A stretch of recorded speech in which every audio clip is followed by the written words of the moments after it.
Good afternoon, Santa Monica, and welcome to what may be one of the most difficult meetings your Santa Monica City Council has ever had.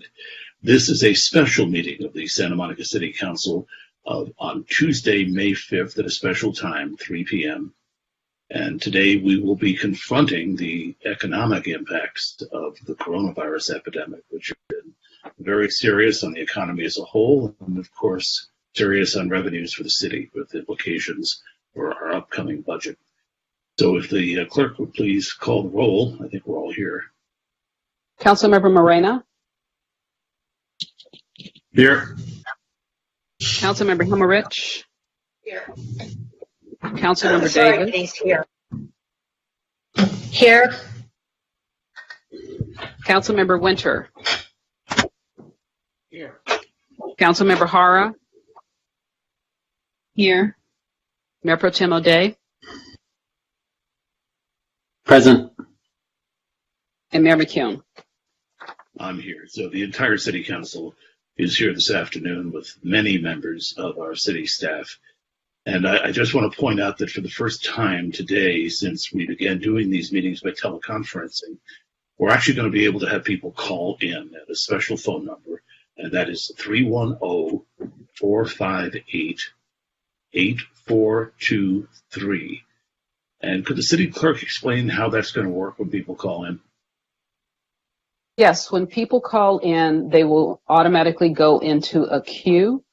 If the queue is busy, then you should listen to the presentation and continue to call back. As the queue opens up, depending on how council votes, once we get to more than 100 speakers, then you guys can go down to a minute, and you can do however you want with that. But when people call in, if the lines are busy, call back, and as the calls open up, the lines open up, then your call will come in. So the calls right now, the last I checked, there were 62 people on hold.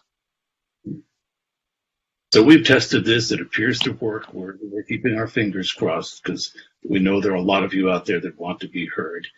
This is a special city council meeting, so we'll be taking public comment only on the items on the agenda. And in this case, there is only one item on the agenda, which I'll now ask the clerk to call. You have item 8A. It's the Santa Monica A Plan for Our Future, City Restructuring and Associated Modifications to the fiscal year 2020-21 budget resulting from economic impacts of COVID-19 pandemic, and you have 79 requests to speak. Okay, so that went up by 17 people waiting in queue just during the time it took us to explain what's going on. 80, it's 80 now. Yeah. Okay, we don't need a running count. We'll come back to it after we hear the staff report. For people who are calling in, this staff report is going to be pretty complicated and pretty lengthy, so bear with us. We do want to make sure that everybody understands the circumstances we're in, the seriousness of them, and the attempts that we're making to resolve the dilemmas that they present us with. So with that, I'll turn to the city manager to begin the staff presentation on item 8A. Good afternoon, Mayor Pro Tem, and members of the City Council. Tonight, we gather as a community in one of the most difficult moments in our city's history. COVID-19 has threatened lives, devastated our economy, and suspended our civic life. The United States now bears the tragic distinction of having the highest number of COVID-19 cases, with 1.1 million cases confirmed and 67,000 deaths reported. In California, bold public health actions have protected us from worst-case scenarios. Key indicators for saving lives have remained stable. Hospital beds and ventilators are available for those who need them, and our testing capability is increasing every day. But even with these aggressive actions, COVID-19 has taken more than 1,200 lives in Los Angeles County, and we join our neighbors in grieving losses within our Santa Monica community. As we grieve the loss of life, the depth and severity of the economic impacts of this public health crisis are also becoming clear. Though community transmission remained rare until mid-March, in the first quarter of 2020, GDP shrank 4.8%, making it our worst quarter economically since the 2008 recession.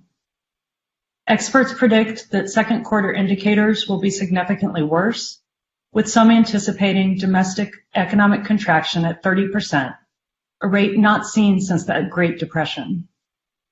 Nearly 18 million Americans are currently collecting unemployment benefits, and Governor Newsom has reported a 20% jobless rate in California.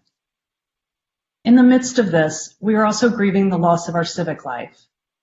Many in our community live today largely at home, while healthcare providers, grocery store and restaurant workers, emergency responders, public transportation providers, and other essential workers travel through our public spaces, bearing the outsized burdens and risks of their roles. In these changed circumstances, we lack the opportunity to gather in person to understand the true impacts of COVID-19 on our lives, just as we have lost the everyday rhythm of daily life that brings us together as a community. But this afternoon, we are, in this historic moment, as reliant on one another as we have ever been. We eagerly await together the day when we can gather. The governor has articulated key indicators that he is reviewing for reopening.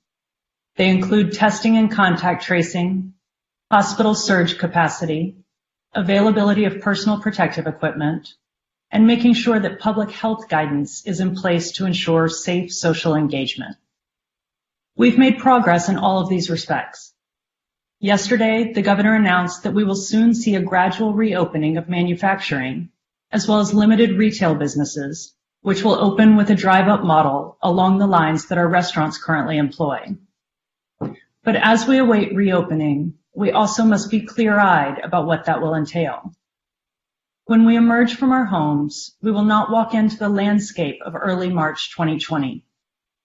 COVID-19 will still be in our midst, and it will remain a threat to the public health.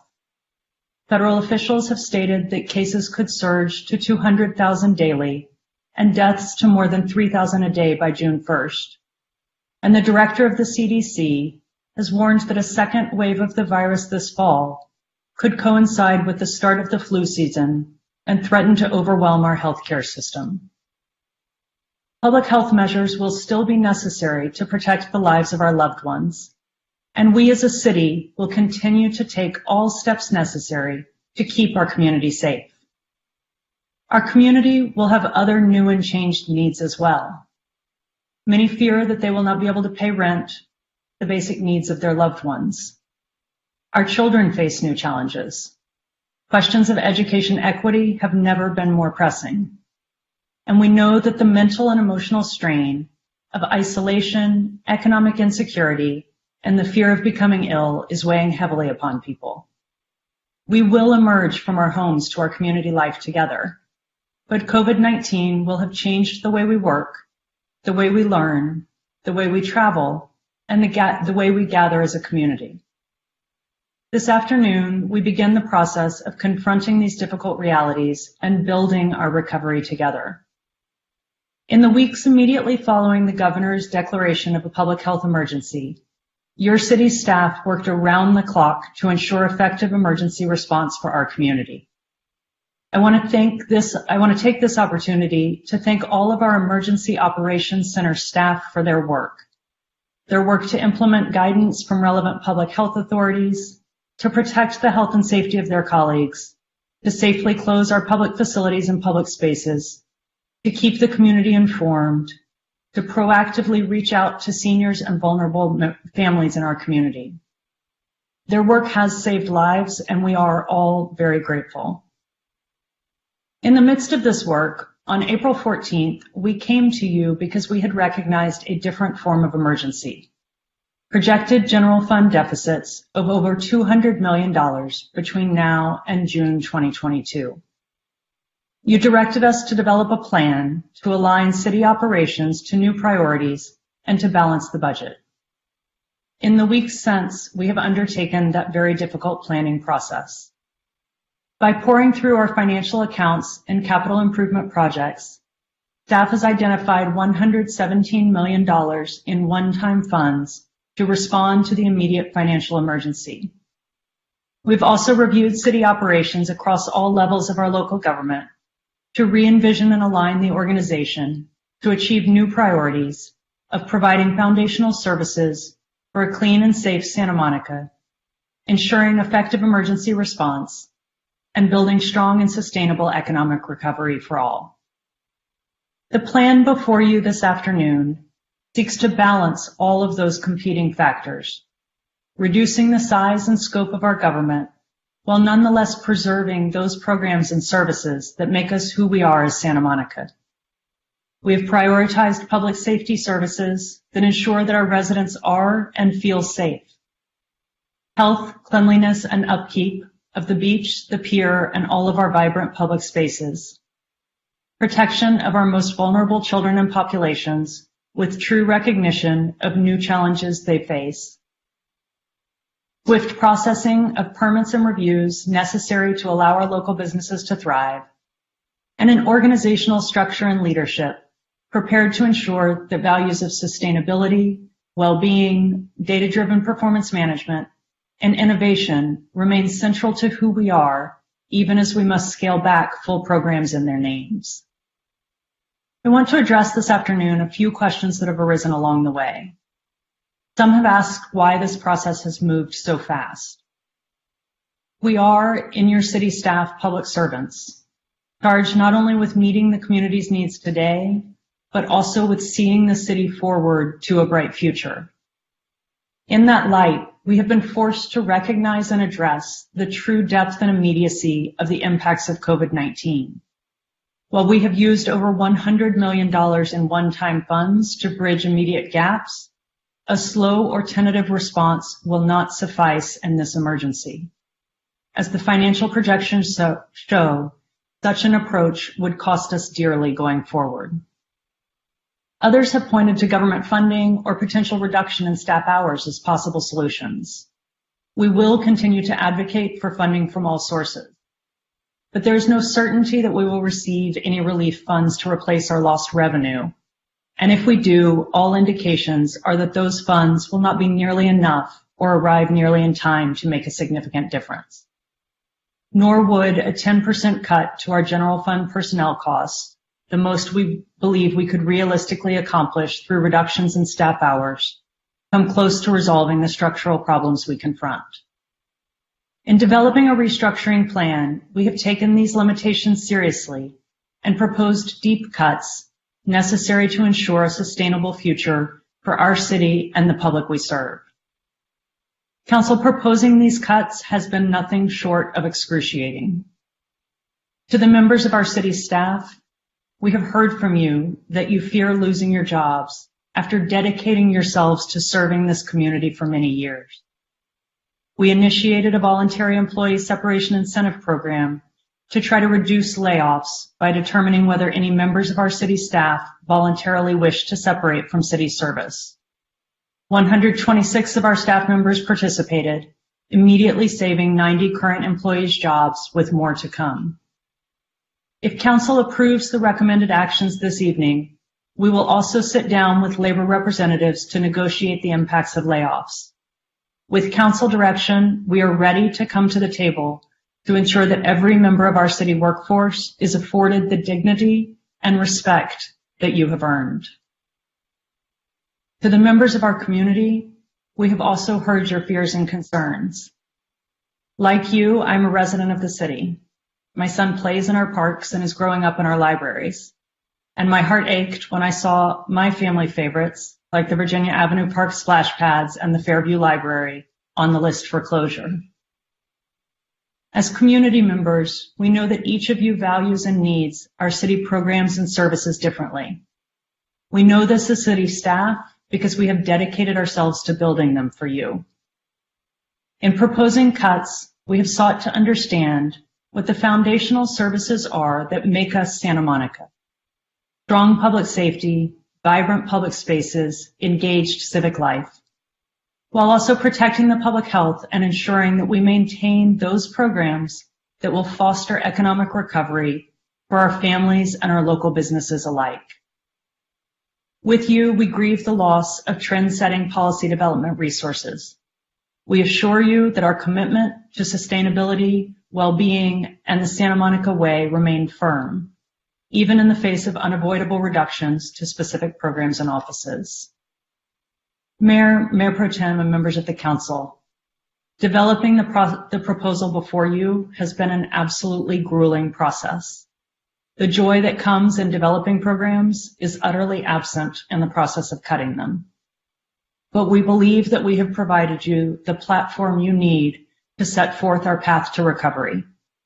As part of the proposal, we have also reserved limited ongoing funds of $2 million annually and ask you to articulate principles that should be used to allocate those funds. Going forward, you have our commitment that your city staff will, as we have always done, dedicate ourselves to responding to the needs of today and also supporting a bright future for Santa Monica.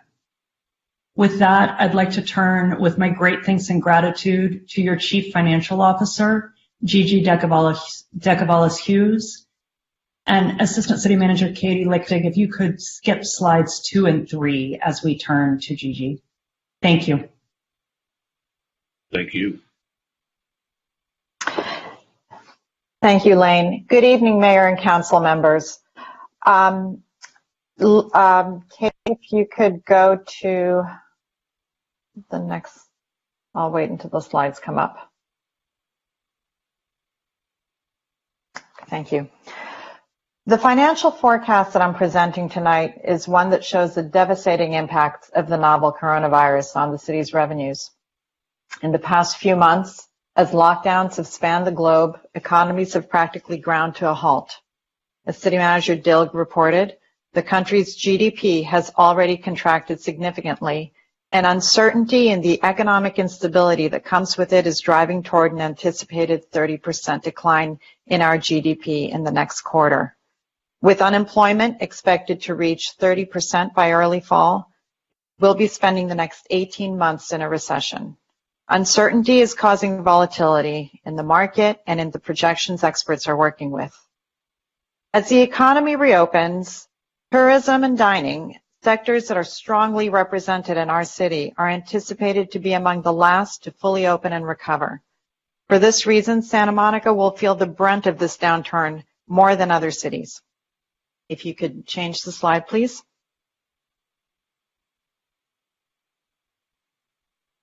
This slide shows our hardest hit revenue streams as a group. These revenues have traditionally made up 2/3 of our general fund income, and now their decline is contributing almost completely to the city's budget crisis.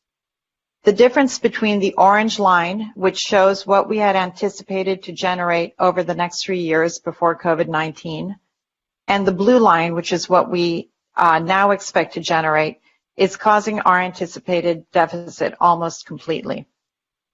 Many of our hotels have closed, and those staying open have single-digit occupancy rates, and the industry will continue to grapple with travel restrictions and the need for heightened levels of sanitation.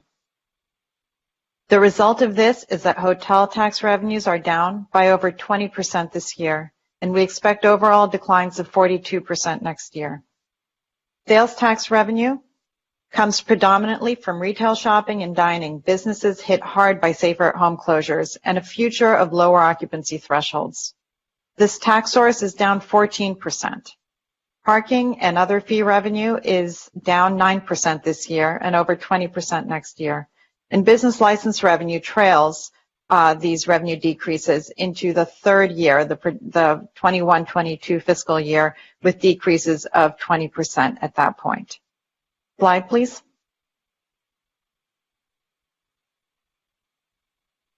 Now we overlay our previously budgeted or planned expenditures over the revenue declines that I showed you, and you can see that the grid line with the 0 is where we would be balancing our budget, right around the orange line. The blue areas show the hole that we are in over the next 3 years if we do nothing. A $48 million deficit just in the last 3.5 months of this fiscal year, a dip to $102 million next year when the full force of the economic downturn comes into play, and an improvement in fiscal year 21-22 to a $74 million deficit as revenues are anticipated to begin a slow recovery. This gap, the large gap below the baseline, also represents the difference in the scope of services that were provided before COVID-19 and that we are anticipating to be able to provide now. As we enter our new normal of fewer events, fewer people in public spaces, fewer shoppers and diners, and fewer cars on the road, we must realign our services and our operations. To meet the budget gap in the short term, we've identified $117 million in one-time funds in the general fund that are shown in light blue across the 3 years. Oh, I'm sorry, they're shown in dark blue across the 3 years. Next year, with operations restructured and reduced by approximately $60 million to meet the needs of our new normal, shown in the lighter blue, we're able to fill the remaining gap and reach a sustainable ongoing level of operations that stays entirely within available revenues in fiscal year 22-23, which is actually just off the chart. So the one-time funds and restructuring erase the deficit and leave the city with a small balance of $5 million this year, a little less than $500,000 next year, and about $2 million in the third year. We've allowed for some flexibility in the reductions, totaling $2 million for allocation based on council principles. Slide, please.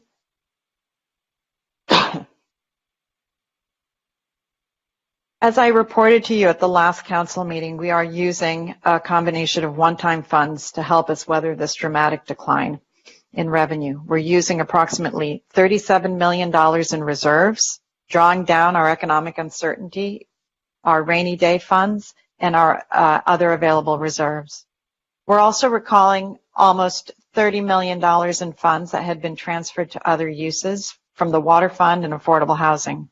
We've identified over $50 million in current and future year capital improvement funds, which I'll discuss in my next slide. And our leadership has taken pay cuts from 10 to 20% during this time. We recommend that $20 million of these funds be set aside in a separate shutdown reserve, the equivalent of 2 months of revenue loss during a closure like the current one, since there's growing concern that there will be a resurgence of the virus next year.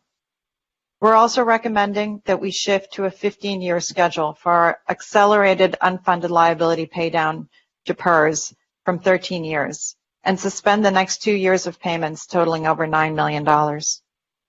And as I noted, our plan, as provided, recommends a restructuring of city operations in the order of $60.6 million next year for the general fund. You'll hear more detail about restructuring throughout the evening. And finally, we have not included, this is an important point, we've not included federal stimulus funding in our calculations because we don't anticipate that any amount the city receives will be significant or timely, and if it even is available to us. Slide, please.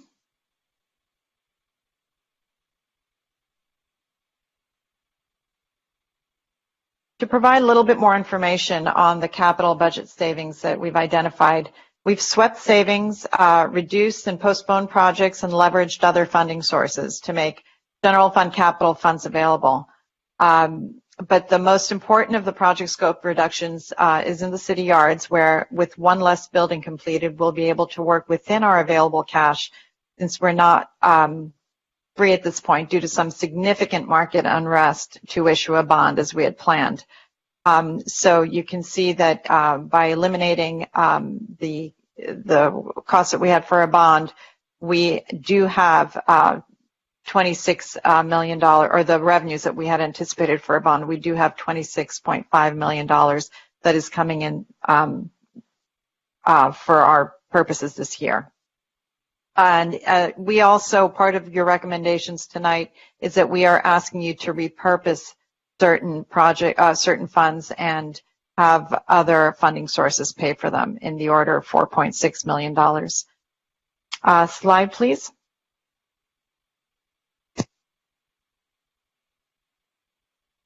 While we're not talking specifically about the budget tonight, I did want to give you a preview of what our biennial CIP budget is going to look like when we bring it to you on June 9th.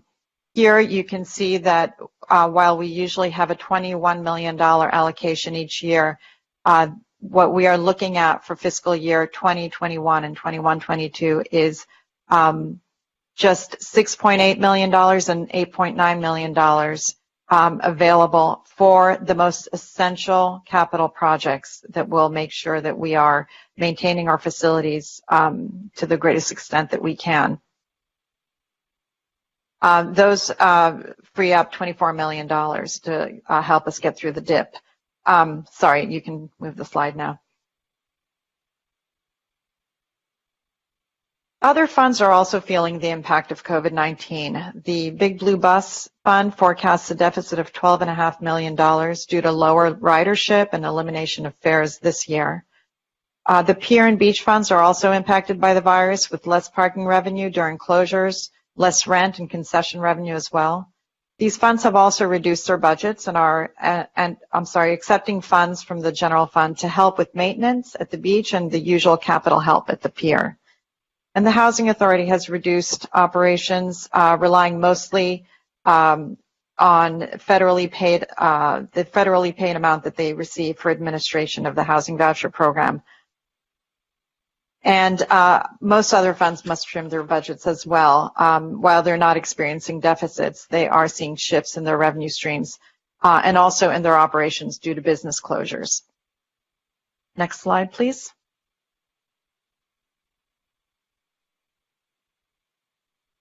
So the presentations that you will be hearing from all of the city's department heads today will be focusing on the restructuring, and will be providing detail on the restructuring plan that we have given to you. The restructuring plan and our operations in the future are focusing on the foundational services for a clean and safe Santa Monica, making sure that we are responding to this emergency and that we are providing recovery for our community. And as Council has asked us in the past, we are making sure that we are following the values that Council has adopted. The overall changes that we are anticipating, I've already mentioned the general fund change of $60.6 million reduction in operations. Citywide, that number is a little over $86 million. You can see there how many permanent and as-needed positions are eliminated, both in the general fund and citywide. And with that, I will turn over the presentation to City Manager Dilg. Thank you so much. Council, we've talked a little bit about the overall priorities that we've used in developing this plan. We have also taken into account your philosophy for restructuring that you set forth on April 14th. The slide is before you, but I want to assure you that with across every department, we have looked at preserving essential public health and safety functions, creating long-term fiscal and community sustainability, preserving institutional knowledge to the extent possible, aligning our community-centered resources with the city's values, in particular social justice, and understanding that we must look carefully at programs and whether they can continue or be altered in order to move them forward. We have prioritized efforts to encourage business retention and to rebuild the economic and social health, as well as the resilience of our community, making us more economically competitive and restructuring revenue-producing programs to sustainable levels. We've also recognized that some important priorities must be postponed, and that as the economy improves, we can expand and rebuild our efforts to address them in the future. Finally, and if I can ask to turn to the next slide, we have pursued realignment by making reductions across the entire organization.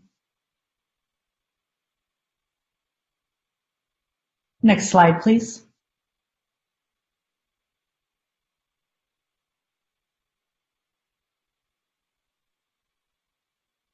So with respect to restructuring, and I'm sorry, I think we missed one slide. Could I go backwards just one slide?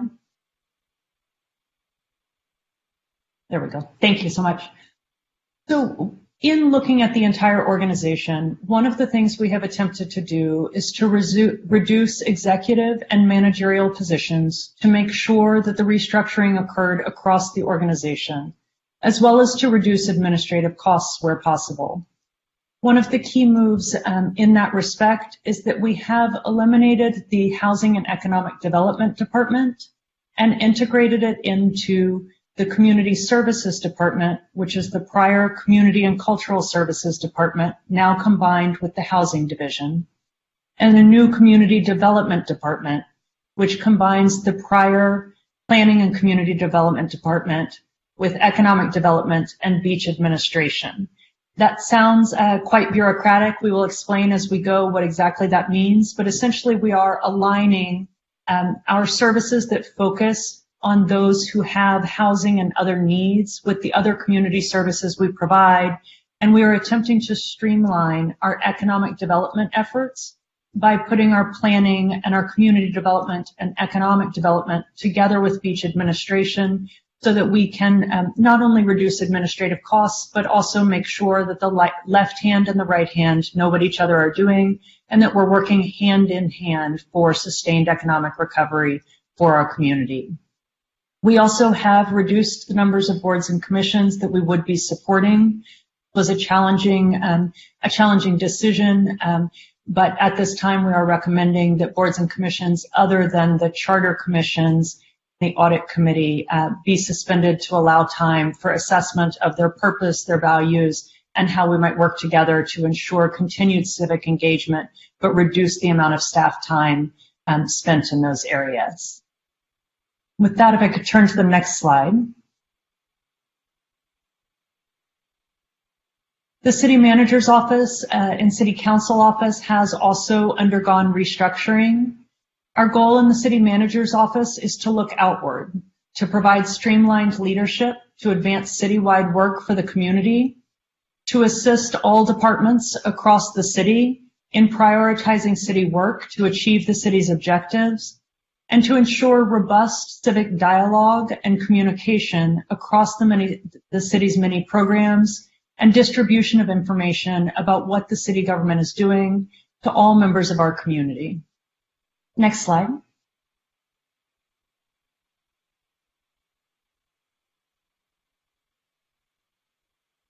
Providing this streamlined approach to leadership did entail difficult choices. We have transferred the Office of Emergency Management to the supervision of the police and fire departments, who will now oversee our day-to-day operations of the Emergency Operations Center as well as our dispatch center. I will, as the interim city manager, remain your director of emergency services, such that my role with the EOC will be very significant during COVID-19 and similar emergencies, but day-to-day operations and supervision will be with your sworn personnel in police and fire. We have sunsetted some of our prized city offices, the Office of Performance Management and the Office of Civic Wellbeing, and similarly proposed to significantly scale back program production by City TV. In doing this, we have been able to streamline leadership by eliminating several senior level positions, including the assistant city manager position upon Katie Lichtig's retirement from the city, the chief performance officer, the chief wellbeing officer, and the senior advisor on homelessness. We're also proposing discontinuing the KCRW contract and city support for neighborhood grants and newsletters, as well as transferring development of the new city website to the Information Service Department. Next slide. With all of that, we achieve a reduction to the city budget of $3 million and a reduction in full-time equivalent positions in the city manager's office by 17.1 positions. And with that, I'll turn to your interim city attorney.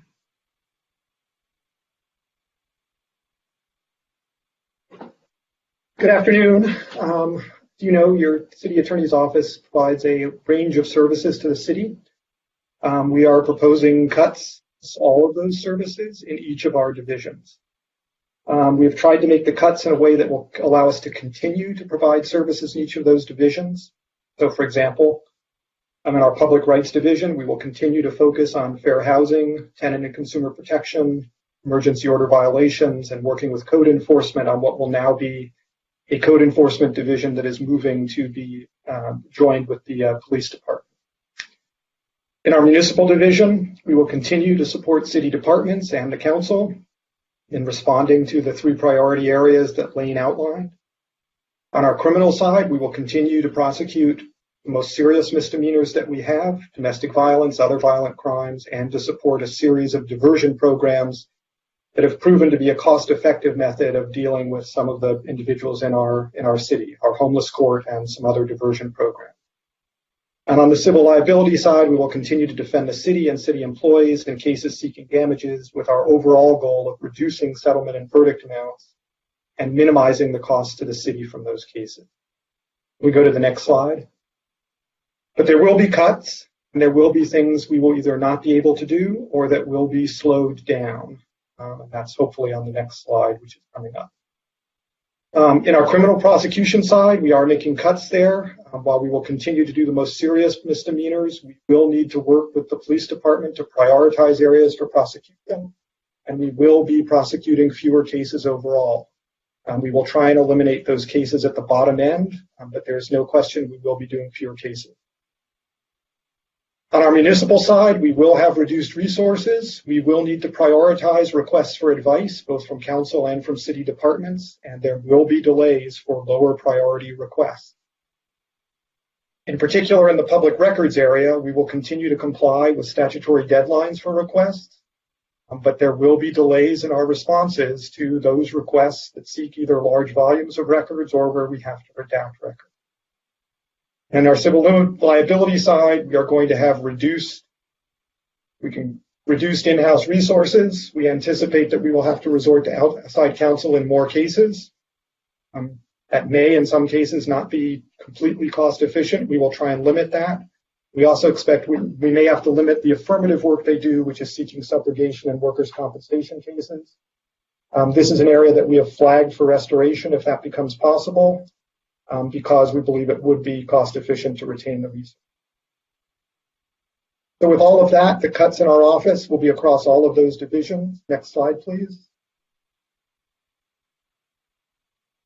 We are reducing a budget by approximately $1.8 million, reducing full-time equivalent positions by 8.4. We are also leaving vacant for the time being the chief of staff position and the municipal chief positions, consistent with limiting and streamlining our administrative position.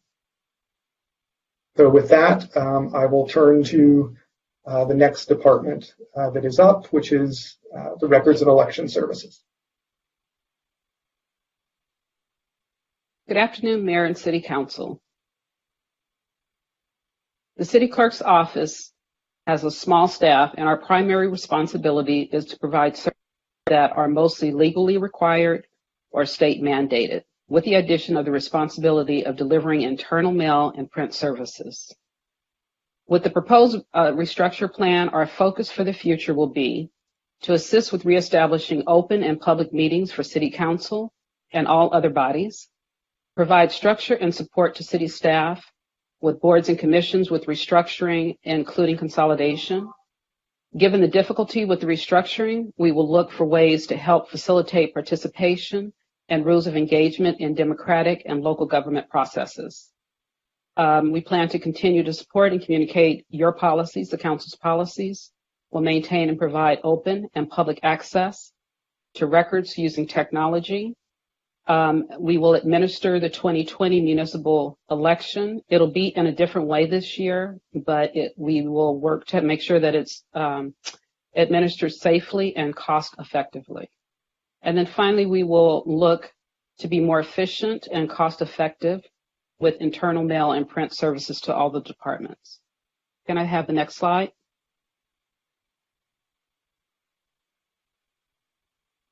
One of our public-facing programs that we're proposing to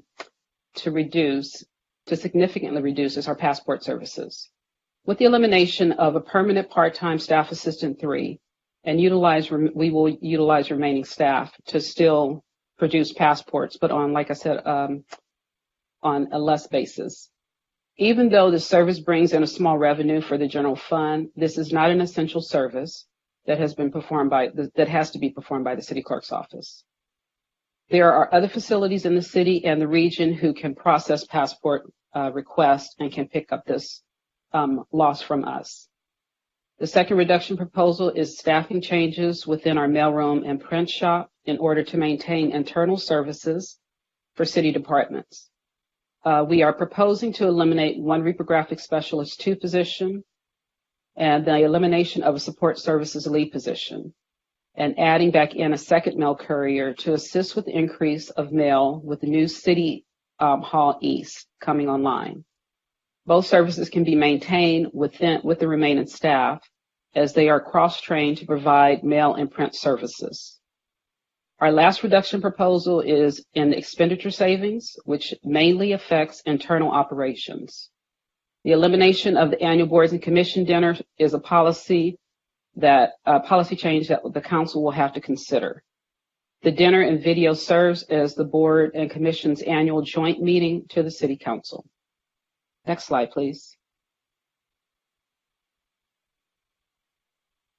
Well, I'm sorry, let's go. Well, we can say here. So just to say with the boards and commission over the years, the cost for the dinner and the video have continued to increase. So under this proposal from staff, we can return with a more cost-effective way to provide the boards and commissions reports to the council and the community, as well as recognize outgoing members. So our proposed reductions are approximately $255,400 with a reduction of full-time equivalent 1.5 equivalent staff. That ends my presentation. I will now turn it over to Big Blue Bus. Good afternoon, Mayor McEwen, members of the council. I'd like to frame my presentation this afternoon into 2 parts. Part 1 is how we have preserved our core services to our customers and the community, and part 2 is our recovery plan while continuing to provide core services throughout the 56 square miles that we operate in west part of LA and the city of Santa Monica. Prior to COVID-19, BBB was enjoying one of its most successful ridership years with a 5.5% fiscal year-to-date increase and 12% in February. Since the stay-at-home order, we have lost 75% of our ridership while providing critical lifeline service on our core routes. We've reduced service twice in March, and we were one of the first operators, actually transit systems in the county, as well as the state, to start rear door boarding. That has had a financial impact to us. We're projecting we'll have a $4 million deficit at the end of this year due to not collecting fares for the last 4 months of the fiscal year. Today, we're providing service to over 10,000 customers who are still commuting to work, traveling to medical appointments, and shopping trips for food. Next slide, please. I want to thank our entire BBB team, especially our motor coach operators, our mechanics, and our coach cleaners, as well as the leadership of our 2 major bargaining units, SMART and IBT, who represent the majority of our workforce here. We've worked very collaboratively, navigating uncharted waters together. These were the keys to preserving our core service. And again, we were very progressive and nimble in our approach. Next slide, please. So for our summer service that will begin on May 24th, the service calls for the retention of about 70% of our normal weekday summer service plan. I'll just highlight 3 things here. 1, we're going to provide regular service, weekday service on lines 1, 3, 7, and 41.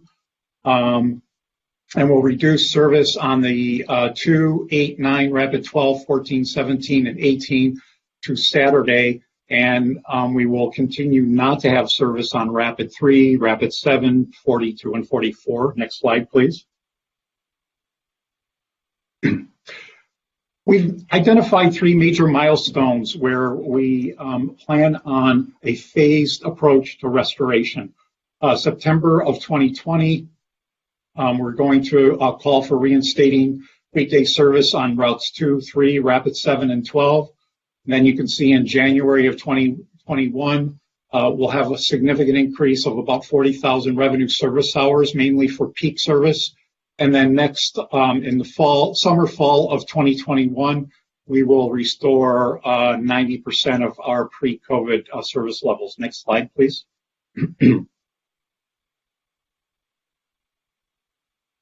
Our 18-month recovery plan assumes the following ridership projections and the fleet requirements.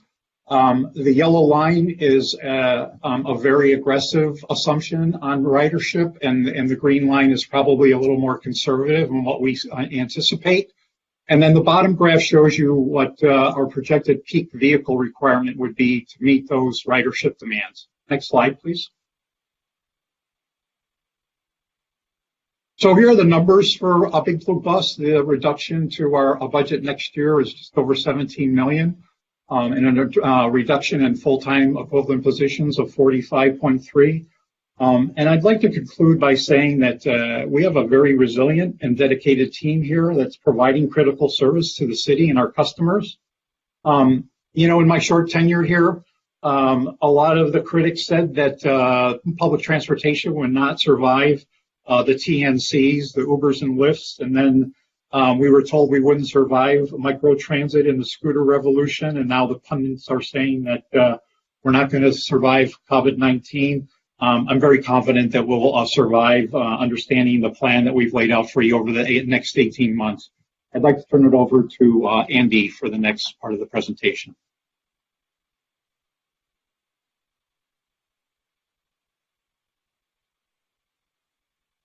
Good afternoon, Mayor and Council. Andy Agel, Director of Housing and Economic Development. We're taking things slightly out of alphabetical order because the Housing and Economic Development Department is proposed to be dissolved. And what that means is that some of our functions will be going to the next two departments. So I wanted to set the stage for that. So first, our core affordable housing functions will be going to the Community Services Department, and those core functions include providing housing vouchers to approximately 1,500 senior, disabled, homeless, veteran, and low-income households. We'll also focus on the current pipeline of affordable housing development and supporting those projects through to completion. The economic development functions are proposed to move to the Community Development Department, and that includes the core functions of managing the city's real estate assets, supporting economic recovery, and operating our beloved farmers markets. I think, as you all know, the farmers markets have had to change our operations as a result of COVID-19, and we are excited to get to the point when we can return to providing the downtown markets as well as the neighborhood markets. And the last thing I want to touch on that the city manager mentioned earlier is we're proposing to combine the administration of the beach and the pier into one function, which we think will better serve the entire oceanfront as well as reduce the city's costs. Next slide.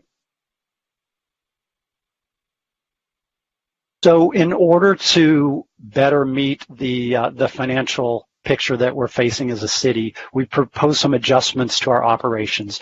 So the first is, at least for the interim, we're proposing that we will not be making new loans for affordable housing development other than those that allow us to access state funding sources or other sources that are dedicated for affordable housing.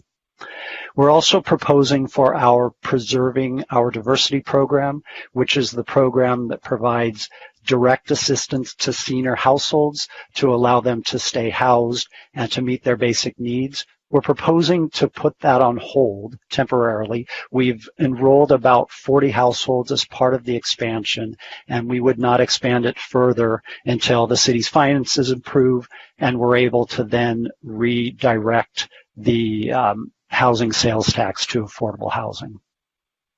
We're also proposing that the Housing Authority, with reduced staff and budget, would be focused on meeting the minimums necessary to ensure that we're able to serve our population of 1,500 households and we're able to comply with all of the federal HUD requirements. What that means is some of the services we're able to provide today with respect to case management, customer support, we will temporarily be unable to provide. And then finally, when we talk about affordable housing policy and programs, The city planning division within community development would be responsible for all housing policy, and then we would temporarily put a hold on our development of new programs, our consideration of changes to existing programs. On the economic development side, we're planning to consolidate all of the city's real estate functions into one place. So currently, economic development manages the pier real estate and real estate in the city, except for the beach and the airport. The beach and the airport would be consolidated into one central place. We're also proposing to put a hold on the support that we provide to the business improvement districts in terms of supporting their activities, supporting their committees, promotions, those types of things. That would include our support of special events that are put on by the business improvement districts, including the Peer Concert Series. And so that, for the Peer Concert Series, that involves our direct cash grant that goes to the Peer Corporation, as well as the support that comes from a variety of departments. And then finally, we're proposing to reduce the city's annual grant that supports the Peer Corporation's general activities, and the Peer Corporation is currently looking at how they can realign the services that they provide to better match with the city's current needs related to economic recovery. Next slide. So just in summary, with respect to the current Housing and Economic Development Department, there's a budget reduction of $4.5 million and 11.1 full-time positions that would be eliminated. That concludes my presentation. I will turn it over to David Martin.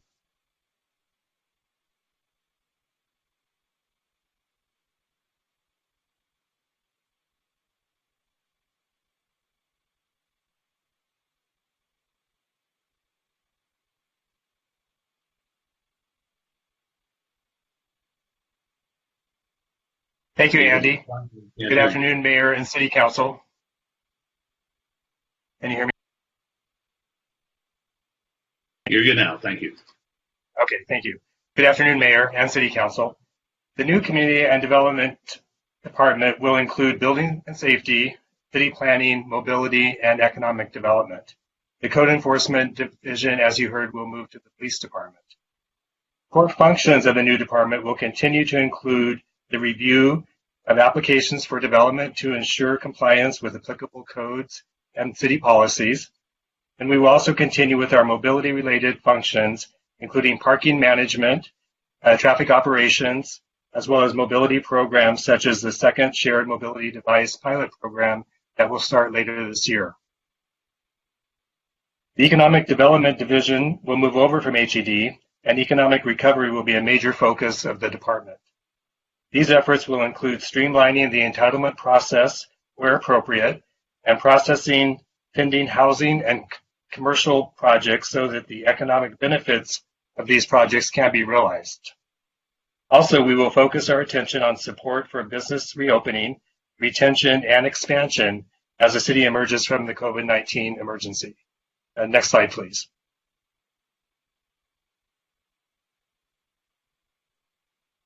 The reduction of 46 staff positions and the loss of many valued staff members in the department will impact our ability to provide services and complete important projects.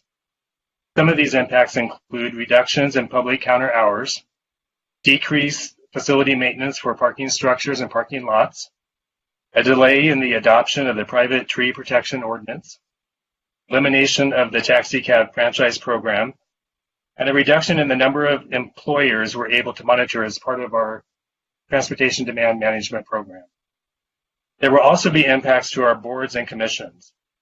Some of these include delays in applications for historic resources and districts, and delays in the completion of the update to the landmark ordinance that we've been working on, and also delays in the preparation of ordinances for our newer historic districts.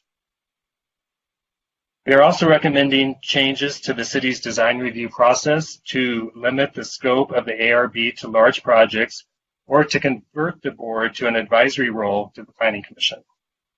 And finally, the restructuring of the department includes moving the Code Enforcement Division to the Police Department. Reductions in code enforcement staff will result in slower response time for some cases as the division prioritizes life safety issues. And while code enforcement will continue to enforce short-term rental and shared mobility ordinances, we will no longer be able to devote a full-time code enforcement officer to each of these efforts. Next slide, please.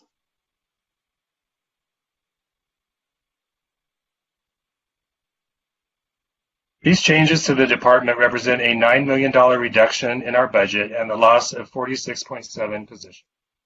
With that, I will turn it over to Karen Ginsberg.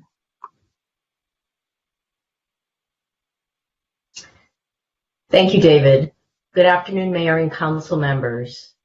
The new Community Services Department will adapt to be responsive to the social and economic challenges that residents are facing and will continue to face as we adjust to new realities. We will focus on the need for community healing and recovery and have developed the proposed budget to reflect these priorities. We will continue to provide core services for vulnerable families and individuals. The Human Services Grants Program and grants to arts organizations will continue at reduced levels.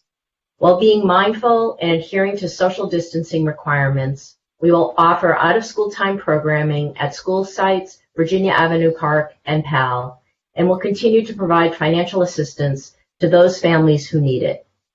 Press Club will be provided with proposed increased fees for those who can pay the full cost. Elementary, middle, and high school students will continue to be served at Virginia Avenue Park and at PAL with reduced hours of operation.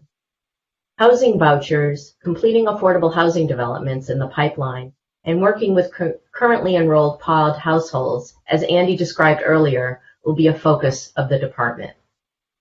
Cultural Affairs is poised to harness the arts to play a major role in recovery efforts for Santa Monica as a place of culture and unique experiences through work with artists and arts organizations, the Economic Recovery Task Force, and with partners from the community. Implementing new operational models for both Miles Playhouse and the Camera Obscura Art Lab are two of the opportunities that will be pursued. And classes, camps, field permits, and programs will resume and be scaled to meet social distancing requirements. Next slide, please.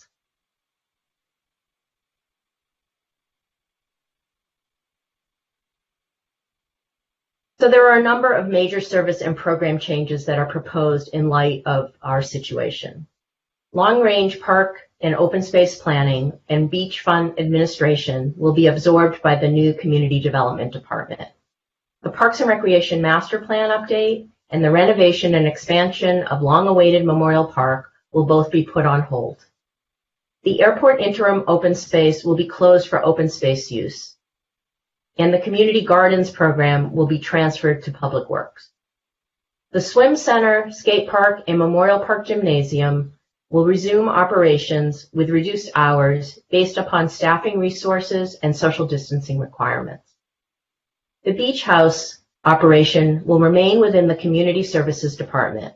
All aspects of programming will be reduced. The pool is proposed to be closed for the coming fiscal year, and bookings for private events will be accepted within the parameters of social distancing requirements.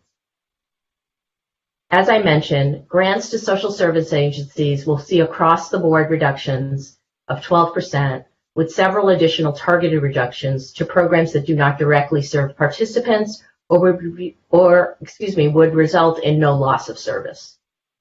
A 20% reduction in the existing grant program for art organization and artists is proposed, reducing the total funding available. Community-wide city events will be suspended, such as Coast, Airport Art Walk, and Jazz on the Lawn. And finally, at the budget study session, we are prepared to return with recommendations regarding fee increases to offset program costs as we bring programming back to Santa Monica. Next slide, please.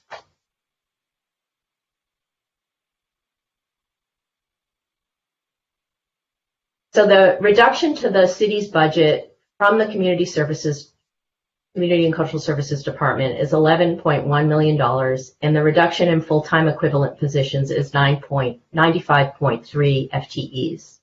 I will now turn the presentation over to Gigi in Finance. Thank you.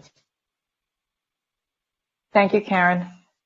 The Finance Department is an internal service department that exists to support the transactional and the work that is done by all of the city's departments.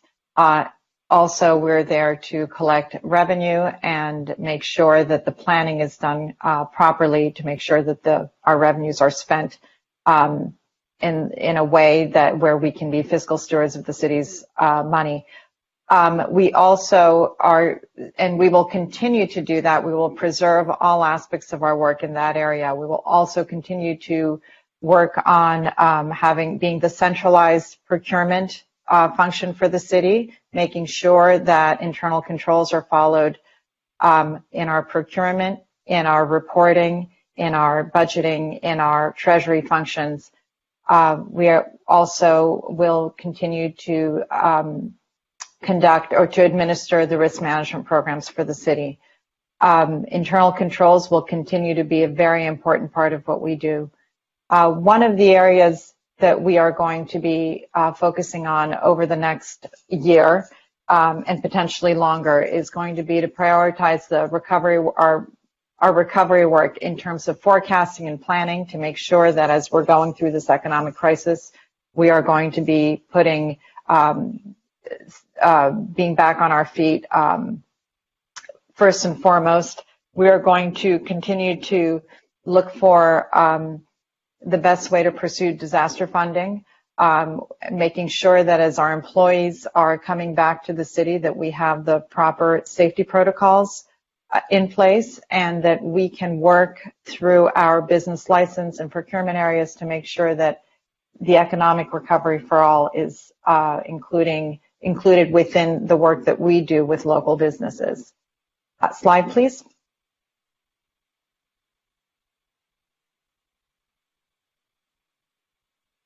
So as I mentioned, I don't expect that the finance department will have a change in almost all of the programs that we are working on. What we are doing is we are reducing our staff slightly to be able to reflect the decreased workload, the decreased transactions that we are expecting from a smaller budget and fewer services.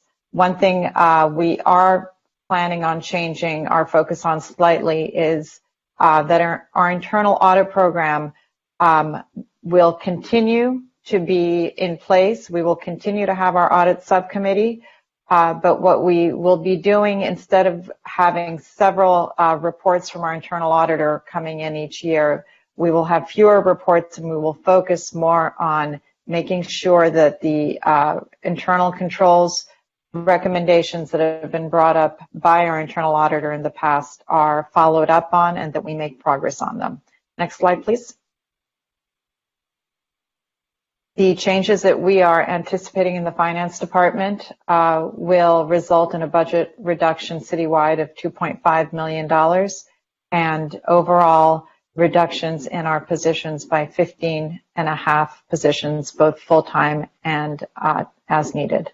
And with that, I will transfer it over to the fire department and Chief Walker. Good afternoon, Mayor, members of the council. The fire department is a unique operation that's highly focused in providing all hazard emergency response and fire prevention in support of public safety.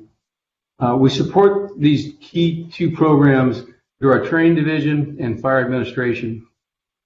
Going through this budget reduction, our focus will be to maintain our response effectiveness, to utilize technology to find efficiencies, which we've done through our technology strategic plan, and we have further areas we believe we can find efficiencies, which will allow us to reduce some of our staff. We look to reduce costs in fire prevention. We're going to support the Office of Emergency Management, which has been newly assigned to police and fire. We're going to maintain the highest level of fire and EMS training to our members. This is a key point because the level of training and support and education we provide them is key to our success in our mission. And finally, we want to ensure that we provide support services to our firefighters. This means, adequate and proper stations, fire apparatus, vehicles, safety equipment, uniforms, the whole thing. Next slide, please.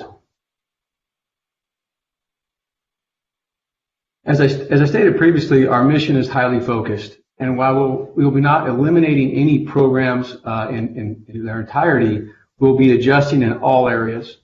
Fire prevention will reduce the total amount of inspections being done, and will focus on mandatory inspections. We may have some slightly longer delays in plan check in those areas as we reduce our personnel. We recommend an adjustment in the mix of sworn versus non-sworn members in that division to ultimately lower the cost to the city and lower the cost in our fee structure. In this process, we will eliminate our administrative captain. Major areas of responsibility that we're going to have to reassign our technology lead, our dispatch communications liaison, and our public information officer.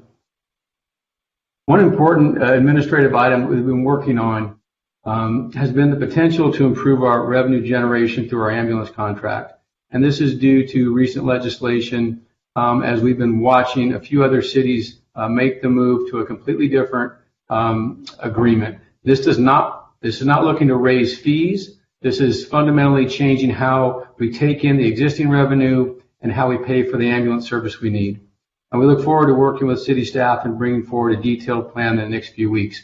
And with this and a few other combination of things, we hope to eliminate the need to reduce frontline response staffing. Additionally, we see the potential to reduce overtime costs through policy and procedure changes, and maintaining full staffing by shortening the hiring and onboarding process and limiting the use of discretionary overtime. Next slide. Finally, the approximate number targeted by the fire department is 2.8 million. This will be achieved through a combination of staff reductions, revenue increases, and a decrease in overtime costs. And the reason you see to be determined for the FTE number for us is many of these moves are dependent upon negotiation with our firefighters labor group. Thank you, and next up is Lori with Human Resources.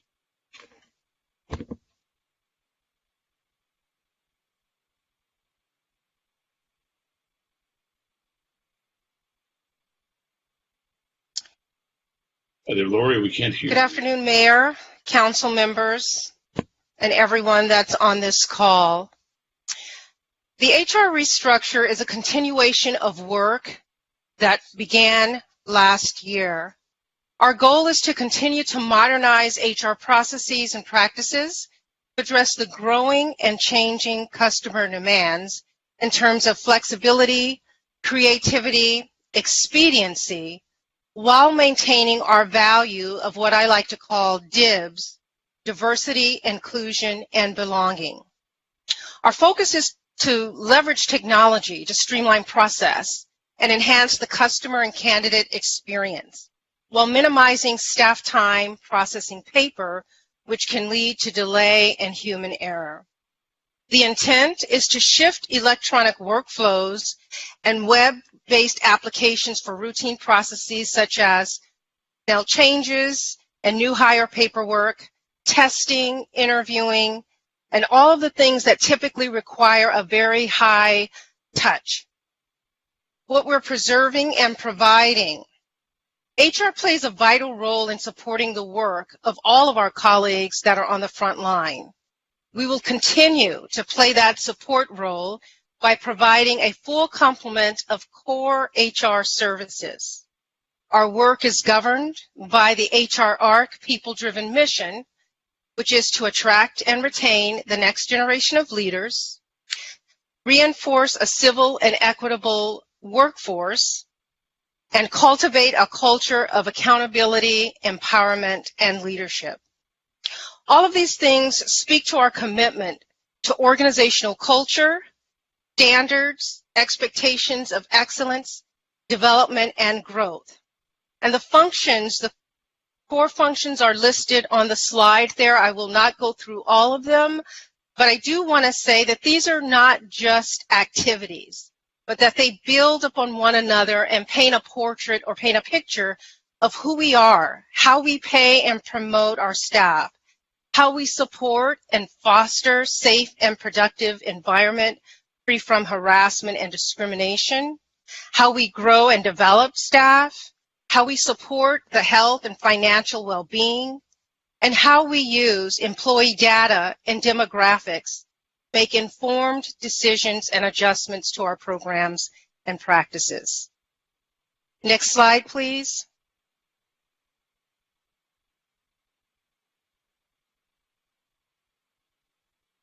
So the major service and program changes. HR people are typically known for performing high-touch, face-to-face work. With the reduction of staff and as social distancing remains, much of our work will be done through technology, virtually or through self-service mechanisms.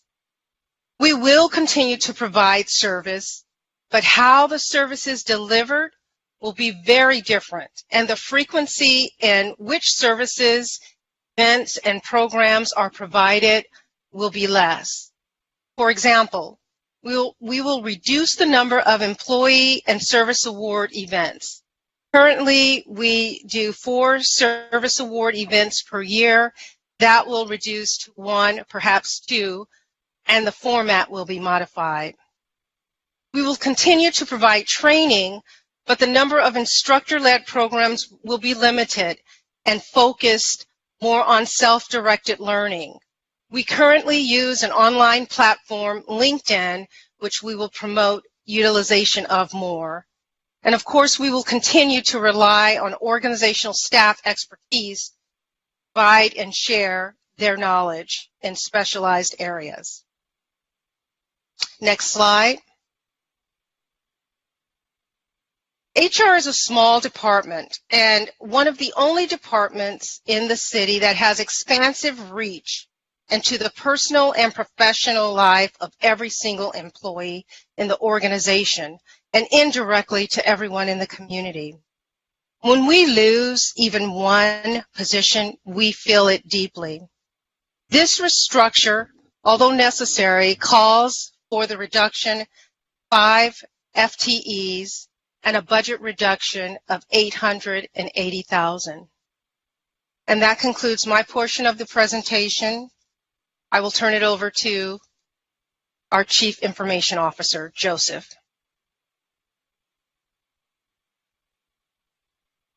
Good afternoon, Council and Mr. Mayor. Thank you for the opportunity to speak about the Information Services Department restructuring proposal. ISD will continue to leverage technology like our enterprise process tool, ServiceNow, to transform paper-based processes into digital workflows. By utilizing these tools, ISD will support the streamlining of existing processes and save time and money for the city through digitization and increasing the use of digital signatures. In the past 12 months, we estimate that we have saved $1.2 million in staff time through digital signatures and digital transformation. Our business process transformation platform will also be leveraged for public-facing business services that will be delivered through the website. ISD will continue to expand our presence in cloud computing to systems anytime, anywhere to support workforce mobility, enhance service uptime, and disaster recovery. In addition, bringing newly architected cloud-based platforms into our technology ecosystem will allow our staff to focus their efforts on higher value creative work, while increasing redundancy in knowledge and supportive systems. Many of the city's legacy technologies are extremely proprietary and closed technology systems that we believe can be replaced with more modern cloud or SaaS-based systems, which do not require such specialized and specific knowledge on the part of our staff. An example of one of these SaaS systems is DocuSign, which the city has been using for over a year now. For some time, ISD has been on a journey of reducing cost while improving service through the use of strategic technology investments, such as mobile computing and business process digitization.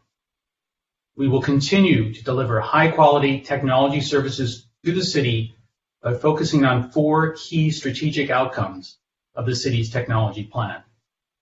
1, design for digital first. 2, implement technologies that are mobile-aware, cloud-based, and open.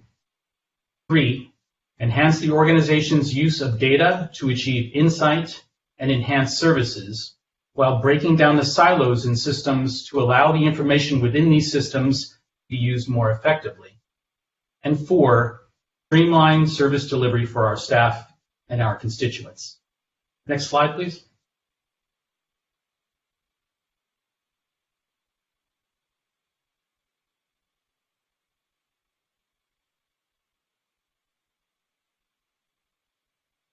Our restructuring plan shifts the development of the new city web presence to internal resources. This repositioning will save the city funds, allow us to move in a more agile and nimble fashion, including focusing immediately on those portions of the website that support emergency operations and economic recovery, and create a sustainable model for maintaining the technology, tools, and process digitization that are foundational to the city's web presence. We will build on the extensive efforts and the good work that has already been performed by the Office of Communications on the reimagining and revisioning of the city's web presence. We also anticipate that some formerly in-person services could be shifted to a redesigned city website. This month, we will complete a foundational piece of our technology planning work, the development of departmental specific technology roadmaps. These roadmaps, developed in collaboration with each of the city departments, provides a framework for the specific technology needs and requirements of each department over the next 1 to 3 years, and provides a comprehensive overview of our complex technology ecosystem. These plans will assist us further enabling the digital delivery of services, which should reduce the need for the public to physically come to City Hall or other city offices to complete transactions. In addition, this work will allow us to reduce the complexity of our technology environment to achieve efficiencies and reduce duplicative systems. For example, we currently have 6 different payment systems within our ecosystem. We would look to shrink that to 1 or 2. We will focus our efforts on key platform technologies such as a single workflow digital transformation tool. This will allow us to more effectively digitize paper-based or inefficient processes, and by focusing on one platform, allow us to maximize our staffing and deepen our expertise. This in turn will enable us to be nimbler and more responsive than we currently are, while allowing us to continue to innovate and transform. In short, our restructuring plan has been about focusing our resources to enable the delivery of high-quality digital services in support of the needs of our community and economic recovery. Next slide, please.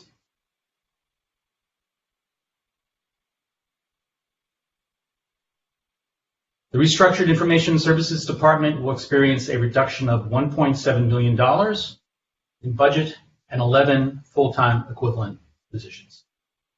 This concludes my presentation, and I'll pass the floor to my colleague, Patty Wong, the library. Good afternoon, Honorable Mayor and City Council and our public. As a city service that has been 100% public-facing, the pandemic and the economic stressors have placed the library in a broader position to strengthen its role in community recovery. This plan is the library's best judgment to support services to the diverse needs of our city, given our budget reductions. With so many individuals displaced economically, primary library services will focus on workforce and job readiness, career development skills, literacy needs, and services to youth, families, and older adults.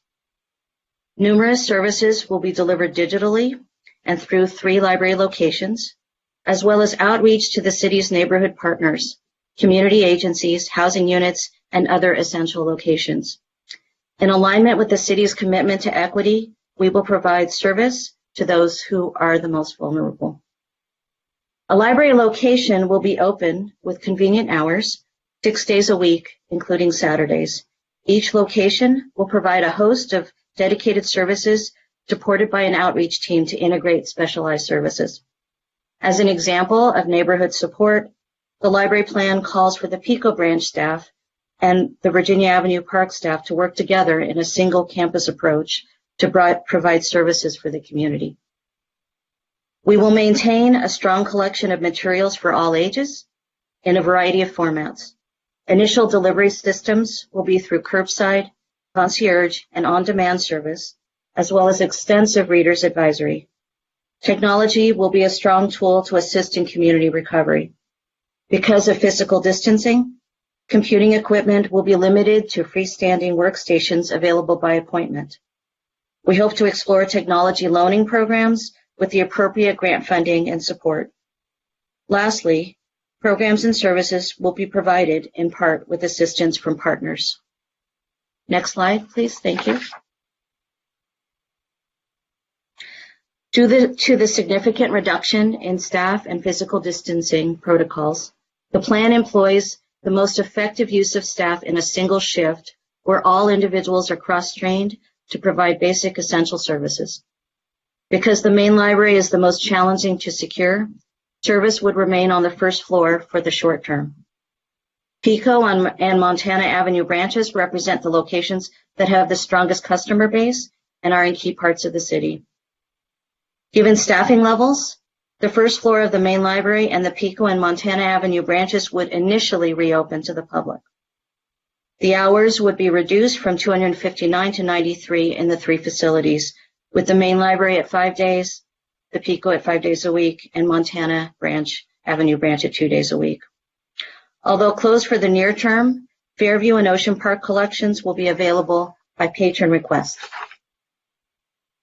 To maintain cleanliness, staff will develop protocols and policies regarding safe physical distancing and monitoring the activities and customers that can frequent the locations.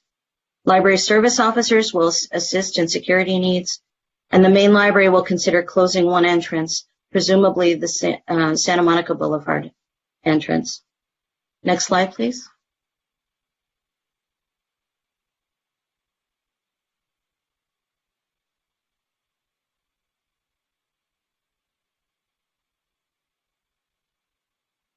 Due to physical distancing requirements and limited staffing, some public access computers will be available on the first floor of the main library, and smaller versions of the computer areas in the Montana and Pico branches will operate. Loaned computers will be available for single use in the study rooms. Dedicated computer access will be reduced from 50 to 75% depending on the location. Programming will be digitally focused. Estimated reduction in programming due to staff availability and adjustments to the new model range from 60 to 75%. With a reduction in as-needed staff who perform essential day-to-day tasks to support library functions such as shelving and patron requests retrieval, remaining key staff will spend time shelving, accompanied perhaps by a volunteer crew. Service points will be centralized and reduced. We anticipate upwards of 80% in a reduction of reader seats. Materials handling and availability will change due to COVID-19 protocols and the need for extended quarantine times. Meeting rooms may be needed for sequestering items. And if we could have the next slide. Staffing is reduced by 65 FTE from 112 to 47 FTE. Which represents 38.5 FTE in as-needed and staff and 26.5 FTE in permanent staff. The library is founded on the fundamental principles of intellectual freedom, the right to read, lifelong learning, and free access to credible and reliable resources. It's a beloved community institution known for its customer service and community support. Moving forward, we welcome the opportunity to continue to support our neighbor needs with a variety of resources via outreach, community partnerships, and at our neighborhood locations. Thank you. That concludes my presentation, and I turn it over to Chief Renaud and the Police Department.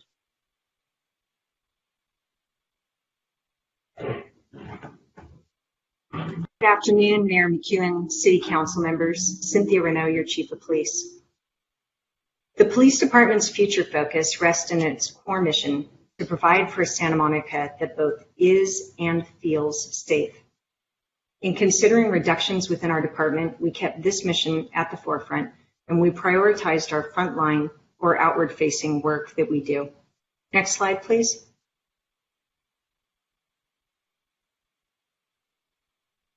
Being safe and feeling safe necessitates the police department's continued involvement around the topic of homelessness. As we work to prevent and react to crime trends that do occur in the city, an engaged conversation and connection with our community is key.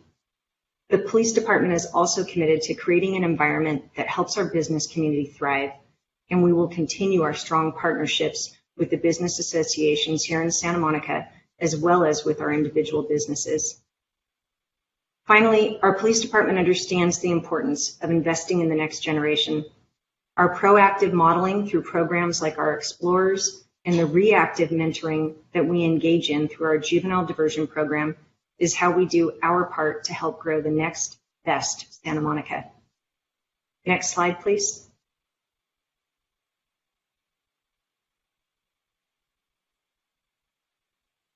The community will, however, feel the police department's reductions. We'll need to work with the more streamlined animal shelter operations, allow for a slight realignment to our public safety officer presence in the parks in our downtown area. With one less crime prevention coordinator, that may result in a little bit longer timeline for some of the proactive services that we offer, like crime through environmental design or CEPTED and security reviews at both homes and businesses. We will realize savings through staffing a lessened number of special events in the city. We'll work to institute traffic control measures in the downtown area that are not reliant on people directing traffic. And we'll also be actively exploring alternative methods of delivery for a crossing guard program. Next slide, please. While a decrease in personnel does mean a decrease in work being done, the police department has worked hard to ensure that these decreases are felt as little as possible in the community, while we work to provide our core deliverable, a city that is and feels safe. The police department will realize a reduction of 45.1 FTE positions and a decrease of $3.5 million. Now I'll turn it over to my colleague, Public Works Director Susan Klein.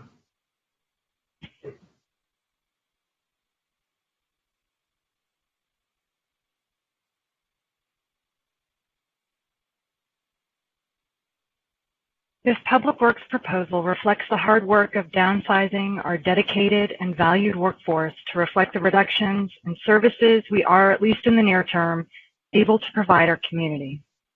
First, thanks to everyone in Public Works that has been working from home, glued to computers, and those that have continued reporting to work sites since March 12th, working double time to navigate this transition.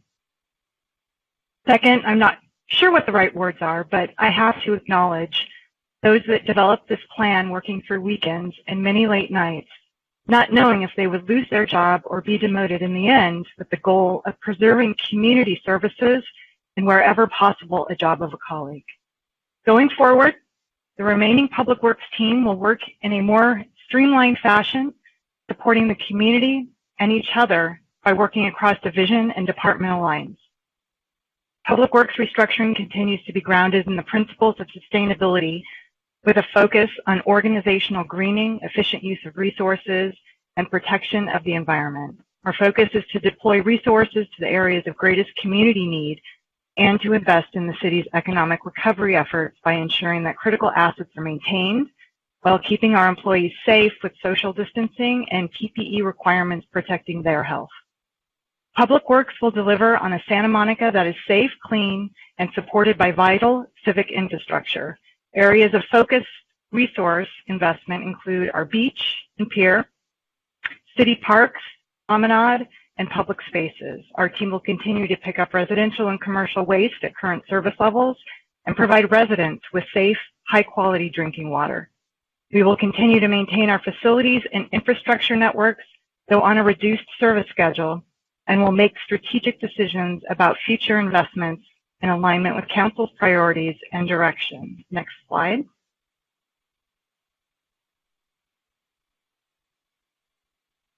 Major service and program changes are significant immediately with the hope that it's a sound foundation for rebuilding. Unfortunately, the current budget constraints will require many reductions to existing maintenance practices and modernization for public assets like street and alley repaving, streetlight modernization, and other features of our civic infrastructure. Our ability to provide world-class capital projects like SWIP, Memorial Park expansion, or a fully realized city yards are diminished as we focus on core service delivery and economic recovery. This means our streamlined capital project management teams will need to focus on existing community infrastructure while we aggressively pursue outside funding. Next slide. Frequency and service level impacts will be felt throughout the community across our operations with the loss of staff at all levels. We will witness cautious changes to our traditional maintenance schedules within our public spaces. Water features, such as the fountain at City Hall, will be turned off to avoid maintenance costs. Lawns and sports fields will be mowed and groomed less frequently. Tree pruning and tree planting schedules will be expanded. Our streets will be swept less often. And our response times for complaints and customer service inquiries will be impacted as we have aligned staffing levels to support fewer open facilities with less programming. Issues will be addressed on a priority basis. Next slide, please. Lastly, because of the shift to maintaining our community's essential services, we will need to severely cut back on the development and delivery of signature sustainability programs and policy development, as well as outreach and engagement to partners in the community. This will impair our ability to meet established goals and council priorities for water self-sufficiency, zero waste, climate action, and electrification of buildings and vehicles. Reductions to in-house staff will eliminate or drastically reduce the city's ability to deliver programs for water conservation, green building, and sustainable procurement, as well as city support for established community networks that amplify and advance sustainable practices. Next slide, please.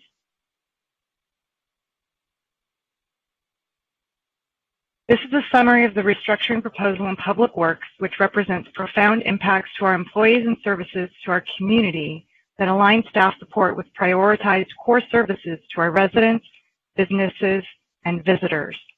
Now to our interim city manager for closing remarks.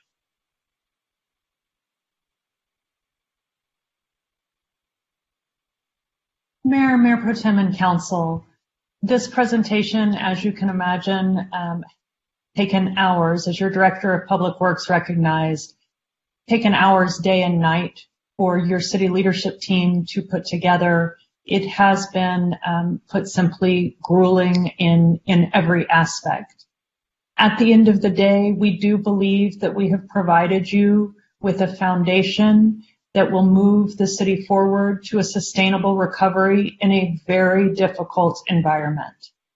We are seeking today your approval to authorize budgetary actions consistent with the staff report, as well as personnel actions contained in the staff report, and to provide staff with direction regarding principles and priorities for allocating $2 million in ongoing funds and other remaining available funds, if any, for restoring programs should the city's circumstances post-COVID-19 permit restoration.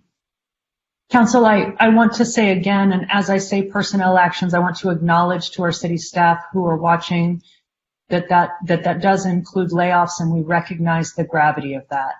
The situation we are in is very extreme. It is a very difficult situation, and you have difficult decisions and discussion ahead of you tonight. Your city leadership team, I want to thank. They have been extraordinary. As I said in the beginning, I would not have agreed to this appointment if it weren't for the strength of that team. We're here ready to answer your questions. We're here ready to provide further information. And the matter is now before you for questions. I will turn it back to the mayor. Thank you. Thank you and the staff for that presentation. And for those of you who've been with us since the beginning, and you heard me open this meeting by saying it was probably the most difficult meeting this city council has ever had. Now you know why. We have some very serious matters, very serious decisions to make. At this point, the first thing we would usually do is have council ask questions of staff. But before we do that, I want to note that we have well over 500 people on this teleconference now watching, and that I don't think counts the people who might be watching on City TV or YouTube. So this meeting has clearly attracted a lot of interest and attention. And part of that is for the first time we are going to have phone-in public comment as part of tonight's meeting. So before we go to questions, I want to turn to the city staff, city clerk in particular, and ask how many people we now have queued up for questions from the public. How many requests?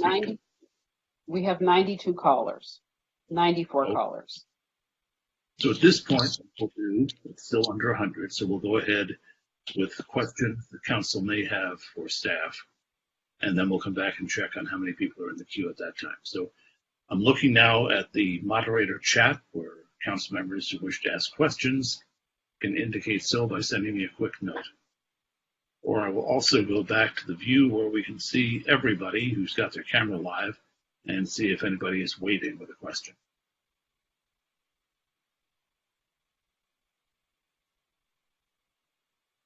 I'm getting no questions, is that correct? Councilmember Winter. You're waving, I see your hand. Yeah, I put a question in the moderator chat. Hopefully we're not going to have problems with that again. I have a question for the interim city manager. I know we received correspondence from the school districts expressing concerns about potential cuts to some of the playground partnership programs, and they're feeling that we had a contractual obligation. Can you respond to those concerns? I can. Thank you, Council Member. We have received a large number of public comment raising a number of different concerns related to the master use facilities agreement with the school district. The proposal before you does not reduce the city's agreement with the school district under that agreement, and we do intend to meet all of our legal obligations. The questions have arisen because the public works budget has in it $110,000 that are used to support Playground Partnership, which is a program under which members of the community can use playground facilities during non-school hours at various schools across the city. We had proposed that as a cut. The total funding related to that program is $110,000, which we have paid annually from the public works budget to the school district for maintenance and upkeep of those facilities that we use. The additional expenditures under that program are in the CCS department. They are a program coordinator and as needed staff who provide monitoring services. The total of what we have historically expended for that CCS support for this program is approximately $239,000 annually. If what we have heard from the community, we've heard two concerns. One is from the school district and friends of the school district raising concerns about whether our proposal otherwise implicates the master use facilities agreement, which it does not. The second concern is coming from members of the community who say that they value those resources, that they want that outdoor space to be available to the community for children and adults to use those facilities after school hours.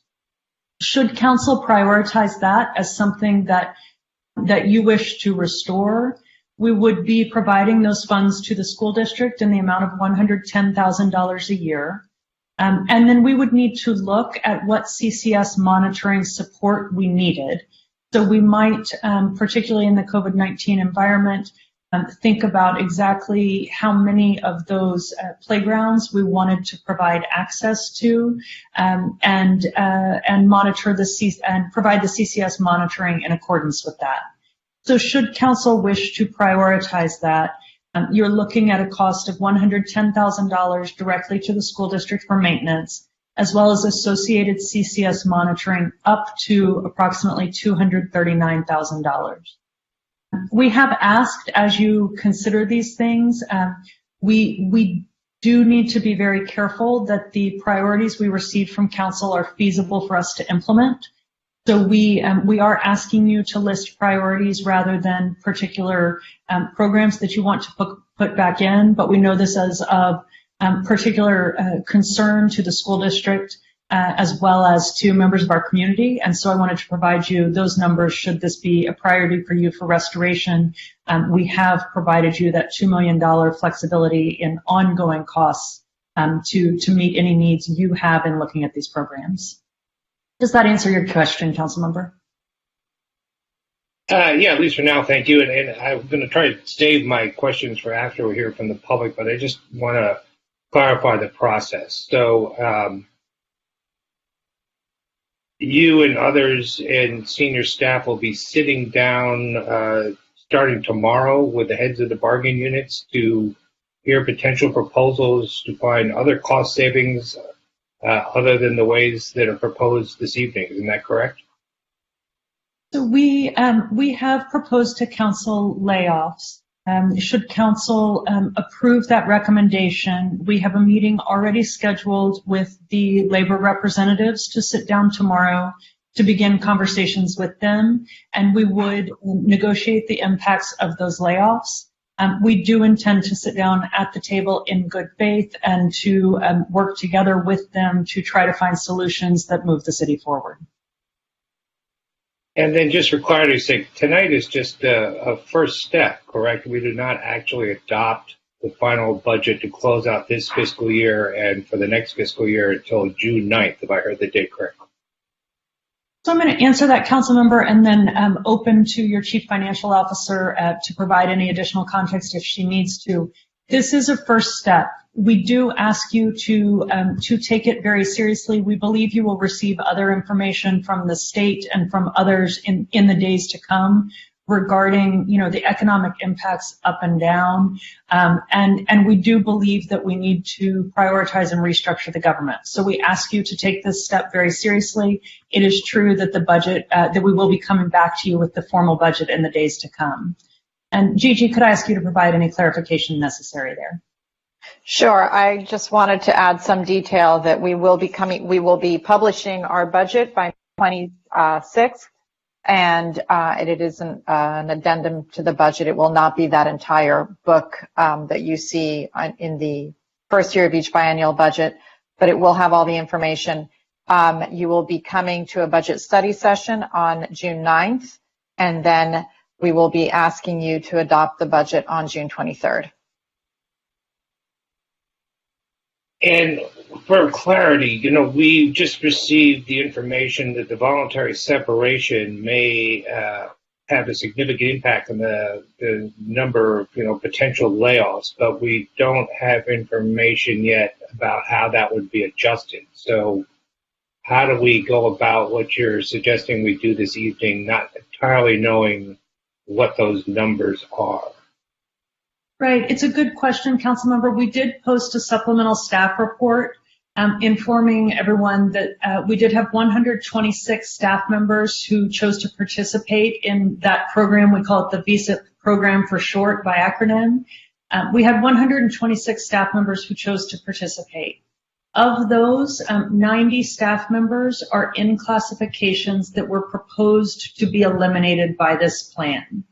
So if we have listed a classification and proposed to have 5 full-time equivalent positions eliminated from that classification, and 5 individuals in that classification have elected to participate in the VSIP program, there is no longer any need to make layoffs in that category. Similarly, if there were 6 proposed layoffs in a classification and we had 5 participants from that classification in the VSIP program, we would be able to reduce the layoffs by 5. The delta between that is obviously 36 VSIP participants who are not in classifications that are specifically listed in the proposal for elimination. The VSIP program just ended on Friday, so we are assessing and analyzing with respect to those 36 individuals what that means, whether they were in positions that are essential, that could be filled by staff who might be impacted by layoffs, whether there's an opportunity for those staff to move into these now vacated positions. So we are assessing all of that, and I'll ask Lori Gentles if there's anything she wants to add there. I think you covered it. That is exactly right. Once we have analyzed this delta, we'll be facilitating a process whereby employees can apply and be considered for a transfer, either a lateral or downward transfer into one of those positions if they meet the minimum qualifications. So really trying to place as many people as possible. Well, I guess the big question for me is, we have before us, the document in attachment A, which identifies all these positions that are potentially being laid off. But how do we potentially approve that this evening if there are going to be changes based on the VSEP program? So, Councilmember, it's a good question, and I'll ask the city attorney. I'll give him a moment after I finish answering it. But the layoff notices, we are required by some of our MOUs to provide 30-day layoff notices. So the classifications proposed for elimination before you, after sitting down with the labor groups, we would provide layoff notices to the individuals who are impacted in those classifications. Once the layoff notices go out, we will continue negotiating with the bargaining groups over the impacts of layoffs before providing a final separation date to the employees. So, and we do have, as your Chief Financial Officer mentioned, we will be back to you in order to discuss the budget. So the reason I mentioned that, there are two different ways in which things could come back before you. First of all, it is possible that we will determine that there's a layoff notice that could be issued that doesn't need to be issued. We'll do everything we can to identify that before any layoff notices go out. It's also possible that we could issue a layoff notice, but then identify positions that people who have received layoff notices could attempt, as your Chief People Officer mentioned, to transfer or demote into. So that opportunity can happen after someone receives a notice, but before they separate from the city. And then there is an outside possibility that we could need some sort of classification change, which would come to you as part of the budget process if something about that VSIP program, and particularly those 36 individuals leaving classifications that aren't affected by our plan, if that required us to change anything, we would come to you with that as part of the budget process. All right, thank you. Just one last question. We made clear we understand the depth and severity of all this and proceed with all this with the greatest distress and reluctance. But it's my understanding that currently if someone in the city is laid off, they have reinstatement rights to that position for a year, meaning essentially if we find we have the funding to reinstate that position, the person who previously held it, they get that job. Do we, in our discussions with labor, have the opportunity to extend that 1 year beyond that timeline? Maybe 2 years, just let people know that they could potentially get their jobs back down the road? So I'll answer that quickly unless Lane wants to. Go ahead. So yes, Mayor, the charter provides for a 1 year reinstatement period, but that is, I think, appropriately read as a minimum. The city would have the ability, if it chose to do so, to set a longer reinstatement period. And again, the charter is for individuals in the classified service. And so the council could, if it chose to, extend that reinstatement period outside the charter and outside the municipal code or as part of an ordinance. Great. Thank you very much. I've now understood that Mayor Pro Tem O'Day would like to speak, and I see Councilmember Hara also waving her hand. I don't see Terry on the screen right now. I'm also aware that the superintendent of the school district wishes to speak with us, and we'll let him speak first when we get to public comment, but we should probably conclude the questions of staff first. Terry, although I can't see you, are you able to ask your question?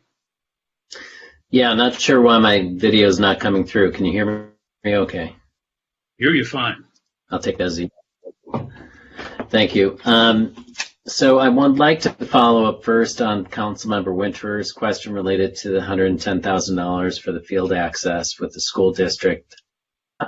How exactly do we capture savings? For example, if we were to ask for the district and the city to identify volunteers to staff the fields or playgrounds during that time, how would that roll through? Because I understand that's been something that's been suggested, but doesn't apparently produce the reduction in the budget.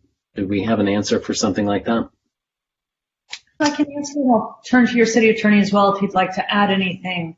The $110,000 is actually a payment that we make to the school district for ongoing maintenance of the facilities. So it's not the monitoring. CCS has historically provided the monitoring on its own. That is something that we could look at. If you identify this as one of your priorities, we would be looking at how much monitoring we need. We could also look at whether there is another way to provide that monitoring. I assume your interim city attorney may step in and say that would need to be in accordance with the new AI we've developed related to child abuse prevention. So we would need to run that very carefully. Well, this would be a little different. My understanding of the Playground Partnership Program is that it's basically that the facilities are open for families to use, and we don't assume responsibility for the children there. In other words, we're not running programming. We're simply making the space available for them to use, which is why the monitoring costs are fairly low. That could continue, and if the direction is, one thing that could be considered is whether volunteers could serve that monitoring purpose. We would have to fit that within the city's volunteer program and ensure that all of the requirements of that were met. But in theory, that would be a possibility. Okay. Well, I want to use that one as an example because I suspect, and you may confirm now, that could apply to other elements within the CCS budget related to use of fields, like, for example, AYSO or pickleball, et cetera. We would have to look at the individual programs to see what role is played by the CCS staff and whether that could, in fact, be filled by a volunteer. Okay. I have just a second question because Councilmember Winter covered the process question I had, and that is related to those services where we charge fees. So the swim center and other use fees. In Ms. Ginsburg's presentation, she mentioned that we would have fee increases to offset costs. And I know that every 2 years we do fee studies to balance our cost against the fees that we charge. So help me understand a bit, even with passports in the city clerk's office, how is it that we achieve significant savings from programs where we balance the costs against the fees that we charge?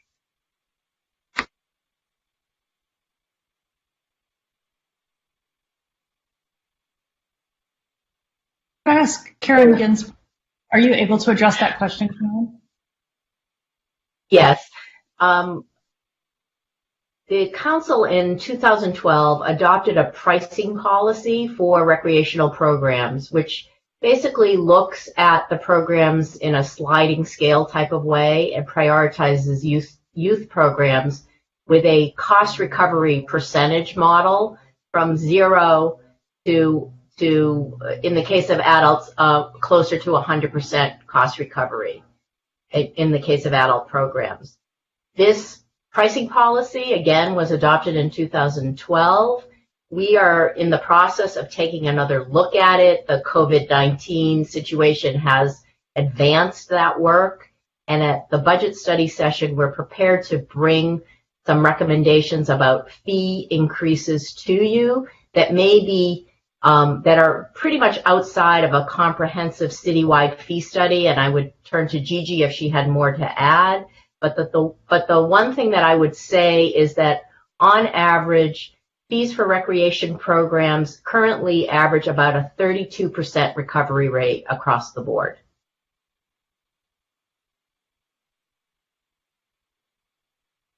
Thank you. That was Councilmember Hara, you had a question. Actually, I have a couple of questions. First of all, I would like to see if I could have some clarification in regards to the POD program. I think that Mr. Engel said that we had an extension of 40 members. Is that the totality of the people that we have in there?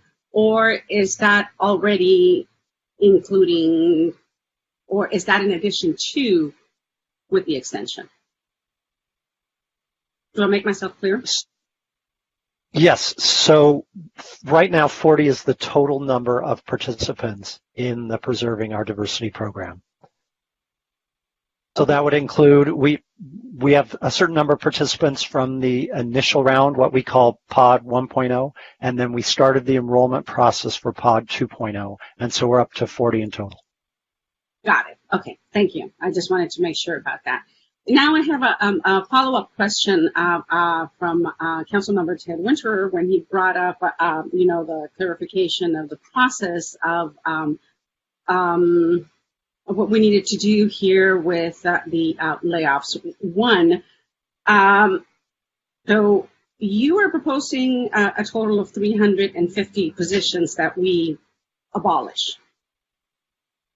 And it does not adjust already with the supplemental of the positions of all of the employees that took the voluntary separation.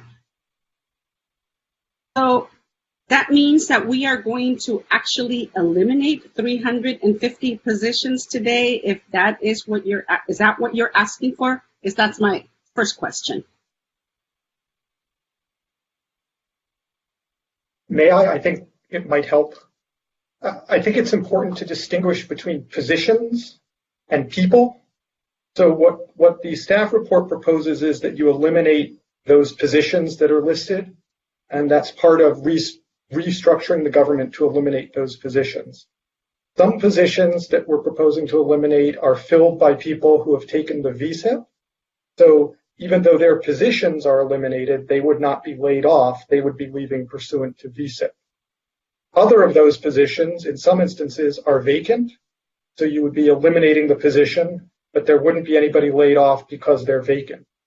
So the number of positions that being eliminated is not necessarily the number of people who will receive layoff notices. Does that help? Okay. That does help. I think I'm just gonna just give the same sentiment that Councilmember Wintory did, which is like it's really hard for us to kind of figure out, but I'm gonna move on. When you were talking about the people that do receive the layoff notifications, okay, and the time that it takes for them to be able to come back. If some of these people, are they able to apply for unemployment? So the city does not make determinations as to unemployment. That's EDD, which makes those determinations. But yes, people could apply. And in general, people who are terminated, they have the ability to obtain unemployment. But the ultimate determination of that would be made by the state EDD. Okay. Okay. And I guess I'll just wait for the rest, like Councilmember Winter and O'Day said. I'll just wait for later. Thank you. A few extraneous messages to me, but the next one for a request from a council member seems to be Sue Himmelrich.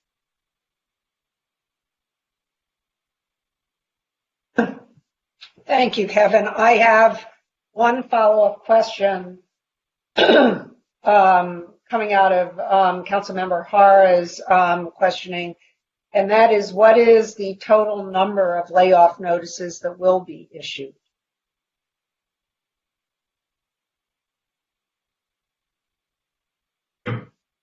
Could I turn to? Thanks, Laurie. Would you like me? Yeah, sure. So we are still working through the process, doing a reconciliation and matching process. Depending on what council approves tonight, we will know the final number of people that will receive a layoff notice that are impacted by the classifications that are in this. So we don't have the final number now. There's a process of reconciliation that needs to occur. And depending on, as I said, what happens tonight, we will be able to finalize that process. Did you have a range? I'm sorry to be pushy, but is there a range? Is it because, I mean, I wonder, are we just doing the arithmetic and taking 90 minus 337, or is there some other way to look at it? No, I think it's 90 minus 337. I think it's also minus whatever vacancies already existed. We also have to do a seniority and bumping calculation, which kind of cascades down the chain, if you will, or the promotional chain. So when you get down, when you do all of that matriculation, it will be less than the 337 for sure, actually receiving a layoff notice. But again, I don't have that final number right this instant. That is the base number we're working off of 247 or 240, 247, 90 minus 337? I would say it's roughly that, yes. Thank you. I just wanted to, thanks a lot. Councilmember Moreno. Thank you, Mayor. Thanks for putting this together, staff. I know it wasn't easy, especially faced in front of all of the potential cuts of friends and even those self-sacrificing. Thanks for clarifying the process, Councilmember Winter. It's very helpful to see, and I understand the concept that we're adopting the infrastructure here, but in so much as that we adopt the classifications as well, can those classifications be changed once labor then negotiates starting tomorrow? So the long and the short of it is there is that flexibility. In other words, as the negotiations proceed, it will be negotiations over impacts.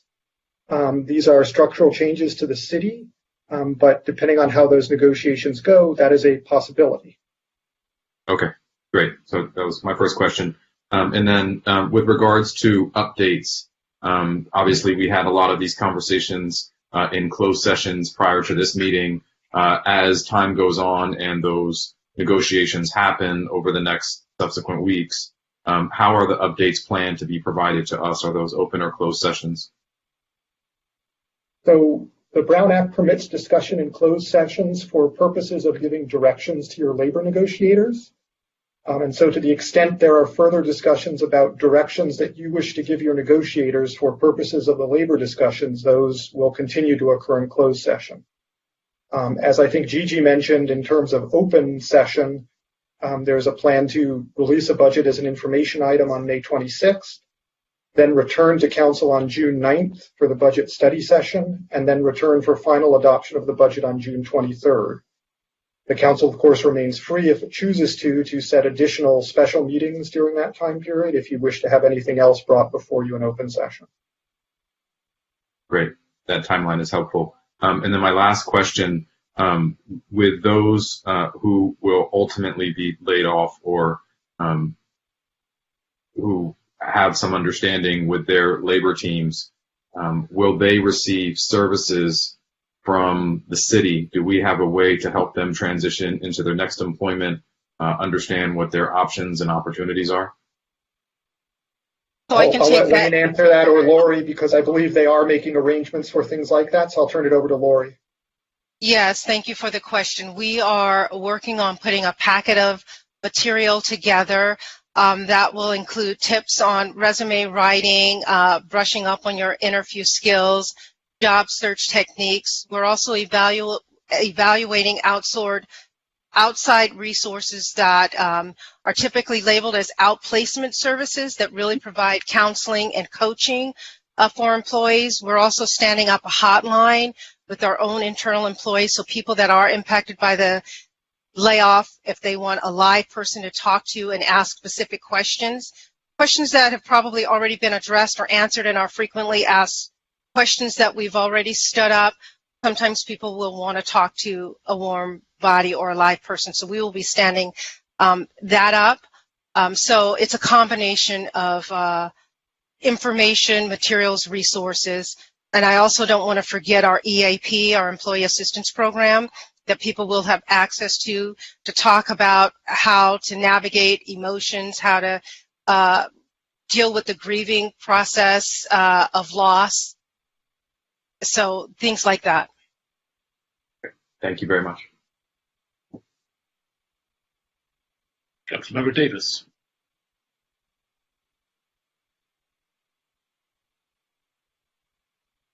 It's only just one question, but it may have two parts, which is obviously we're being asked to make some very tough decisions, but this is a first step so that tomorrow our staff can go and begin discussions with labor representatives. And one of the consistent drumbeats we've had in the emails we've gotten is, why haven't you already negotiated reduced salaries or pay or reduced work times, that sort of thing, to try and blunt the impact of these layoffs? So my two-part question is, one, can you explain why we haven't done that before today? And then two, whether or not, assuming that we have successful negotiations with our bargaining units, whether that might be the result and therefore save some jobs overall by reducing pay or reducing time work, that sort of thing. Right. Thank you, Councilmember. I can address both. I think that if we believed that we could, were our problems less severe? Did we not have a need to truly fundamentally realign our organization to a new reality? It may have been possible to sit down with labor groups and try to accomplish some quick solution here. The reasons that is not where we are a couple-fold. One is how fast and hard these impacts came. Two is how deep they are. Three is how uniquely we are affected. The revenue streams, we are a diversified city. Our finance office has worked very hard to ensure that we have diverse revenue streams. Those diverse revenue streams are not sufficient to support the government that we have in this moment and for the foreseeable future. And so when you look at the budget, the budget deficit numbers, you do need to pay attention to that 21-22 number, which is beyond the immediate impacts of COVID-19 and still a devastating revenue drop. We are hearing the governor is already forecasting where he will be going with his budget. The impacts of this are long and lasting. And for that reason, we have been directed to restructure the government. That does not preclude us from sitting down tomorrow and in the days to come to trying to negotiate impacts of the layoffs and to try to find solutions in partnership with labor, which we will do. But I want to be realistic about where that puts us, right? The size of these deficits are huge. The needs of our community are fundamentally changed. The organization as a whole, you have directed restructuring of, and that is an appropriate direction in this context, given what we see across the nation, across the county, across the state, and where we see that going. So all of that put together to say, yes, we will sit down in earnest starting tomorrow. I will be there personally as necessary. We will move this forward. We will do everything we can to sit down and negotiate impacts of layoffs, and if there are solutions that can be found, we will find them, and we will find them in good faith. But I want to be realistic about the reorganization of this organization and the need to fundamentally restructure the way we provide city operations going forward.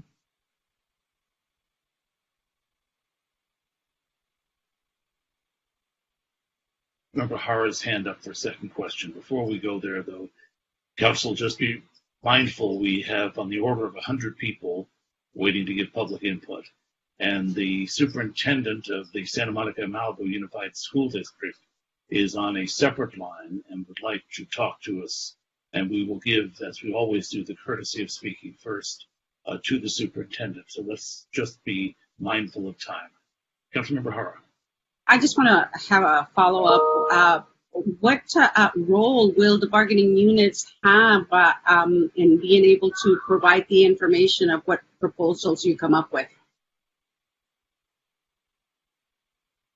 So we have been sitting down for informational meetings with the bargaining groups. We will be sitting down with them tomorrow to begin that. So the role we will be at the table with them, and we expect to be there in good faith and to commit the time and the effort to negotiate with them in good faith the impacts of the layoffs.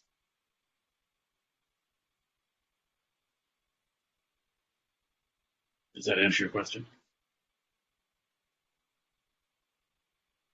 I can't hear. I think I'm going to allow the public to go ahead and go and ask their questions, and then if we have additional ones, then I will ask them at the end. Thank you. Okay, Chairman O'Day had asked to say something before we went to public input. Terry, do you want to do that before we hear from Dr. Drotti or after? Is my video back on? No, not on my screen, nope. At least. Do other Let's people hear from Dr. Drotti, and maybe I'll try and fix that. Okay. So if our technical staff would open the gate to let Dr. Ben Drotti join us, please.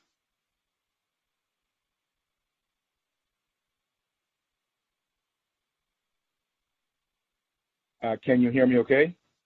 Dr. Drotti, welcome. Yes, we can. Yes, thank you. Well, good afternoon, Honorable Mayor, Mayor Pro Tem, City Council members, and City Manager, Mrs. Dilg. Thank you for your service during these very difficult times in our history. The task in front of you as you see to the well-being of Santa Monica residents is enormous and sometimes goes thankless. I do appreciate your efforts in looking after the residents of this great city and doing your part to preserve our great American democracy. I'm sure you will have many people pulling at you in the coming months to protect what they value most, and I appreciate you for listening to that. The City of Santa Monica and Santa Monica Malibu Unified School District have enjoyed a great partnership in the service of residents of Santa Monica, and particularly our children and youth. More specifically, the school district and the city entered into the Master Facility Use Agreement and Measures YY and GS for the benefit of children, youth and their families, for the support of the education and enrichment of Santa Monica children, and to allow city and community use of school facilities within the city to meet certain recreational and other needs. The district and the city have also entered into supplemental agreements that, among other things, define their roles and responsibilities with respect to the district facilities. Through mutual cooperation. Dr. Drotti, your time is up. Oh, thank you. Your time is up. So I've sent something to the Mrs. Dilg and also the City Council. Doctor and everybody, I think it would be the council's intent to allow Dr. Drotti's time here. Do I get that from the council? I'm seeing a lot of thumbs up, so let's not call time on Dr. Drotti. Let's hear what the school district has to say, please. So I'll go as quickly as possible. So, through a mutual cooperation and compliance with the terms of agreements, the district and the city have provided incalculable benefits to the youth of Santa Monica, including by offering a multitude of recreational programs, enrichment opportunities for students, and recreation opportunities for organizations and individuals who are part of the Santa Monica community. The district believes that the benefits provided by the agreement should be a priority, particularly in these difficult and uncertain times, with communities looking forward to returning to youth and community-based recreation activities. The city manager, Mrs. Lane Dilk, has graciously engaged with me in a number of conversations regarding these matters, and I thank her for reaching out. So what I am expressing to you is not a surprise to her. I've sent her and the city council members some information that outlines some of the ideas that we have in mind. I am confident that through our partnership and working together, we can preserve some of these identified areas. My request is that you ensure measures YYGS and master facility use agreements are preserved in future discussions, and that no related services that can undercut the agreement, such as the playground access, is impacted. Thank you for considering these important issues. We stand by, ready to work with the city in finding creative ways in which we can help alleviate some of your budgetary strains. I think through a partnership, we can find some solutions, and we are just making a list of things that we can possibly partner with you on. So thank you for inviting me and allowing me to speak ahead of everyone else, and I appreciate all your support. Thank you, Dr. Drani. Thank you for being with us. It's a tough time for us all, and it's important to remember we're all one community working toward the same goals. Mayor Pro Tem O'Day, you got your camera working again. You must have consulted a teenager to do that or something. You want to make a Very good. Thank you. Look, I just wanted to say as we go into public comment, I don't want to take too much time, but I wanted to just thank the staff first for pulling this together. It took a lot of work, and I know that my council members agree with the appreciation, and we'll all hear that later. We have been getting, as much as I clocked it today, 1 email per minute from the community. And tonight's decision is about real people and jobs. And the folks who work for us have been working really hard on as a result of the emergency that we're in. And a number of the emails that we've gotten were not as respectful of the work of our staff. And I want to make sure going into this that our public comments reflect what the mayor just said, which is that we are one community trying to deal with this, and that we are making hard decisions together related to real impacts on people's lives. And so I, for one, won't countenance, and I will not tolerate any kind of comments that are specific to individual staff or denigrate any of our staff members. And I just want to put people on notice before we start so we can have a respectful community process. Thank you, Mayor. I saw some of those comments, and they greatly saddened me because they do not acknowledge or recognize that I think everybody involved in this process is feeling the pain. And some of the people have been working very, very hard to come up with a workable solution that creates the least damage. And let's not forget, this came upon us because of an economic collapse caused by a pandemic. So blaming the people who are trying to fix the problem is really not that productive. The interim city manager, Lane Dilk, is asked to say something before we go to the public. I apologize, Mayor. I wanted to just thank the superintendent. We have been having conversations. They have come forward to discuss partnership on various other impacted services, and we appreciate that partnership and look forward to working with them. I also just want to echo the Mayor Pro Tem's comments and thank him and thank all of you for that. Staff across the board have been working very hard. Your essential workers are out there every day keeping this community safe. We take that seriously. You have an incredibly dedicated workforce, and we appreciate the Mayor Pro Tem's comments. Hard decisions before us, and we all are, as I said in the beginning, more interconnected than ever. So thanks. Well, thank you. And we've now put out a lot of information. We've had members of the public waiting who've wanted to have their time to comment. Let me turn to the city clerk and check on just how many people we have in the queue at this point. We have 94 people in the queue. Under our council rules, then, we will proceed with public comment. Each person will get 2 minutes. I hope that our tech staff will mark the end of that queue, because if people keep calling in from this point on, it's like turning in a late request to speak at an in-person meeting. So we have 94 people, Council. I would remind you that this will take some time, so therefore the number of questions asked will be limited. And I'd also remind you that if you do indeed have a question, once somebody is taken off the connection, there's no way to call them back up to the podium. So please make sure you ask a question before it's too late, because we can't do anything about it. Once they're disconnected, they're disconnected. With that, I will turn to our agents and our welcoming staff and our technical crew that is making this possible and ask them to begin the public input. We will now open the public hearing. Transferring David Fairbank. So please make sure you ask. Hello, Mr. Fairbanks. You can start your public comment. You have 2 minutes. All right. Good evening, Mayor, Council members, and staff. My name is David Fairbank, and I'm the General Manager of Lyft Bikes and Scooters for Southern California, based out of our Stewart Street warehouse in Santa Monica. The impacts of global COVID-19 pandemic are still being understood, but it's clear that the crisis will have physical and social impacts on cities that may echo for generations, as well as grave economic impacts that every government must address. Mobility in Santa Monica, as it emerges from COVID-19 driven stay-at-home orders, will be different from what it was before lockdown. We strongly support Santa Monica's decision to include the continuation of the shared mobility pilot program in your proposed modifications to the 2021 budget, but we also urge you to protect the staffing required to administer the bicycle and pedestrian programs, the Vision Zero program, and the Safe Routes to School program.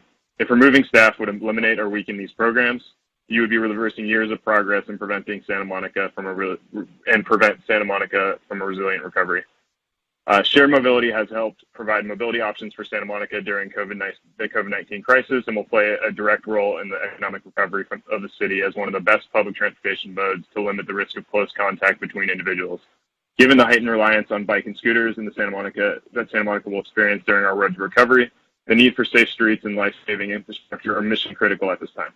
We strongly support the protection of resources that help reduce the city's carbon footprint and traffic congestion. The city has been a leader on this front, and ensuring that progress continues is critical to the health and safety of residents.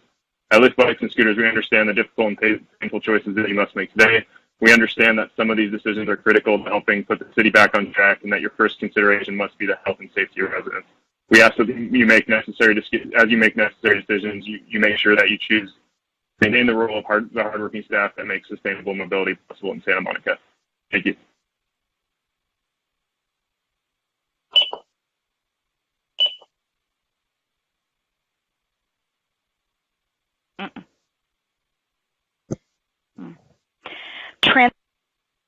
Kowar. Mr. Kowar, welcome to the meeting. You have 2 minutes to speak.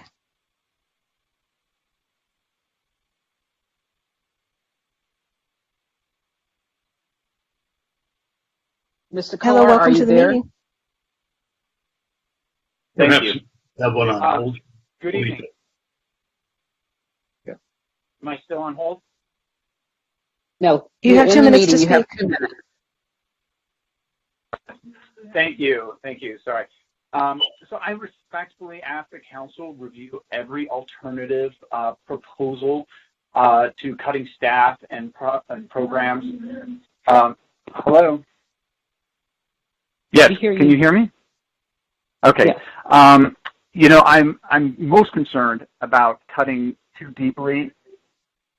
Thank you. I'm most concerned about cutting too deeply in sustainability and mobility.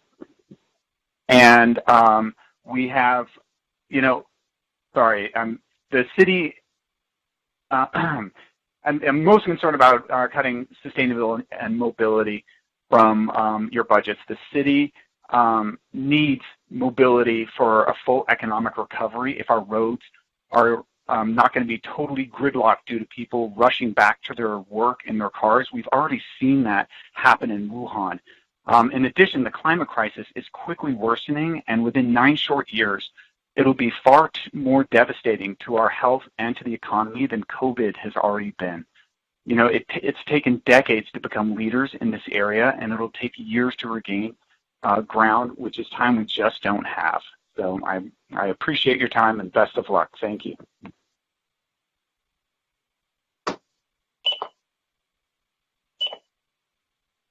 Transferring Barbie Epquist.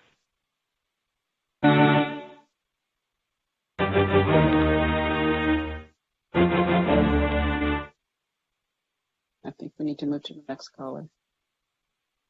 And she's not even the fifth speaker. Put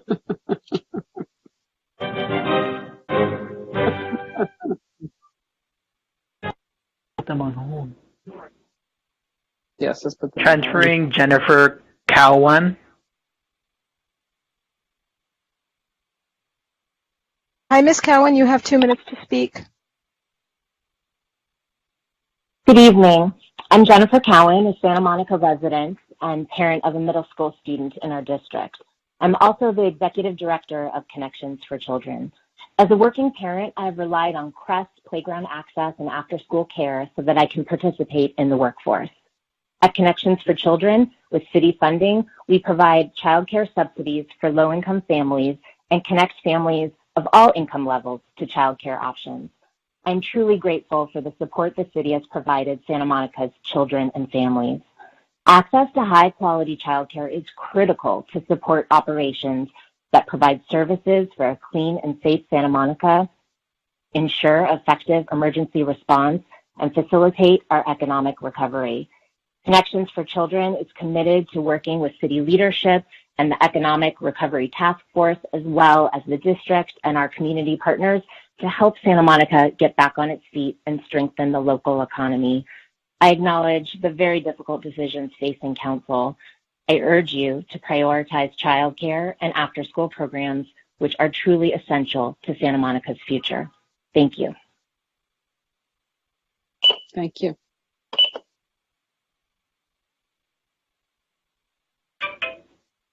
Transferring Benjamin Steers, Administrative Team Associates President.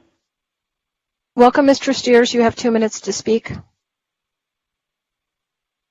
Mayor and City Council members, the decision you're being asked to make tonight is a tough one, and the consequences of going with the City Manager's recommendations would be irreversible.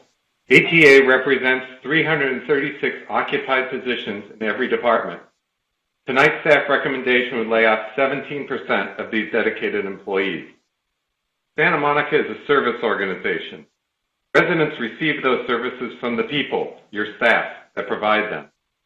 Slashing programs would cut the staff who've worked tirelessly on your behalf to serve those residents. There are faces and names behind the titles you see tonight. Behind them are their spouses and kids who depend on them. They are the ones who buy local to support our economy. Although we did not receive data earlier as we had requested, we've taken what we were able to get on Friday. Some of our talented members have analyzed it and found that there are opportunities for better outcomes that save jobs and services that are important to you and the community. We hope that we will have a chance to present this alternative scenario to the carnage that is before you. There is more than one way to balance a budget. We took a poll of our members, and I can tell you that more than 90% indicate that they would support a temporary furlough with reduced pay if that would save jobs. We know that this would be significant, and our members are ready to negotiate. We don't want to lose services Santa Monica is known for and the people behind them.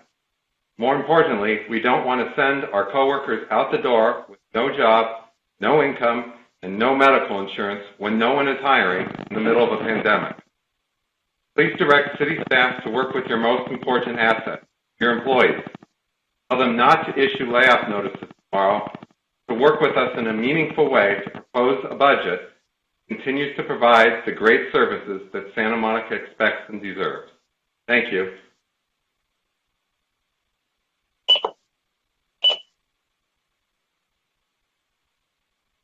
Transferring Stacy Weekenting. Good afternoon. You have 2 minutes to speak. Hi. Good afternoon. Hi, you have 2 minutes to speak. Hi. Good afternoon, Mayor and Council members. My name is Thank you for. Good afternoon, Mayor and Council members. Can you hear me? Yes. Thank you for the opportunity to address Council. Daisy Wickenpang on behalf of Verizon. Reiterating a letter emailed to City Council, I provide comment on item 8A. Verizon supports the city's core missions of providing essential services to its residents today and every day. Understanding that some layoffs may occur, Verizon respectfully encourages the City Council to maintain staff that specifically work on critical infrastructure projects within departments like Public Works, Information Services, and Planning. If the changes proposed remain as is, Verizon's ability to continue the deployment of our network and providing essential wireless services to its residents will be severely hindered. Safe-at-home orders have highlighted the growing need for a robust network that keeps students connected to their schoolwork, employees connected to their jobs, and small businesses connected to their customers. It is now more important than ever that the residents can connect reliably with police, fire, and healthcare providers where and when they need it the most. Verizon is committed to continuing its investments to the city's infrastructure by building resiliency into our existing network throughout the city. Our wireless deployment contributes revenues into the city budget of the city of Santa Monica and helps sustain its local economy. We are grateful to have great partners with various city staff who work tirelessly in assisting wireless carriers like Verizon in our wireless deployment efforts. Verizon is looking to work with the city to find solutions that would allow our wireless deployment to continue to contribute into the local economy of the city, provide critical wireless connectivity, and to stand in lockstep with the city during this crisis and after. Thank you.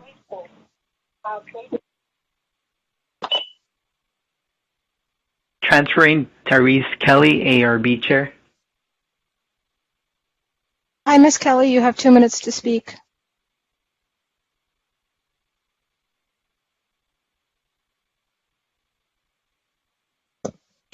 Hello, Ms. Kelly. Can you hear us? We have 2 minutes to speak.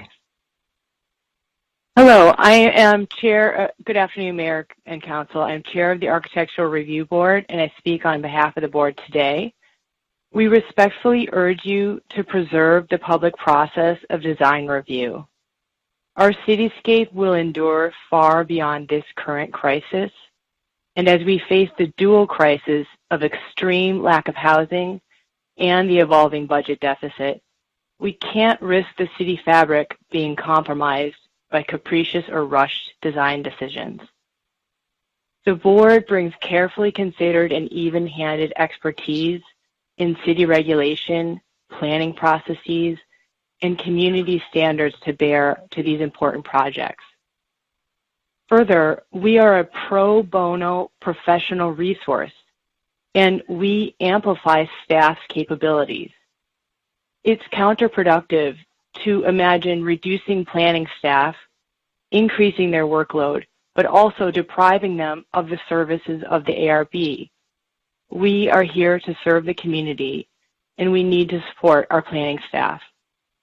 Finally, as a board, we are already adapting and streamlining.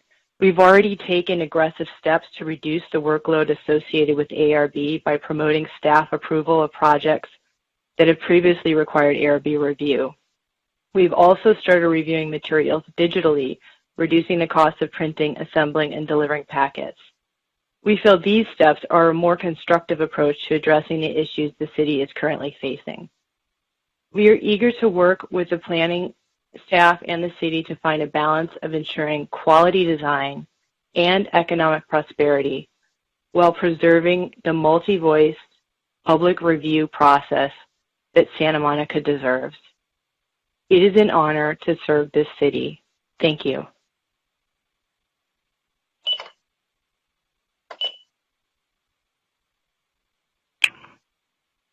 Transferring Chris Pekow. Welcome to the meeting. You have 2 minutes to speak. Thank you. Can everyone hear me? Yes. Esteemed council members, my name is Chris Pico, a resident of Santa Monica and Data Science Administrator in the city's Human Services Division.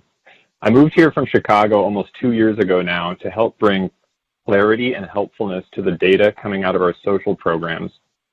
Since Friday at 11 o'clock at night, I have worked with dedicated members of my bargaining unit, ATA, to try to assess who these layoffs are hitting hardest across the city and to find a plan that could help everyone, along with myself, to keep their jobs. There are numerous ways this could be accomplished. Progressive salary reductions, furlough days, and reassignments, to name a few. We just need more time, 2 weeks. Social justice was mentioned as a principle to use in making this decision. Where is the analysis of this impact? We did just such an analysis and determined that there are plans where we can save jobs by reducing salaries for primarily the higher paid employees, sparing the lower paid cuts above 5%. The presentation also did not show the impacts of the proposals side by side. The largest layoffs are occurring in CCS and the library, our primary public-facing departments. More than 400 people, including our hourly staff, who have had their wages reduced to zero. I also want to mention to you the shared sacrifice that our membership has offered up. In a poll we did with ATA yesterday of our membership, 93%, 191 out of 206 members said they were willing to take pay decreases to save all proposed layoffs. Please allow an opportunity for that generosity and solidarity to determine this process and not a hasty plan done out of fear. In 2 weeks, I am confident our city staff and community can come back with a better proposal than the one before you today, one that saves many, maybe all vital jobs, preserves the best of Santa Monica, and avoids taking away anyone's health insurance during this pandemic. Thank you.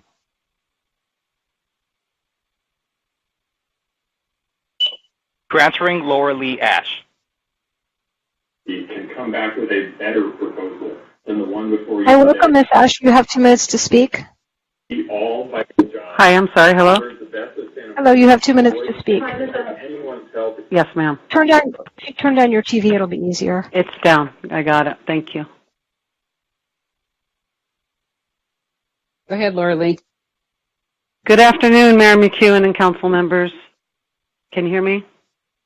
Yes. Yes. In your email boxes, there are 4 graphs that show the impact of the proposed job cuts on the city's existing workforce and city services. The data set forth is based on the proposals in the staff report now before you. The graphs demonstrate that the largest number of job eliminations hit the lowest paid employees the hardest.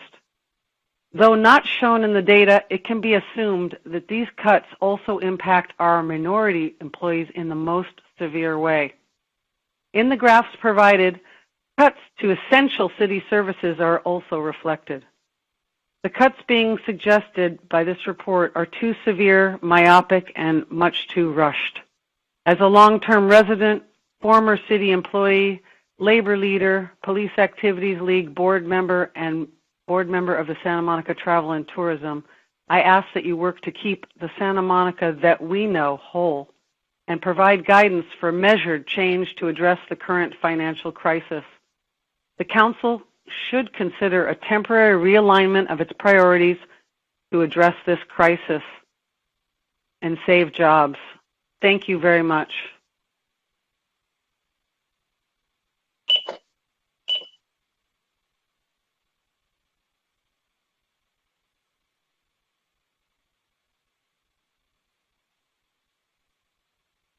Hi, welcome to the council meeting. You have 2 minutes to speak. Is there a transfer, Corey? There's not. I'm unmuting and someone else is muting them. Welcome to the meeting. I'm going to go to the next one. I'm not sure what's happening on that one. Welcome to the council meeting. You have 2 minutes to speak.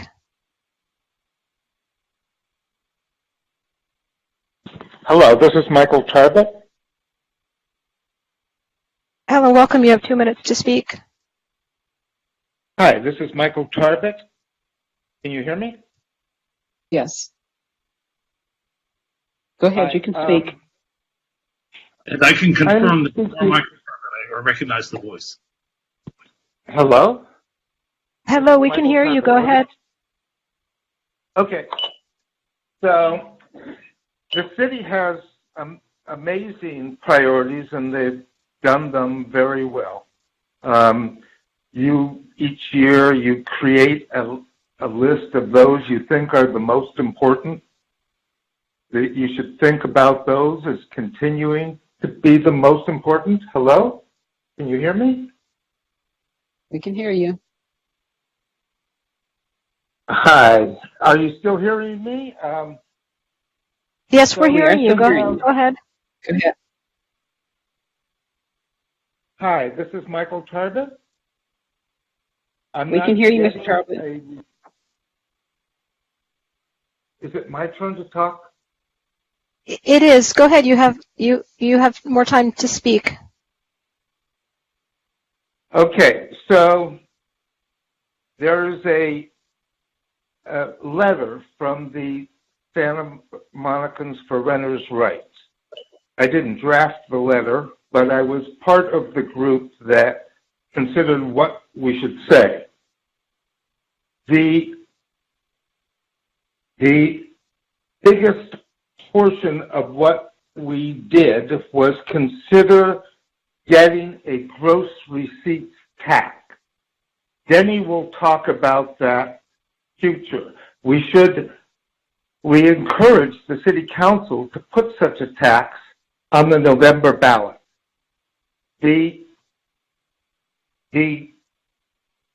That would bring us enough money to run the city, as opposed to what others have suggested in terms of doing a lot of development.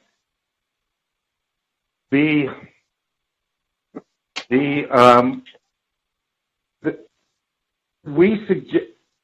had talked about, in addition to that, until that could happen and money start coming in, that we furlough the workers, and not over a period of time. Your time is up. Hello? Hi, your time is up. Thank you for your comments.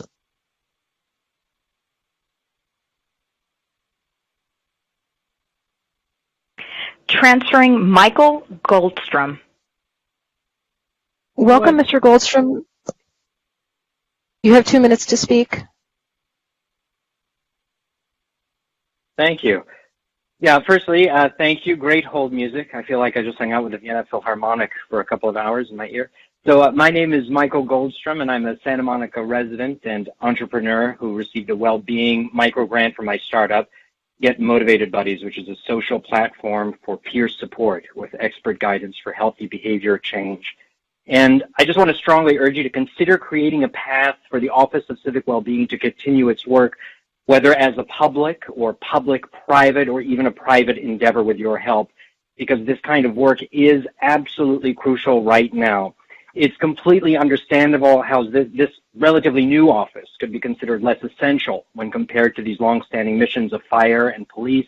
But with the pandemic and social distancing, I think we can see very clearly that physical health, mental health, disease prevention, relatedness with others, civic engagement, opportunities for meaningful work, all have the same urgency as fire prevention and safe streets, and these dimensions are all the targets of well-being.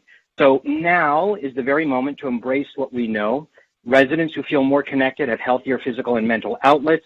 Greater economic opportunity and paths to civic engagement lead to far more successful cities on every dimension. So right now, all of these avenues are either shut off from swaths of the community or at serious risk.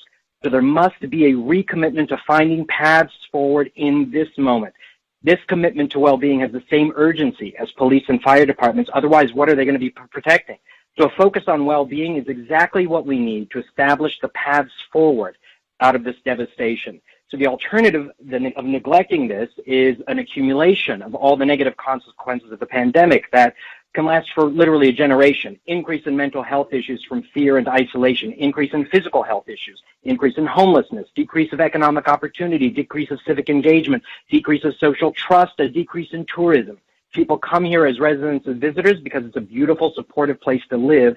So this, right now, is the very moment to prioritize well-being and focus on those interventions that will build solid support systems to improve these metrics of well-being. Mr. Goldstrom, thank you. Your time is up. Yes, thank you. Thanks so much. Thank you and good luck.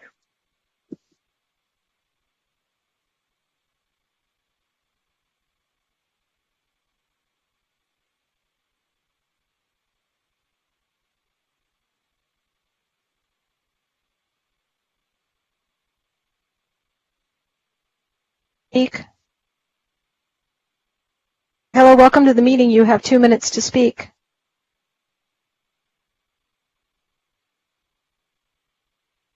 Transferring Noah Sadi. Welcome, Mr. Body. You have 2 minutes to speak. Hi, this is Noah Sadi. Good afternoon, City Council members. My name is Noah Sadi, and I'm the Program Coordinator for the Youth Development Project, a school-based mental health program that has been partially funded by the Human Services Grants Program for over 20 years now. These funds have allowed us to provide free, quality mental health services on various school campuses and the community at large for those children, youth, and families who are most vulnerable in our community. Collectively, with our partners, these funds have allowed us to serve thousands of children over the years. In fact, in just the last year alone, we collectively served nearly 60% of children and youth referred for services across our Santa Monica schools. On a daily basis, we provide services to children and youth whose lives are rattled by trauma, anxiety, and depression and abuse. Children who, without proper mental health care and support, are not only unable to thrive within our community, but are also at much greater risk of engaging in self-destructive behaviors such as substance abuse, vandalism, and crime, all of which are contributing costs to the city's budget, which could be avoided by maintaining proper preventive care. Most importantly, though, access to mental health services is truly life-saving. We work with countless children and youth who have contemplated suicide, and without access to these crucial resources would pose a devastating risk to themselves and others. The vulnerable children and families we serve need mental health services now more than ever. In a time when so many in our community are experiencing a variety of hardships and find their mental health and well-being deteriorating, we believe that securing relief should be our city's priority, not reducing or eliminating it. Thank you so much for your time. Thank you. You have 2 minutes to speak.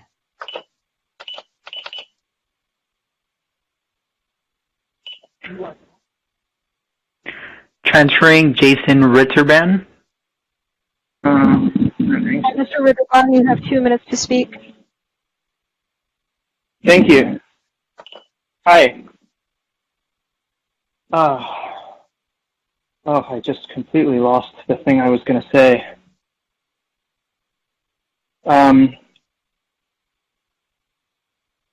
Well, here's the deal. Climate action and sustainability are so important to me. I care so much about this city. I've been a Santa Monica resident for over a decade, small business owner, taxpayer. I care too much about this city and its place as a model of conscious, progressive environmental public policy to let these short-term financial circumstances circumvent our sustainability goals long-term. The world needs the example that we are setting here. So I hope you council members, the people I voted for, won't let me down in defending this critical aspect of our public services. Please restore the Office of Sustainability staff expertise and program support, including sustainable works, business, and community programs. It's so important. I yield the rest of my time. Thank you. Transferring Chris Gutierrez. Hi, welcome to the meeting. You have 2 minutes to speak. Thank you. Good afternoon, Mayor McEwen, and council members. I assume you hear me. Nod if you hear me. Hello? Yes, we hear you. Yes, we hear you. Okay, thank you. Thank you. It's Chris Gutierrez. Good afternoon, Mayor McEwen and council members. Good to be with you at this very difficult time. Thank you for taking on this very heavy burden. I comment as a resident community leader of San Jose State Streets Alliance, Climate Action Santa Monica, the Climate Corps, and the Community Gardens. We are all ready to help through this wretched pandemic and the resulting shutdown. I appreciate the clarity of Interim City Manager Dild's opening statement, which we committed firmly to sustainability, well-being, and the Santa Monica way. With the budget shortfalls crashing into us, anxieties have increased, especially for the youth as they look to contend with their future. Our Climate Corps reminds us that having purposeful efforts are significant. Let's advantage youth beyond school in all kinds of ways, many of which do not cost anything, such as meeting with you, dear council. Essential to having a clean and safe community and city and a new economy is how we manage our streets. Managing those well will move us either toward environmental justice, economic recovery, and climate resiliency, or if we ignore them, away from those goals. To make that a reality, community leaders working on mobility, sustainability, and climate have already volunteered to be part of the task force on the economic recovery. A diverse, green new economy requires us to participate. Finally, as to program fees that Mayor Pro Tem Terry O'Day asked, the Community Gardens program in late 2019 offered to raise fees. Our gardeners were fine with that, and we sought to make that happen. That could not go into place yet because of a fee study that had to be conducted, but that's an early example that we were conscious of participating before even this COVID-19 hit. Lastly, Thank you. I'm sorry, but your time thank is up. you. Thank you. Thank you.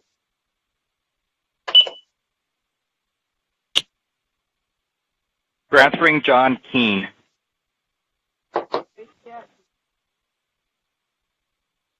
Welcome. You have 2 minutes to speak. Great. Thank you very much. Hello. Good afternoon. This is John Keene. I'm the president of the Santa Monica Malibu Board of Education, speaking tonight as an individual. Thank you, Mayor McEwen. Thank you, Mayor Pro Tem O'Day. Thank you, council members. I had anticipated asking you to protect the playground partnership and to reaffirm the Master Facilities Use Agreement. I now find myself rewriting.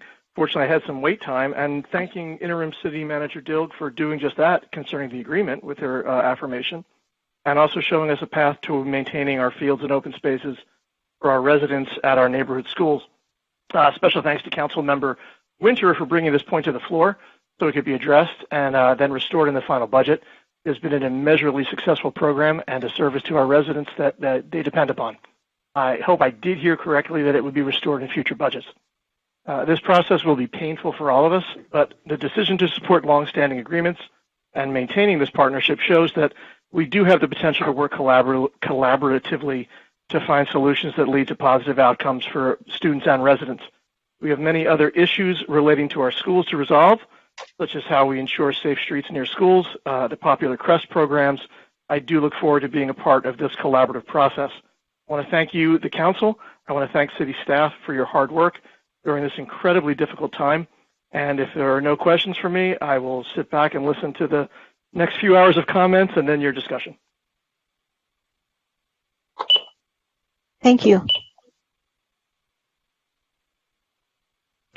Transferring Wesley Shuang.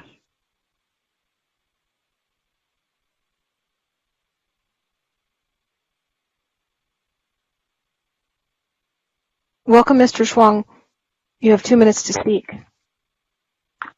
Yeah, I'd like to speak.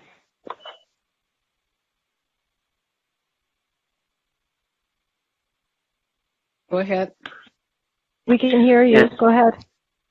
Okay, so thank you for the opportunity.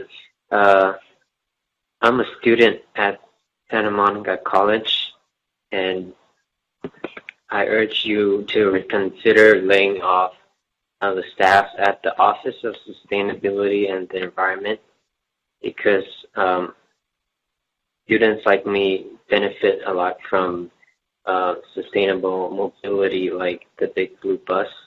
And also I truly believe that Santa Monica is attractive because of its sustainable practices, like bike lanes and public transportation.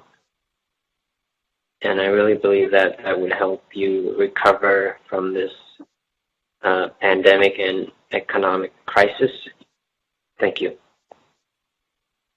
Thank you. Transferring Joanne Berlin. Hi, Miss Berlin. You have 2 minutes to speak. We can hear you. Someone else is speaking right now. You're speaking. There's a delay. You can turn down your television or your computer. Thank you.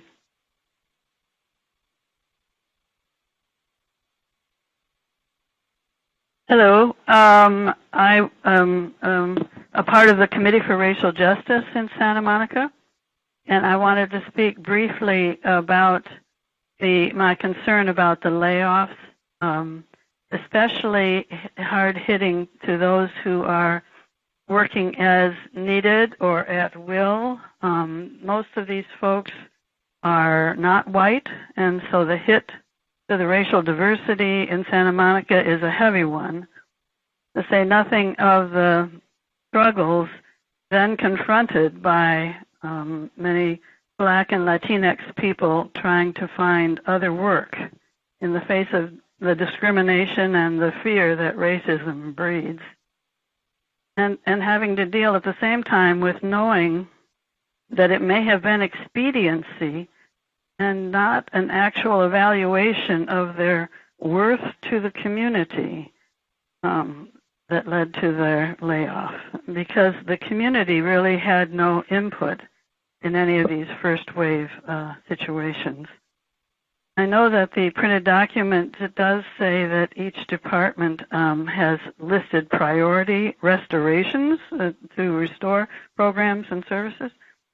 I strongly urge that the staff does figure out some way to have the communities affected by these cutbacks have input before the first budget check-in, which I gather is supposed to happen in 6 months after all of this takes place. Take this opportunity to restore Santa Monica in ways that lessen the burdens on communities of color instead of perpetuating systemic racism. We don't want to return. Thank you. Your time is up.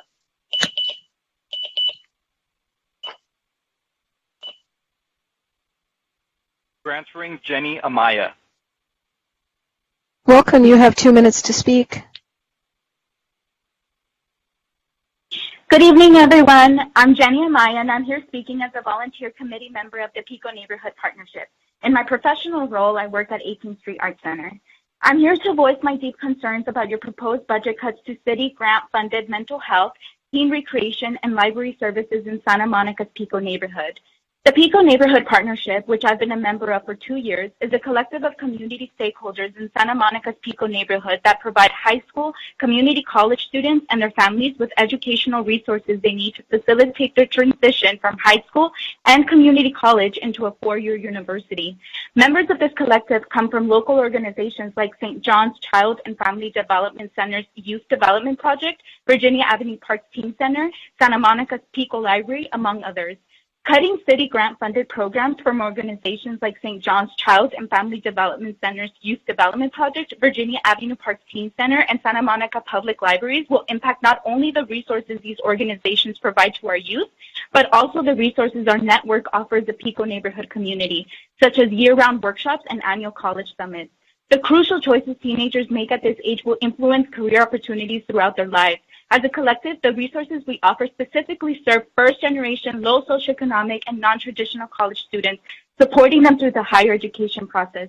We engage and respond to the needs of anyone facing socioeconomic barriers to their education. The services that city grants have allowed St. John's Youth Development Project, Virginia Avenue Parks Teen Center, and Santa Monica Public Libraries to provide to our children, youth, and families are essential to the well-being and future of our community, especially in these uncertain times. I know you have many hard choices tonight, but these city grant-funded programs help our most vulnerable community members. Cutting or even greatly reducing these critical resources will have a devastating impact on our youth, and I hope you understand how essential they are to our community. Thank you for your time. Thank you.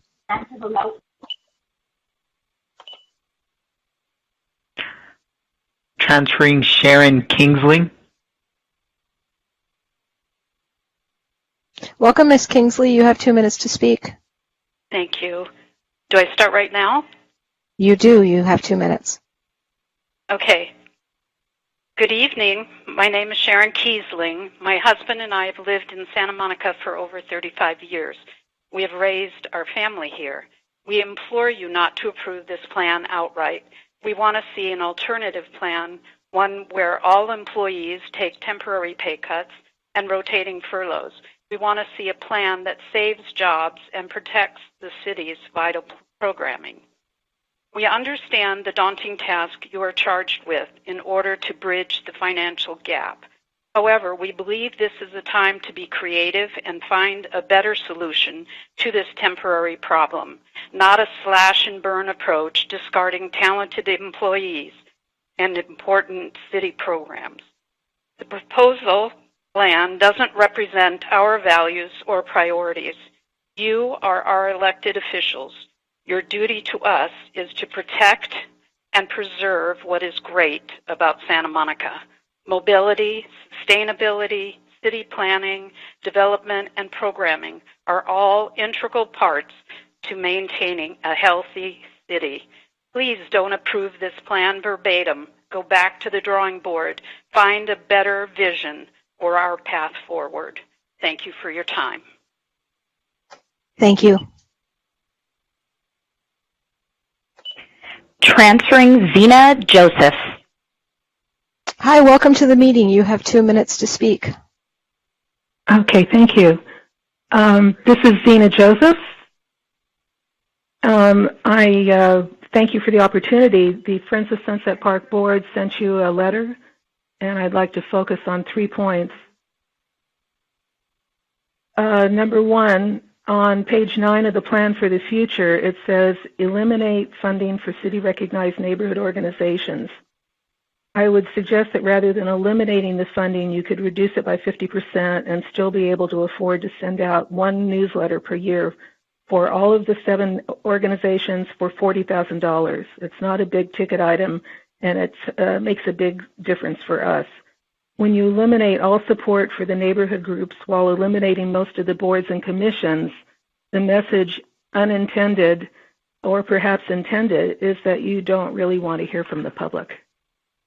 Second point, on page 48 of the plan, the police department, quote, the one program eliminated in functional totality is crossing guard services.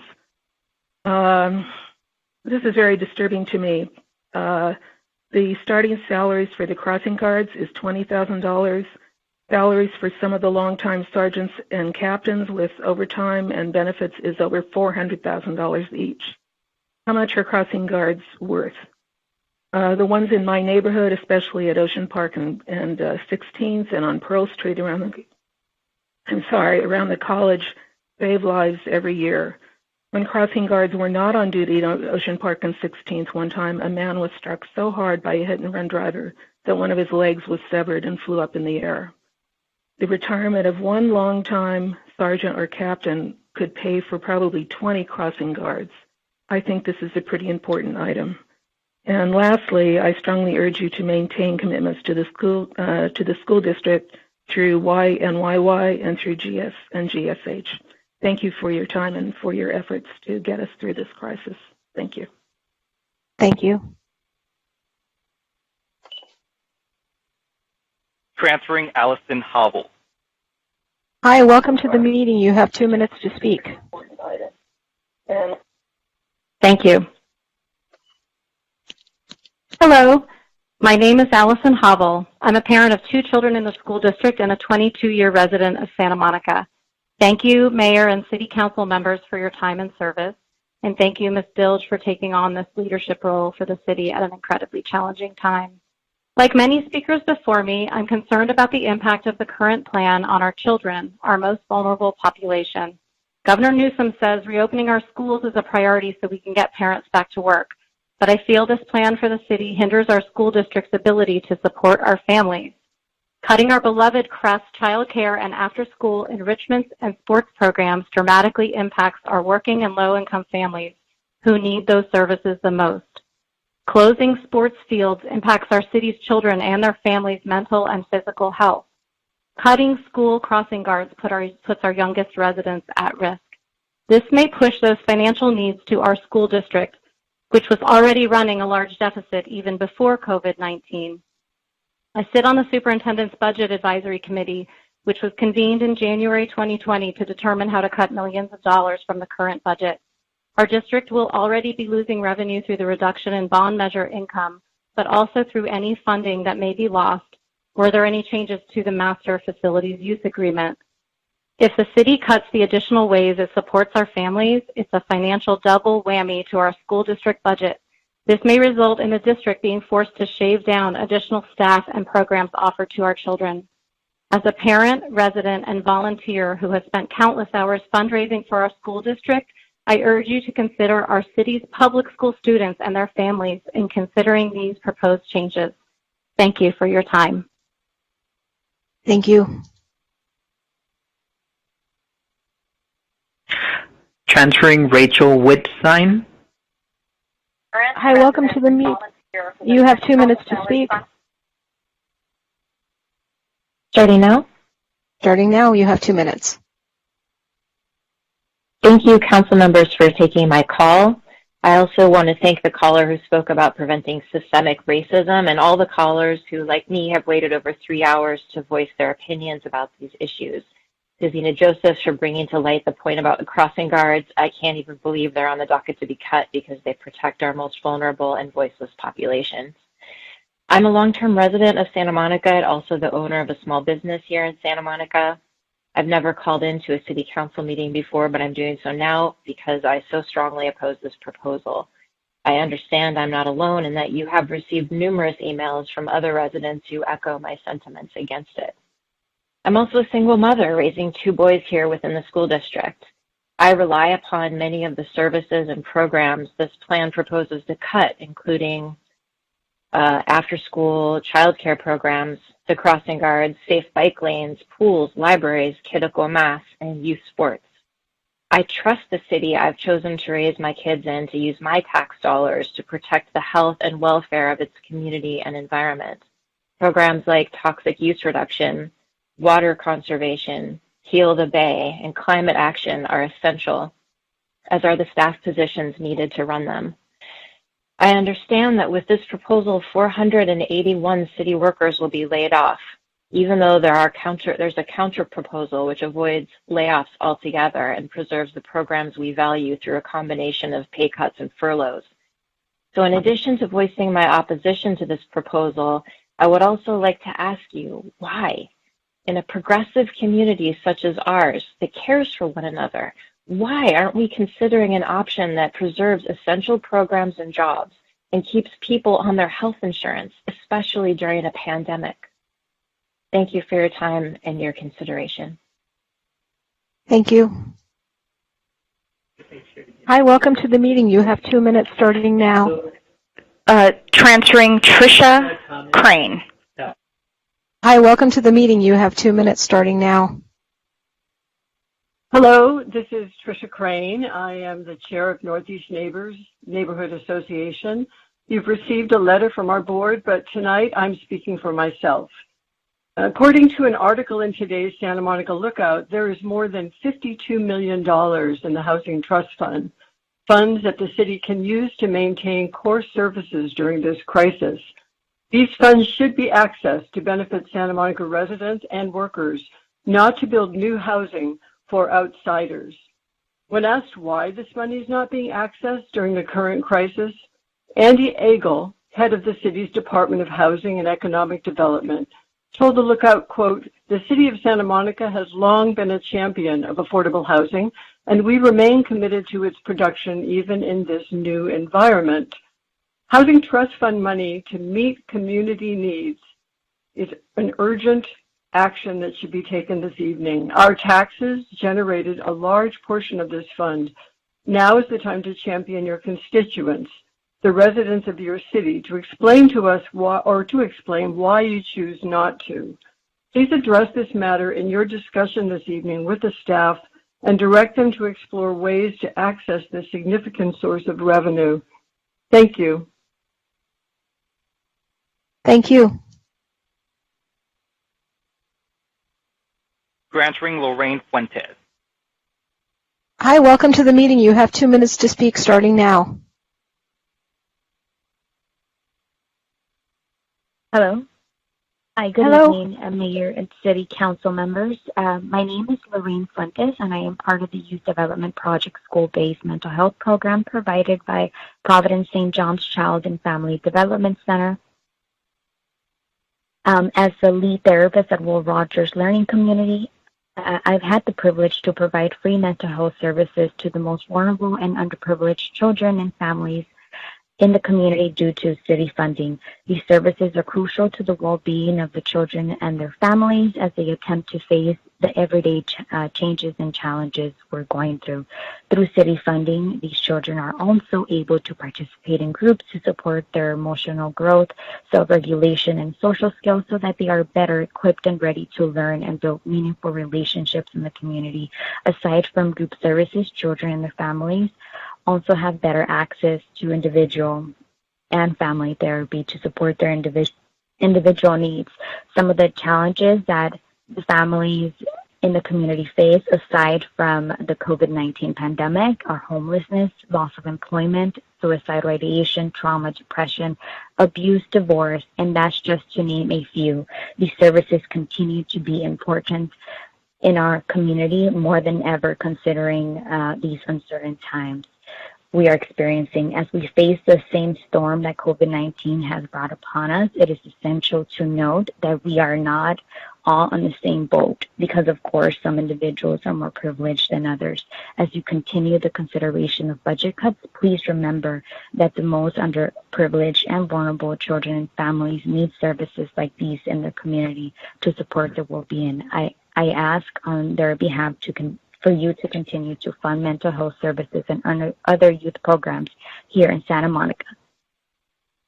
Thank you. Thank you.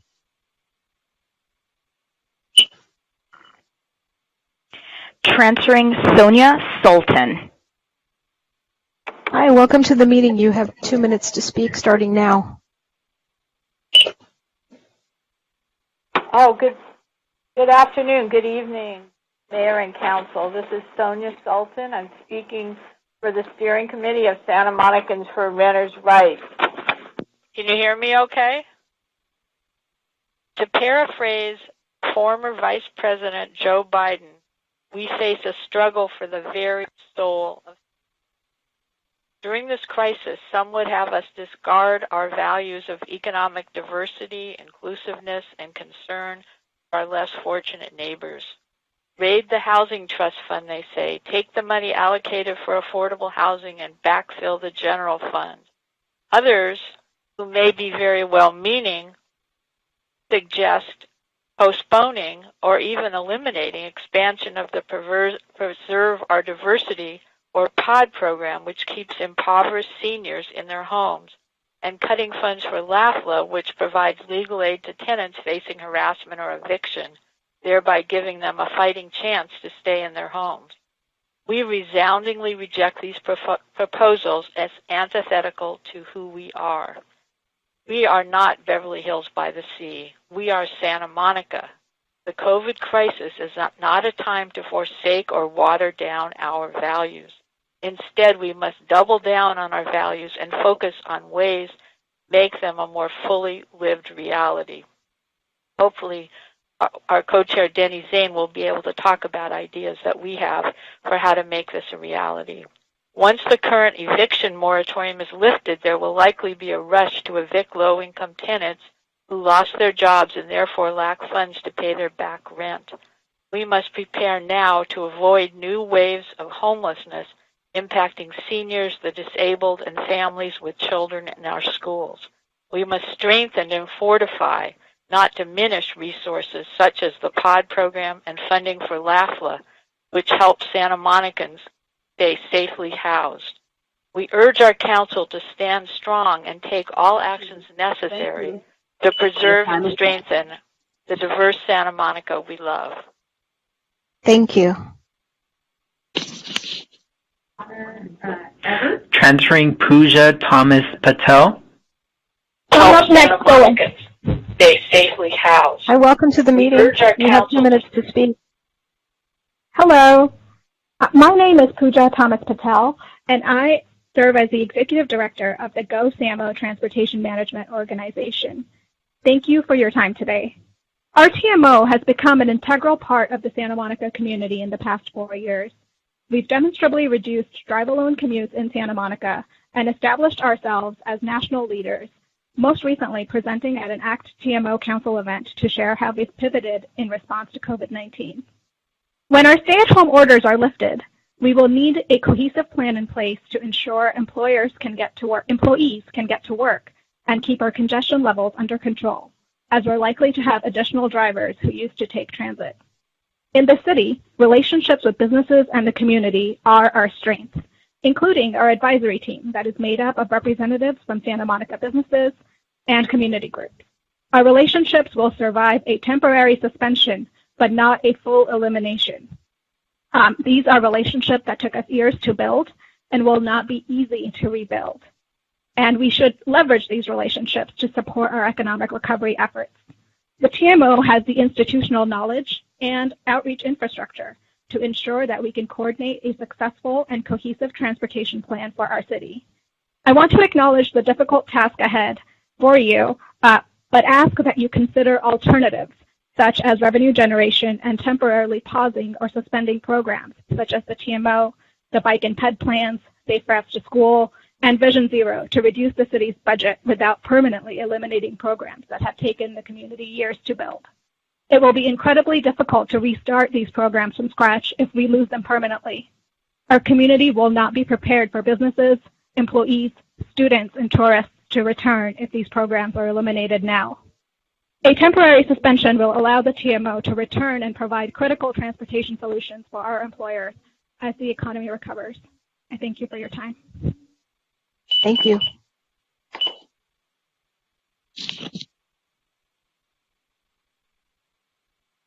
Hi, welcome to the meeting. You have 2 minutes to speak. Well, hello?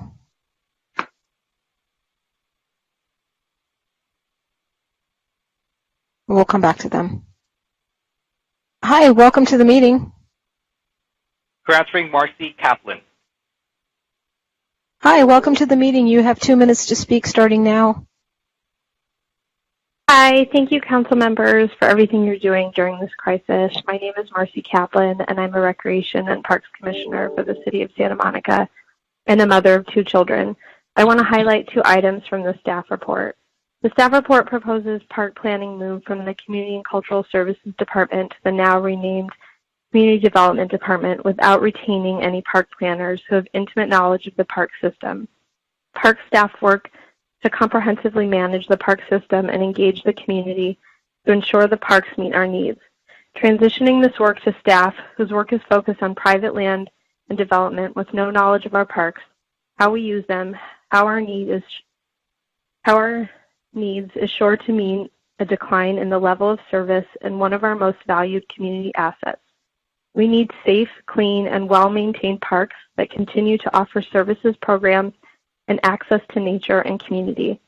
In a city that has large multifamily residential makeup, for many Santa Monica parks are the only backyard for children to play, the elderly to take safe walks, and more.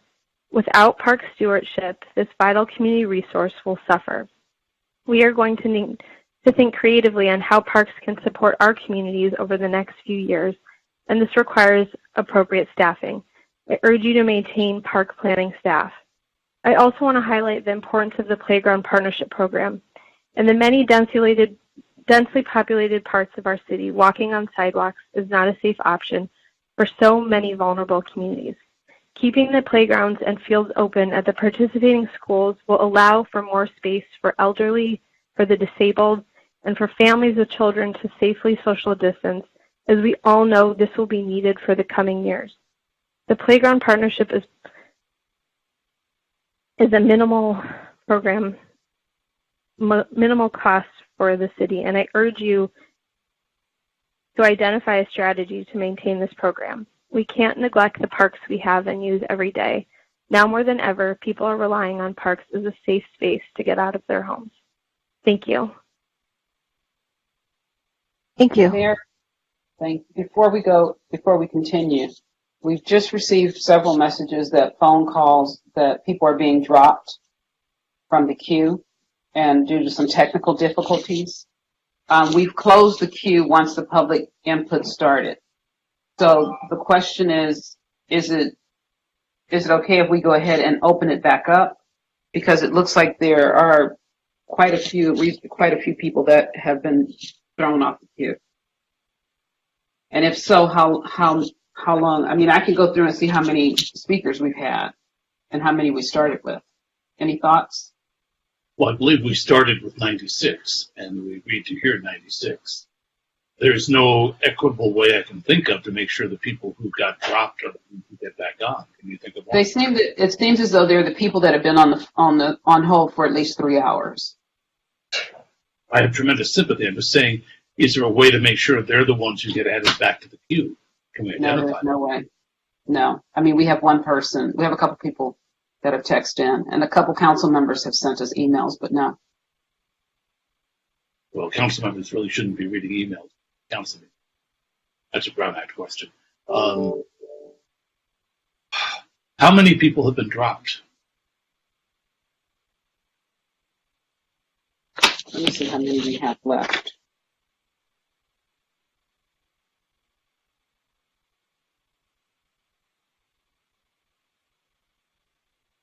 Because we've only been through about 22. Pardon me? I said we've only been through about 22. All right, so we were about a fifth of the way through. How many have we dropped? I'm sorry, if I can interrupt for a second. I received 4 emails, or 3 emails and a message to the chat that people, of people who were dropped. There's 29. There's 29 still in the queue. So 29 and 22 means we dropped half our list. Is that possible? I assume so. Well, no, we had some people. We did have some people that hung up. Let's put it that way. So it seems like in the last few minutes. Her hands. So, I have a question. Denise, do we have a list of the phone numbers that called in? I mean, I understand we don't have the names, but do we have a list of the phone? We do. Would there be a way to have that in the future? Corey? We might be able to get that from the technology. I'll see if we can get that. Yeah, we're getting a bunch of emails now. I do have 2 emails in which they left their phone numbers.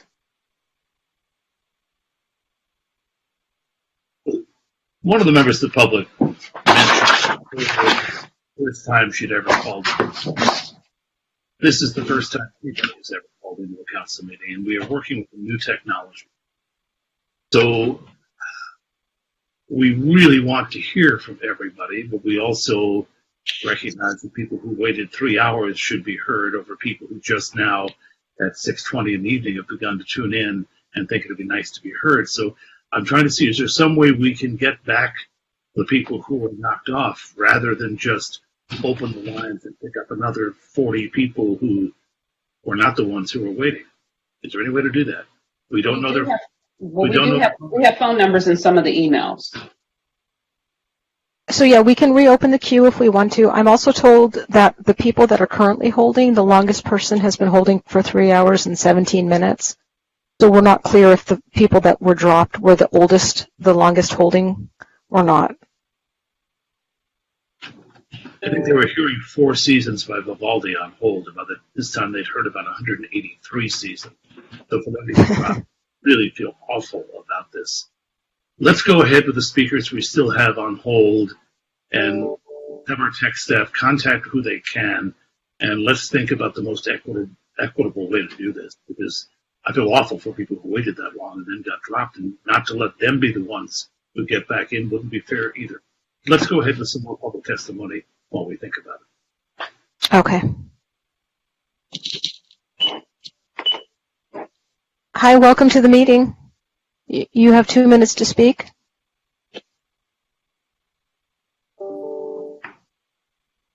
Hello, welcome to the meeting.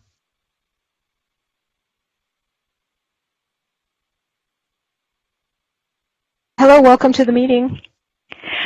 Transferring Connor Everts. Welcome to the meeting. You have 2 minutes to speak. Hello, this is Connor Everts. I want to thank you for the opportunity, the mayor and council, in these difficult times. I feel like I've actually, I'll try again. This is Connor. Hello. Thank you. Good evening. This is Connor Everts. I've been on for 3 hours and 25 minutes like many others. I hope they get a chance to speak. I know these are very difficult times, and I don't underestimate the difficulty of the decisions you want to make. But after hearing so many equally compelling issues, I feel like I'm in the last night's episode of Westworld, and that we've entered a brave new world here of how we're going to deal with these issues. I've been asked to speak by a large group from the Santa Monica Swim Center, calling ourselves the Friends of the Swim Center, specifically people in water aerobics who are a diverse group, often people who are elderly, have handicaps, disabilities, and are can only be improved by the time they're in the pool. We appreciate staff and the largesse of the city for many years. We actually want to thank you for maintaining our program. At the same time, I hope you look at those at most in need in the city, as we've heard about, and I'll put in a short word for the value of water conservation. Thank you very much. Thank you. I'm going to go back to the previous caller. Hi, welcome to the meeting. You have 2 minutes to speak.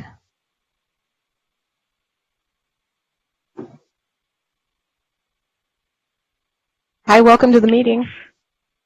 Transferring Matthew Stouffer. Hi, welcome to the meeting. You have 2 minutes to speak.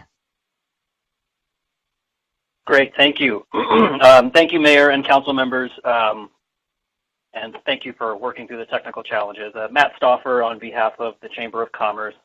First, I do want to echo Mayor Pro Tem O'Day's comments and thank the city and especially city staff who have been extremely helpful and responsive to our local businesses over the past 7 weeks, especially restaurants who are using flexible parking, off-site alcohol sales, and even listing themselves on the city's essential businesses map as a lifeline to stay afloat. So I just want to say thank you for that. As we look toward the future, we do want to highlight that development and permitting will be a crucial component of economic recovery. So to that end, we support the staff recommendations around streamlining and advancing pending and future projects. The sooner those projects get underway, excuse me, and completed, the faster people can get back to work and the faster the city can begin collecting revenues again. But we do worry that drastically reducing planning staff may run counter to that effort. We know you have to balance the budget in the very near term, but we want to make sure the city has the resources in place in the medium and long term to take advantage of the recovery once it's safe to do so. So thank you once again for working through the technical challenges, and I wish you the best of luck in the tough decisions you have to make. Thank you. Thank you. And welcome to the meeting. Transferring Gail Gutierrez. Hi, welcome to the meeting. You have 2 minutes to speak. Good evening. Good evening. I appreciate your commitment to hearing from the community. My name is Gail Gutierrez, and I work at Providence St. John's Child and Family Development Center. I'm speaking to support the Youth Development Project, a city grantee for over 20 years. I was a therapist on this team for over 8 years, and fostering the connection between city youth and the community was extremely important for the well-being of the most at-risk youth in Santa Monica. Last year, YDP provided mental health services to 138 children and youth and provided 19 therapy groups at a variety of Santa Monica schools. This team is unique because it also dedicates time and support to community mentors, teachers, and staff, including trainings on suicide prevention. YDP provides crisis support to the community, not only in the schools when Santa Monica experiences a traumatic event such as a death of a youth. YDP specifically targets the Spanish-speaking families in Santa Monica, provides support to ELAC meetings, and provides parenting support groups in Spanish. I feel it would be a misstep to cut funding to YDP. The loss of the focus on early intervention, social-emotional learning, providing services to the most vulnerable children and youth, and fostering the connection to community as a whole is not replaceable. Mental health services should not be cut in this time of crisis because we will need more of it to address the resulting trauma, grief, and loss. Thank you for your time. Thank you. Hi, welcome to the meeting. Transferring Carlos Rubio. Hi, welcome to the meeting. You have 2 minutes to speak. Hello, Mayor, City Council, community members, and amazing professional city workers. My name is Carlos Rubio, and I am an advocate for workers and the chief negotiator for the Teamsters members working in the city of Santa Monica. Do not put workers on the brink of living in the streets without access to health care and income that will burden our already stressed regional resources. Vital and essential services are key to the sustainability of the public's health, and safety should not be on the chopping block. The real solution should be centered on collaboration and commitment to the community and protect people. We have been here before, and the only way out is to continue to take care of business for our future generations and to create, develop, and protect. We are committed to continue to serve this community professionally and to negotiate terms and conditions to ride out the COVID-19 wave, but not to permanently slash and burn services and destroy in a matter of weeks what took decades to build.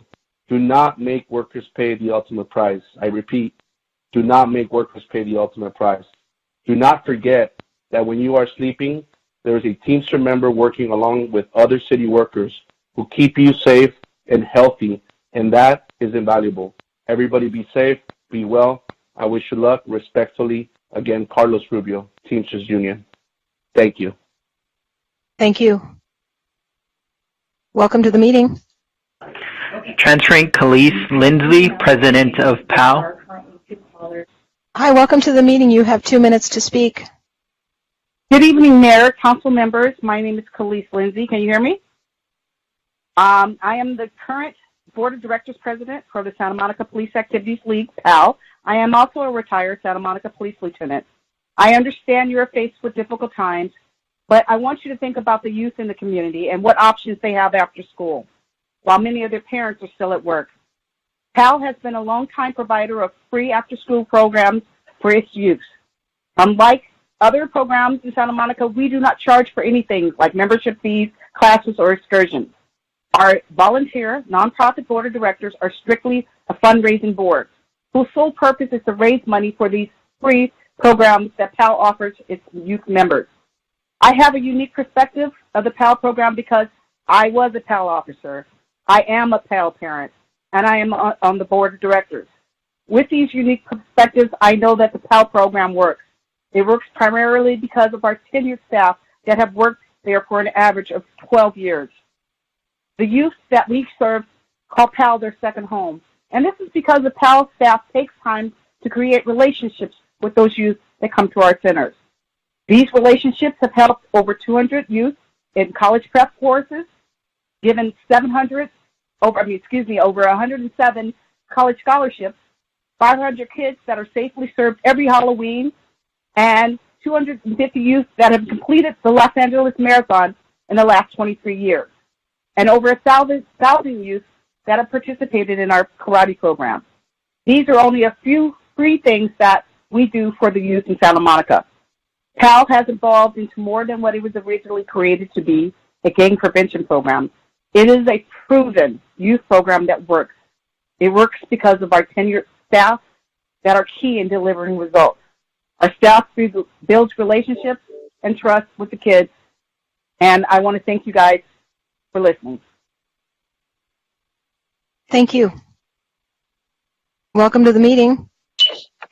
Transferring Helda Mercedes. Hi, welcome to the meeting. You have 2 minutes to speak. Hi, Council. I just wanted to express that we need our libraries and library workers more than ever, and I really implore you to not make these drastic and unnecessary cuts. I feel like you will lose valuable people that our city really treasures. In addition, I'm wondering why the interim city manager said that they have a meeting scheduled with bargaining units tomorrow. I've heard that there is currently no set meeting. I stand by my library and library workers with their alternative offers, such as furloughs and pay cuts. Thank you for hearing me. Thank you. Thank you. So there's a phone number that called directly into the meeting. Should I answer that one next? Looks like they're in line. No? Okay. We'll hold off on that one. Hi, welcome to the meeting. Transferring Patty Braun, Vice President, Community Concerns, Santa Monica Malibu PTA Council. Thank you. Hi, welcome to the meeting. You have 2 minutes to speak. Thank you. Good afternoon, Mayor McEwen, Mayor Pro Tem O'Day, esteemed City Council members, and City Interim Manager Ms. Dilk. My name is Patty Braun. As VP of Community Concerns for the Santa Monica Malibu PTA Council and a 30-year Santa Monica resident and parent leader, I wish to thank city staff for their comprehensive and arduous work with a plan for the future and extend appreciation for the challenging negotiations ahead.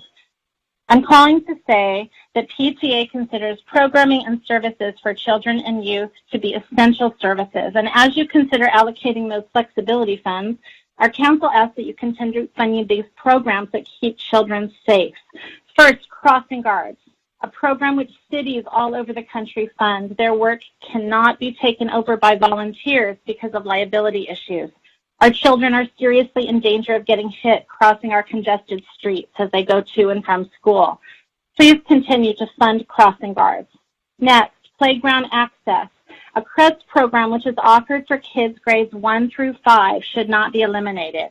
1,860 children and their families used this service last year. These 2 hours of supervision after school allow kids a safe place to play as they go to and from school. Sorry, I think there was a delay.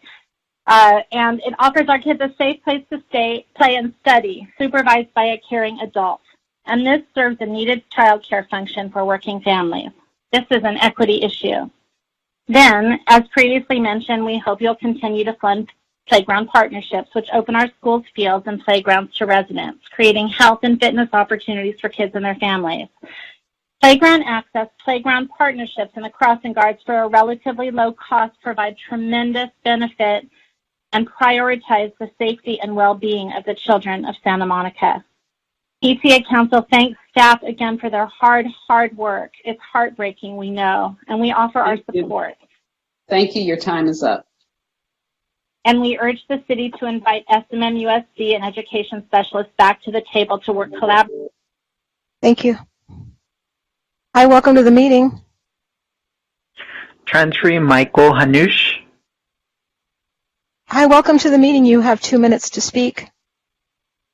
Hi, Council. I am a Santa Monica resident, born and raised, and the staff cuts proposed in the staff report are extreme and not necessary. I stand by my library and library workers with their alternative offers such as furloughs and pay cuts. Thank you. Thank you. Hi, welcome to the meeting. Transferring Cynthia Rose. Hi, welcome to the meeting. You have 2 minutes to speak. Good evening, council members and city leadership. We can only try to understand the magnitude and weight of the decisions before you. Most of us want to understand and be supportive and help with this recovery. How we respond in a time of crisis defines us, our humanity, our empathy, and our priorities. We have no doubt you have received hundreds, if not thousands, of communications on important and specific line items in the city budget. My ask is for you to prioritize options that retain institutional knowledge and staffing across all programs to support an equitable recovery in this time of crisis. A plan for the future must be based on our city's values and based on the people that are dedicated to those values. A plan for our future must include a wide variety of options to retain staff and institutional knowledge. Inseparably connected to our success is how we manage our streets or ignore them. These budget cuts threaten 20 years of safety improvements. The transportation department's essential services and functions are gutted. No Vision Zero, no TDM, no bike and ped programs, no way to meet the loose, air quality, or CAP goals. Add staff capacity back, or we backslide to the year 2000. The cost recovery transportation department management of this huge public asset will either move us toward environmental justice, economic recovery, and climate resiliency, or away from those vital community and city goals. Our adopted goals for safety, community well-being, and the environment must be prioritized clearly in all plans and efforts to create solutions appropriate to equitably resolve the budget crisis caused by COVID-19. Thank you. Thank you. Welcome to the meeting. Transferring Haido Game. Hi, welcome to the meeting. You have 2 minutes to speak. Thank you. Good evening, Mayor, Mayor Pro Tem, and City Council. My name is Haido Keme, and I am the Outreach Coordinator for the GoSamo Transportation Management Organization, where with my colleagues, we work to advance the city's goals of reduce carbon emissions and improve mobility. This evening, council members, as you've heard repeated before, you have an important and difficult task ahead of you. The presented option is difficult to grapple with. Nevertheless, I ask that you do your best to ensure that the city's progress and leadership in sustainability is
City Council look for places where programs can be suspended or paused rather than outright eliminated, because Santa Monica's regional leadership and sustainability is important.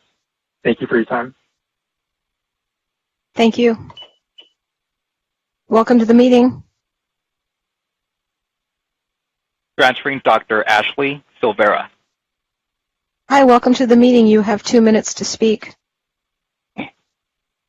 Okay. Good afternoon, City Council members. My name is Dr. Ashley Silvera, and I am a licensed clinical psychologist in the Youth Development Project. Our program has been partially funded by the Human Services Grant Program for over 20 years, and I am honored to say that I have had the privilege to be a part of this amazing school and community-based program for over 7 years. I'm currently the lead clinician at Lincoln Middle School, and I also work with youth and families at the Off-Campus Learning Center, John Adams Middle School, and the Santa Monica community at large. In addition, I provide consultation and trainings to school personnel to help strengthen their knowledge of mental health issues and how to help students experiencing mental health challenges access their education. The youth I work with experience a wide range of mental health issues, including trauma, anxiety, depression, and behavioral disturbances. The funds we have received from the city allow us to provide free, quality mental health services to those who are most vulnerable in our community and who need it the most. Without proper mental health care and support, they are not only unable to thrive and grow within our community, but they are also at much greater risk of engaging in at-risk behaviors which could be avoided by maintaining proper preventative care. The lives and overall well-being of children and youth are truly at stake here. Mental health services should not be a privilege for only those who can afford it, but a basic human right of all who need it. In a time where so many in our community are experiencing a variety of hardships and find their mental health and well-being deteriorating, we believe that securing relief should be our city's priority, not reducing or eliminating it. Thank you so much for your time.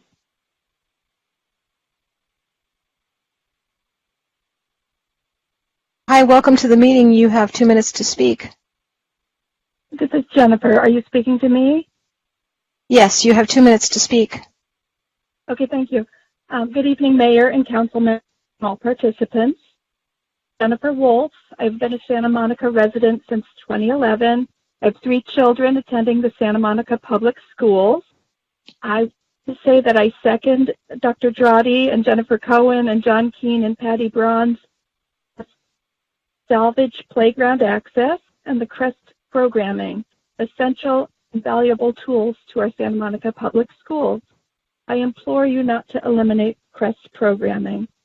School-based programming is essential, especially to our working families with children. If a parent is at work, they are unable to transport their child to an off-site activity for care. Students look forward to flag football and volleyball seasons in the fall, basketball in the winter, and soccer, volleyball, and track in the spring. There is a lull in the short couple of weeks between seasons waiting for new practices to begin. I urge you to please prioritize CREST sports, homework club, and playground access at all Santa Monica schools. Our students thrive in CREST sports and playground access and homework club, and the families that use these CREST programs really value their services. These programs build our community and grounded, kind, happy, and healthy students, a vital necessity for Santa Monica's future. Thank you for your thoughtful consideration of keeping these important programs alive. Please enjoy the numerous photographs I have emailed to you and posted on the Facebook under the hashtag SaveCrestSports on short notice, showing you some of the many children who will be extremely disappointed to lose any CREST Sports, playground access, and homework club. Thank you again for your time. Thank you. Hi, welcome to the meeting. Transferring Michael Soloff, co-chair of Santa Monicans for Renters' Rights. Hi, welcome to the meeting. You have 2 minutes to speak. Thank you. My co-chair, Denny Zane, who was bumped from number 36 and trying to get back in, will explain SMER's recommendation that you give voters the option to mitigate the budget crisis by placing an equitable gross receipts tax on the November ballot. I highlight 2 other SMER recommendations. First, please reject the proposed suspension of the ramp-up of the POD rent subsidy program. POD is the most timely and cost-effective affordable housing program we have. It goes only to a subset of the most needy residents. Long-term Santa Monica seniors do not have enough income after rent to meet their minimum basic needs like food and medicine. The $2 million necessary to fund the ramp-up is available in uncommitted residual housing trust funds, as confirmed in response to a Public Records Act request I made, without changing any other aspect of staff's proposal, and will help a minimum of 434 seniors, 10 times the current enrollment. The city also should seek CARES Act funds from Governor Newsom for this model program in connection with the free resident-led lobbying effort identified in SMER's letter. POD is a concept we need to expand, for example, to long-term severely rent-burdened Santa Monica families with children, not a program to contract. Second, please reject the proposal to eliminate public participation through the ARB and the Housing Commission. No quantification of cost savings is provided, nor is there stated consideration of the increased cost of responding to the ongoing Public Record Act's requests that would follow. The Housing Commission has a unique mandated composition that includes 2 participants in the affordable housing programs themselves, including a formerly homeless person. Its members also have valuable expertise, hail from all parts of the city's political spectrum, and are united in the mission of delivering affordable housing, the city's overwhelming housing need, according to HCD. Meaningful, deliberative public participation is an essential service. Thank you. Thank you. Hi, welcome to the meeting. You have 2 minutes to speak. Hi, my name is Noah Garrison. Thank you for Madam Mayor and members of the City Council. I'm calling today because I realize the staggering task that staff had ahead of them, but I also believe that this plan appears hasty and ill thought out. Focusing on one aspect of this, Assistant City Manager Dilge stated that our children face new challenges now as well as a result of COVID. The proposed cuts get at the very heart of what makes us Santa Monica, in particular strike at the heart of what is necessary and critical for our children. Cutting CREST, cutting classes and access to the aquatic center, cutting libraries, particularly in the southern portion of our city, is absolutely not the way to address this crisis and not the way we should be thinking. These are critical resources that we need for families, critical resources we need for Santa Monica, and these should be the last things we are trying to cut. I note in particular that the 2 libraries that appear to be completely cut or eliminated from the Santa Monica program are in the southern portion of the city and would affect residents in that area who would no longer have walkable access, which would implicate sustainability issues, as well as residents living in the Ocean Park, Sunset Park, and other areas of this city. These should not be eliminated. I do notice that as well that the cuts to program staff implicate social justice issues. We should be looking at ways to furlough these workers and allow them to maintain their health care and hopefully rehire them. The city should be looking for federal funding, alternative means of raising funds to address this crisis, not cutting people and services. And thank you so much for your time. Thank you. Hi, welcome to the meeting. Transferring Renee Buchanan. Hi, welcome to the meeting. You have 2 minutes to speak. Yes, my name is Renee Buchanan, and for the record, even though I'm on the Housing Commission, I'm sharing my thoughts as a private citizen who has benefited from Santa Monica's commitment to resolving homelessness and supplying adequate affordable housing. In my humble opinion, I believe it is short-sighted to consider the Housing Commission as non-essential during this unprecedented crisis. First, the city is going to have to find new and innovative ways to continue supporting affordable housing as we move forward. The need is not going to go away. If anything, it may dramatically increase. While the Housing Commission may be only an advisory commission, its members are experts in this arena, and their input is extremely valuable, as has been proven by the success of programs which it spearheaded or strongly endorsed. To wait until the executive orders are lifted to allow them to meet robs the city of valuable time during which they could be brainstorming and researching ideas. We have all, through absolutely no fault of the city, been playing catch-up in combating this virus. Let us get out ahead of what's to come to ensure everyone in Santa Monica is equally served. Secondly, our commitment to house our homeless neighbors should not end because we need to trim the budget. There are, in my opinion, other things which could be scaled back to allow us to continue working towards permanently housing these vulnerable folks. I'm very concerned that in the new core values of the city, affordable housing and homelessness are not delineated. If we're going to continue to effectively address this issue, which we all know is a national humanitarian and public health crisis, we must give it its own line item. Placing it under some other category will only diminish its significance and possibly blind people to the fact that it cannot be ignored as we begin our economic recovery. As the pandemic has unfolded, we have seen in the continued scarcity of everyday necessities, toilet paper, cleaning supplies. Thank you. Thank you. Thank you. Hi, welcome to the meeting. You have 2 minutes to speak. Hi, welcome to the meeting. You have 2 minutes to speak.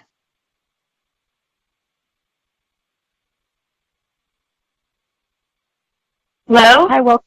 Hi, welcome to the meeting. Transferring Jason Klieger.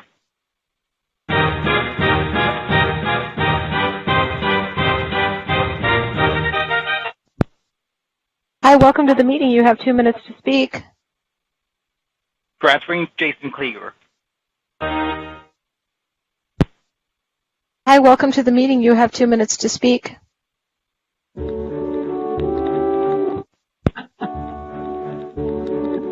Okay, we'll come back to that one. I think this person answered. Hi, welcome to the meeting. You have 2 minutes to speak. Hello? Hello? Hi, you have 2 minutes to speak. You're in the meeting. Hi, this is Denise McGranahan. I'm a senior attorney at the Legal Aid Foundation of Los Angeles. First, thank you all and all of you and the staff for all of this unprecedented work given this public crisis and the help that you've given to low-income Santa Monica tenants and for your consistent and generous support for providing legal services to the most vulnerable residents in the city. These comments are in addition to a written comment letter submitted today regarding the proposed 12% cut in funding to our Santa Monica office. I've worked for the City of Santa Monica for LAFLA and the prior grantee for close to 30 years. LAFLA has assisted many thousands of low-income Santa Monica tenants over the years. LAFLA also has a domestic violence clinic where we prepare domestic violence restraining orders, the need for which we anticipate will escalate during this time period. The COVID emergency is indeed an unprecedented health and financial crisis. It is not a time to decrease legal services to low-income Santa Monica tenants. This atmosphere reminds me of the time period right after Costa Hawkins passed. In the wake of vacancy decontrol, the city came to the rescue of rent control tenants and passed new protections, including a tenant harassment ordinance that is now a model throughout California. Now as then, I anticipate that some unscrupulous landlords, especially unhappy with not getting timely rent, will step up tenant harassment and self-help methods to force tenants financially harmed by this crisis to illegally vacate their units based upon fabricated reasons. Both LAFLA and the City Attorney's Office are the primary enforcers of the tenant harassment ordinance. When the courts reopen for unlawful detainer business in upcoming months, we expect an onslaught of evictions, and we need the staff to represent tenants in court. We have the ability to help Santa Monica tenants understand the moratorium, their legal rights and remedies, and to negotiate and prevent future evictions and homelessness. LAFLA would likely need increased funding to handle the increased need for our services in the future. It is the calm before the storm. We understand that all city grantees have to share the burden, but respectfully request that the council maintain core services such as legal aid and services provided by the People Concerned, St. Joseph Center, Wise and Healthy Aging, and similar organizations that are the lifeline to our low-income residents, the most vulnerable members of the Santa Monica population. Thank you. Hi, welcome to the meeting. You have 2 minutes to speak. Hello, welcome to the meeting. You have 2 minutes to speak. Hi, are you speaking to me? I am. Yeah, you have 2 minutes to speak. Hi there, this is Ellis Raskin. I first want to thank Ms. Anderson-Warren and Ms. Newsom for their patience, kindness, and assistance with the public comment process. I'll try to keep this brief and try not to be duplicative since you've been hearing from so many other knowledgeable and articulate community members tonight. As you know, I'm a member of the city's Urban Forest Task Force, but I'm speaking tonight in my individual capacity. But in my professional work as an attorney, I often advise stakeholders about matters related to urban forest law and policy. On top of page 54 of the plan, there's a proposal to transfer management of green streets to property owners. This is problematic because ultimately it will result in higher costs for the city in the long run. For every dollar that the city spends on the urban forest, it will result in $3.80 savings in the long run. I urge you to continue investing in the urban forest. Thank you. Thank you. Hi, welcome to the meeting. You have 2 minutes to speak. Hello? Hi, welcome. Hello, you have 2 minutes to speak. Great, thank you. Good evening, Mayor and City Council members. My name is Angel Towler, and I'm the Program Director of Family Service of Santa Monica. Family Service takes great pride and privilege in our ability to serve the city's most vulnerable children, youth, and families. It is with your generous support over the years that we've been able to provide free, high-quality mental health and clinical case management services. Your support helps us serve hundreds of children, youth, and families in Santa Monica each year. So many of the children and families we serve form valuable relationships with their therapists. They allow us we've been able to provide free high-quality mental health and clinical case management services. Your support helps us serve hundreds of children, youth, and families in Santa Monica each year. So many of the children and families we serve form with their therapists. They allow us. Sorry, I'm not sure if there's a delay, but I'm going to continue. They allow us into their lives, their homes, and in their hearts. Our therapists help give our kids a voice to express the feelings that weigh heavy on them, provide a safe space to be themselves, ears to listen and validate them, give these children somewhere to lighten their load, share their fears and worries, and give them space and opportunity to make meaning of their experiences. City Council, we recognize that these are unprecedented times we are facing. We understand the need to address the city's budget in a fiscally responsible way. Making cuts to our city program will limit our ability to serve many children and families. Cuts to youth and family programs further widens the gap between our most vulnerable and more resourced families in the community, and limits one's ability to access an opportunity to supportive resources that can assist them to flourish and have more positive life outcomes. We respectfully ask that you reconsider the proposed reduction to recipients of the Human Services Grant Program and allow us to continue to serve our children and families at the same capacity and ability we've been able to for so many years. Thank you for the ability to address council. Wait just a minute before you disconnect that call. Councilmember Hara, were you trying to get my attention? Because you did not send me a note in the chat asking to speak. I did actually. I put it in the moderator chat. So I just noticed something that when speakers are on, I can see their phone numbers on here, and I was wondering if I can see their numbers, if everybody else that's watching the broadcast can also see them. They can. And yeah, we can rename them quickly and so that doesn't happen. Would you prefer that to happen? I think I would. I think I would rather have their name as opposed to their phone numbers. I really wouldn't want their phone numbers to be out there for the general population. Okay, we might not know their names though because the people that were dropped were given a direct dial number. So they're just calling in directly and we don't interface with them before they join the meeting. Okay. And I can tell you, Corey, I am not seeing anyone's numbers, so I don't know if it's just the council members who could see numbers or everyone else. Oh, okay, good. That's good to know. Okay. Thank you. Just wanted to check. Thank you. Yeah, thank you for that feedback. Okay, I'm going to take the next caller. Hi, welcome to the council meeting. You have 2 minutes to speak. Hi, this is Noelle Lewis. I'm a 10-year resident and parent at the Edison Elementary School. Thank you for having me, and thank you for your quick action with the budget.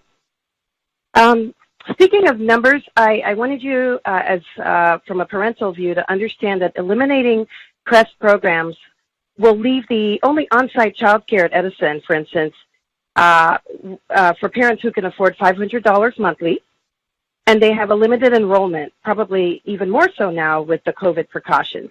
And they end at grades 1 through 3. So that's $6,000 annually. So not every middle-income parent can afford that. And I'm not counting, the CCS camera as childcare. Alternatively, from 4th grade on, we all rely on CREST. So if that phases out, I'm hoping you will work with our administrators to figure out a plan for that. So that would be from 4th grade through middle school. And again, I understand that it's a line item, but I'm just trying to bring some life to what this means for single mothers and working parents, as the children would likely be left supervised. Libraries, parks, whatever is available given those reduced hours. As far as sports, I think we all know the benefits of school-age participation in sports, and I believe that affluent parents will leave our schools to independent schools, and that would shift our socioeconomic diversity quite a bit. Not good for schools. I would just ask you to place yourself in the shoes of a middle-income person, no real safety net after COVID, and please work with the voting community for a child care alternative. PTA and the district, I'm sure, are ready to ensure that there's a partnership so that we can get truly affordable child care on day one when school opens, along with all the other anxieties we have as parents.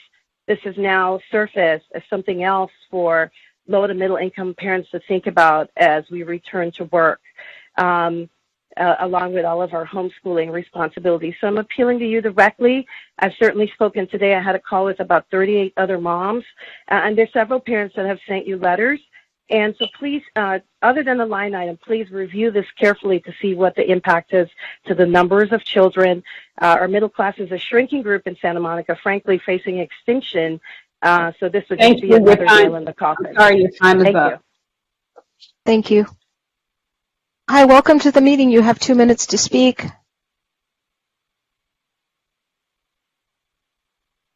Hi, this welcome is Tara to the meeting. Borowska. Am I the next one to speak? You are. Go ahead. Okay, great. Thank you. Honorable Mayor and members of the City Council, we first want to thank you and all the city staff and the city leadership for your dedication and work serving our community. Community Corp has submitted a detailed letter regarding our perspective on the budget. We recognize how difficult this decision is and would just like to highlight a few points for your consideration. Affordable housing near high-quality jobs, schools, and transit is a critical component of economic recovery and stability. The housing is needed more than ever during these dire economic times. The pandemic has directly affected many low-wage workers, and affordable housing is and will remain a stabilizing force for the community.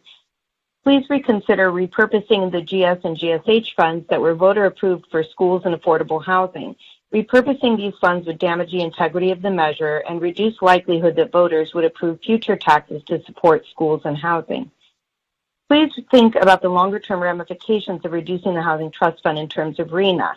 RHNA is still an enforceable requirement with financial penalties if targets aren't met. In addition, without funding, it'll be difficult or impossible to produce additional affordable housing units for the city. Affordable housing is a major contributor of inclusiveness and diversity in the city and serves many of our vulnerable families and seniors. We also offer many free after-school programs and services for residents. When considering restoration priorities for the housing division, production should come first, since production is a permanent housing strategy that fulfills RHNA obligations. Aside from cuts to programs, we strongly urge you to start the process of finding additional resources to restore the Housing Trust Fund, along with the many programs that our community relies on and loves.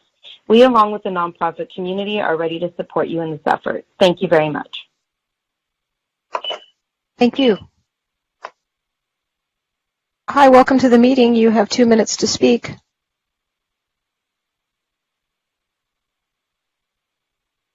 Hi, welcome to the meeting. You have 2 minutes to speak.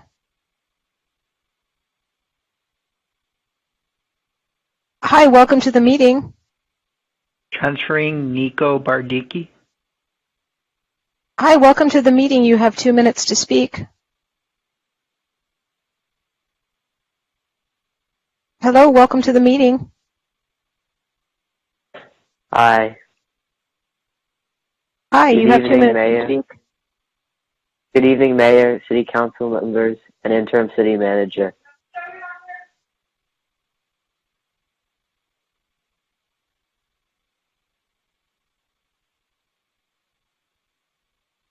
We can't hear you.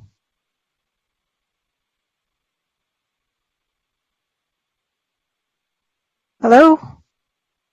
Good evening, Mayor, City Council members, and Interim City Manager. My name is Nico Bardicki, and I'm a freshman at Samuel High. I've been going to Santa Monica schools my entire life, and I've been a part of the Ocean Park neighborhood. I've been playing soccer in Santa Monica since I was 4 years old, first through AYSO, and then through club at Santa Monica Surf. While I understand that the city has to cut funding for many programs, I don't see how the elimination of field monitors saves money. What?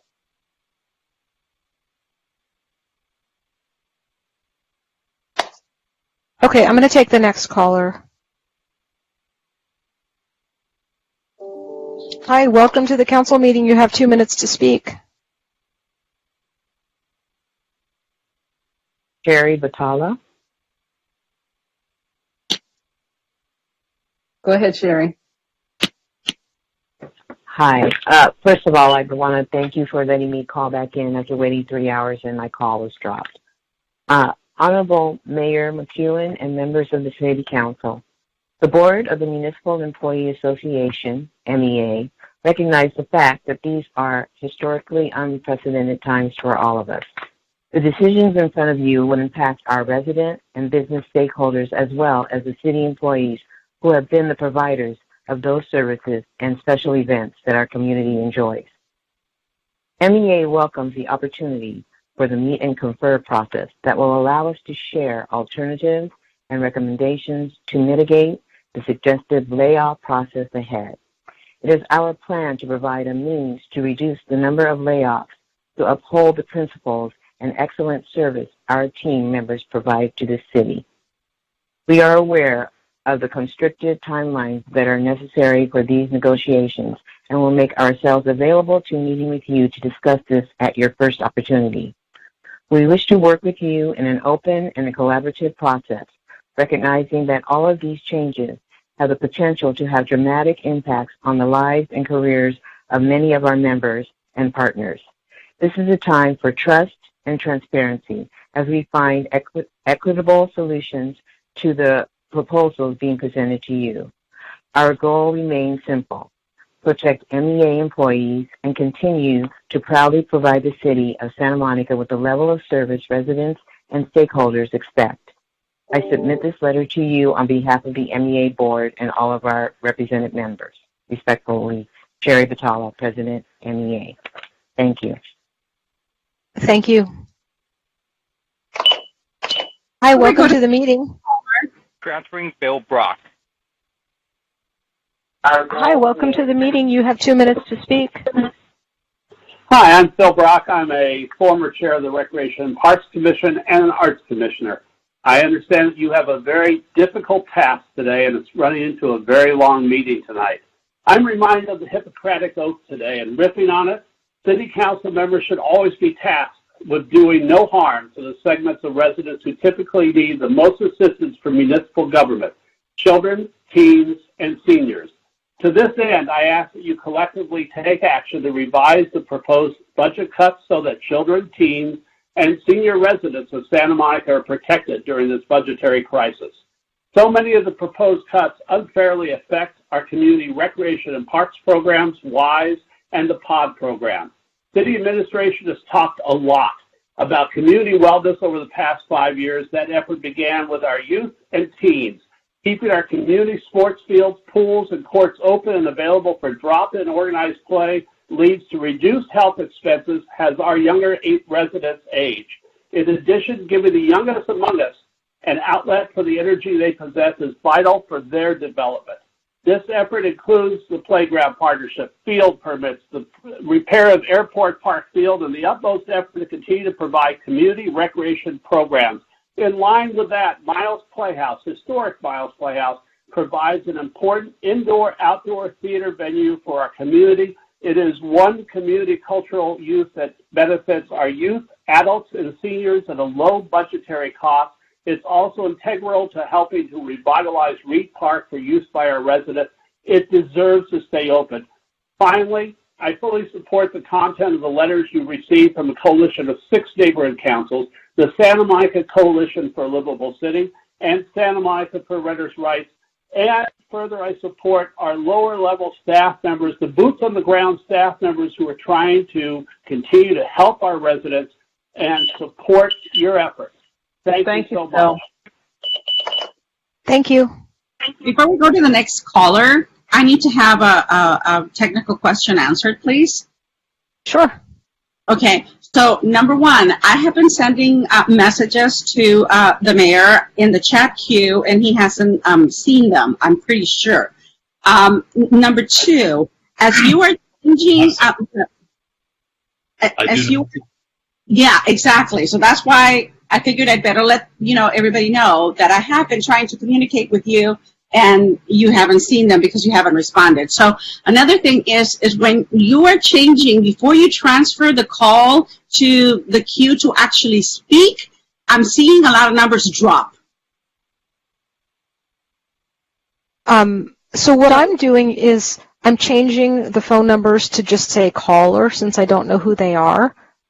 Right, and I see that, and that's fine. But I'm looking a lot of these numbers that they drop, and then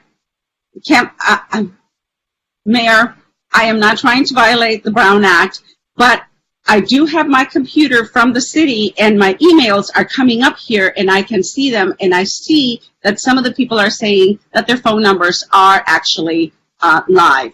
So I just wanted everybody to know that.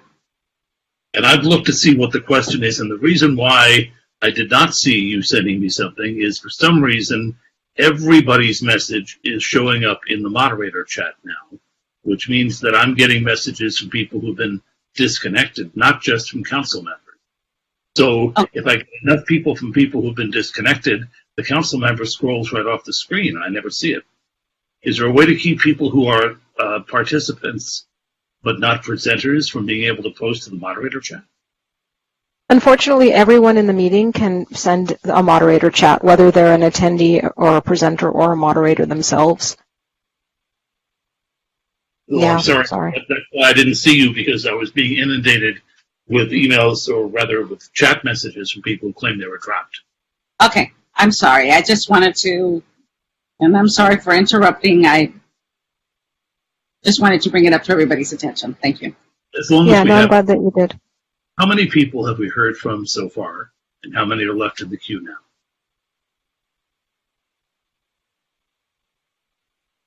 Denise, do you have that number?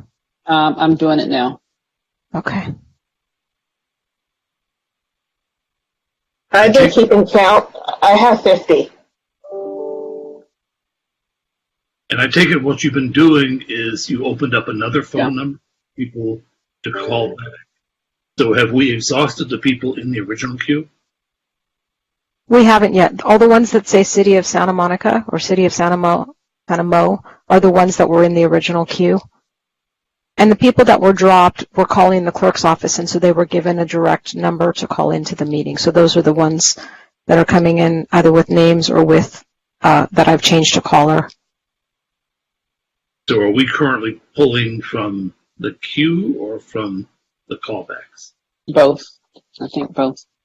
Yeah, we're doing them in the order that they were received. The top two on the list, though, were the ones that we couldn't hear, or the gentleman who got distracted. So I left them there thinking we could go back to them.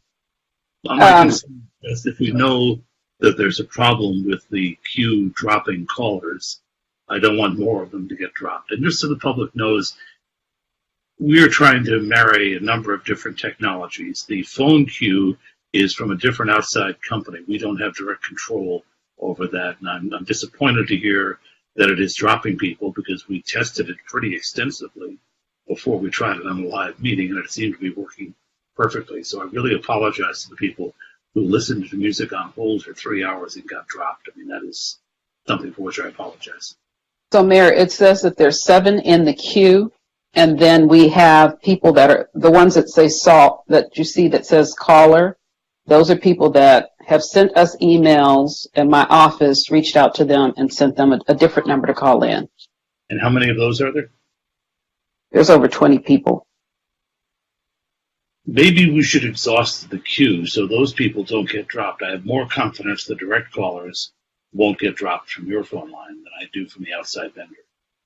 So could we finish the queue of, you said there were, what, 7 or 9 left? So there are the ones that you see that say City of Santa Mo, and then there's 7 more in the queue that will get transferred in by the agents. I see, but you have to understand, I'm on a laptop screen, and there are 74 presenters, of which those phone calls are 2 or 3. So finding them is challenging. Yeah, so we have 4 that have already been transferred in, and then we have 7 that are in the queue waiting to be transferred in. The council have and we can prioritize with those 11 and then going to the ones who are calling back in. I'm just afraid we'll lose more of them if we don't. I don't see any objection. Let's do it that way. So according to my technical resources, they haven't been dropped from the queue. The queue is fine at this point. Good, let's go. Let's go ahead. So this is the gentleman who got distracted. We'll give him another chance. Hi, welcome to the meeting. You have 2 minutes to speak. Good evening, Mayor, City Council members, and Interim City Manager. My name is Nico Bardicki, and I'm a freshman at Samuel High. I've been going to Santa Monica schools my entire life, and I've been a part of the Ocean Park neighborhood. I've been playing soccer in Santa Monica since I was 4 years old, first through AYSO and then through club at Santa Monica Surf. While I understand that the city has to cut funding for many programs, I don't see how the elimination of field monitors saves much, if any, money. Many sports organizations pay the city for access to the fields. If the city is losing too much money by keeping the fields open, a solution could be increasing the price of permits. Sports teams depend on the usage of city fields, including Jams, Lincoln, Airport, Clover, Memorial, and Marine. I urge you to continue to fund and keep city parks and school fields open. Thank you for listening. Thank you. Hi, welcome to the meeting. Transferring Joseph Smith. Hi, welcome to the meeting. You have 2 minutes to speak.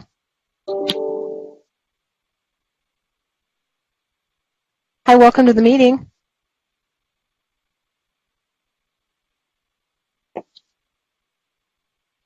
Okay, we'll move on. Hi, welcome to the meeting. You have 2 minutes to speak. Transferring Carl Hansen. Hi, welcome to the meeting. You have 2 minutes to speak. Hi, thank you. Good evening, Mayor McEwen and council members. I'm Carl Hansen, resident and housing commissioner, but today speaking as a member of Santa Monica Forward Steering Committee. Our COVID policy work and some of the budget visualization tools that we've developed are available on our website at santamonicaforward.org/coronavirus. Forward has shared a letter with you that has now been signed by more than 160 members of our community. I'd like to highlight a few of the key points from that letter now. As you consider cuts to address this crisis, we ask for your approach to be guided by equity, transparency, and efficiency. First, equity. Alongside labor negotiations, we ask for you to conduct meaningful consultation with impacted communities, youth and sport users, city grantees, contract service providers, and public agencies like the school district, SMC, and the county. Second, transparency. Please hold quarterly or triannual agendized budget reviews, including monthly information items with revenue, expenditure, cash flow reports. Third, efficiency. Please preserve revenue generation capacity across all departments, including fee-based programs that support business recovery and youth and family services. Thank you. Thank you. Hi, welcome to the meeting. Transferring Carol Limline. Hi, welcome to the meeting. You have 2 minutes to speak. Thank you. This is Carol Limline. I'm speaking on behalf of the Santa Monica Conservancy. We submitted written comments yesterday, which we hope you have received. These are dire times. We know that significant cuts in the historic preservation program are necessary. That said, we are concerned about the reduced role suggested for the Landmarks Commission, the proposed shifting of costs to applicants for designation and for reviewing changes to designated properties, as well as the proposal for an additional consultant report not currently required by the ordinance, will result in huge financial barriers to the average property owner. These added costs, as well as changes in demolition review, suggest that important historic properties will be lost forever. We believe there are many ways members of the local preservation community could help reduce costs by volunteering their expertise. The Conservancy would like very much to help, and we hope you will encourage staff to consider our suggestions. Thank you. Thank you. Hi, welcome to the meeting. Transferring Mariana Diaz. Hi, welcome to the meeting. You have 2 minutes to speak. Hi, welcome to the meeting. Hello? Hi, welcome to the meeting. Transferring Patrick O'Rourke.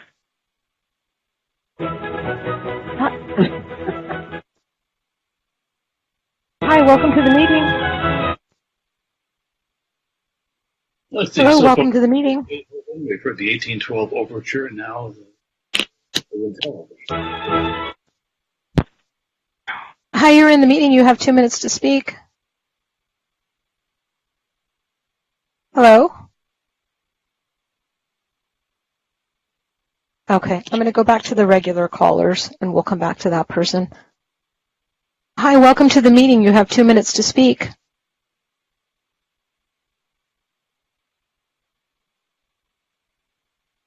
Hello?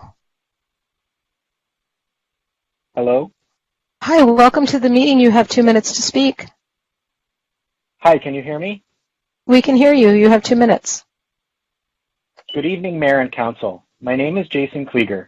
I was raised in Santa Monica, graduated from Samo High, live in Ocean Park, and have been a city employee for 13 years.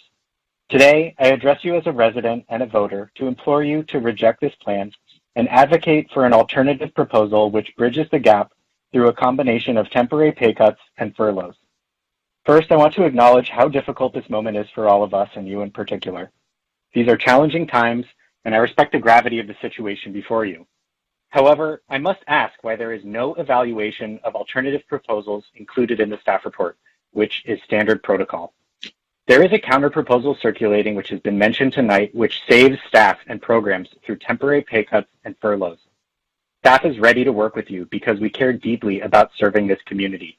Now is the time to negotiate with the bargaining units to fill the budget hole while saving jobs and programs, so we can get through this temporary period in an empathetic way that reflects our community values. Please be mindful of the long-term impacts of your actions today. In times of crisis, our elected leaders can either rise to meet the challenge of the day and in the process reaffirm the public's faith in our council and institutions, or irreparably damage the public trust through short-sighted actions. Now is the time to prove your worth.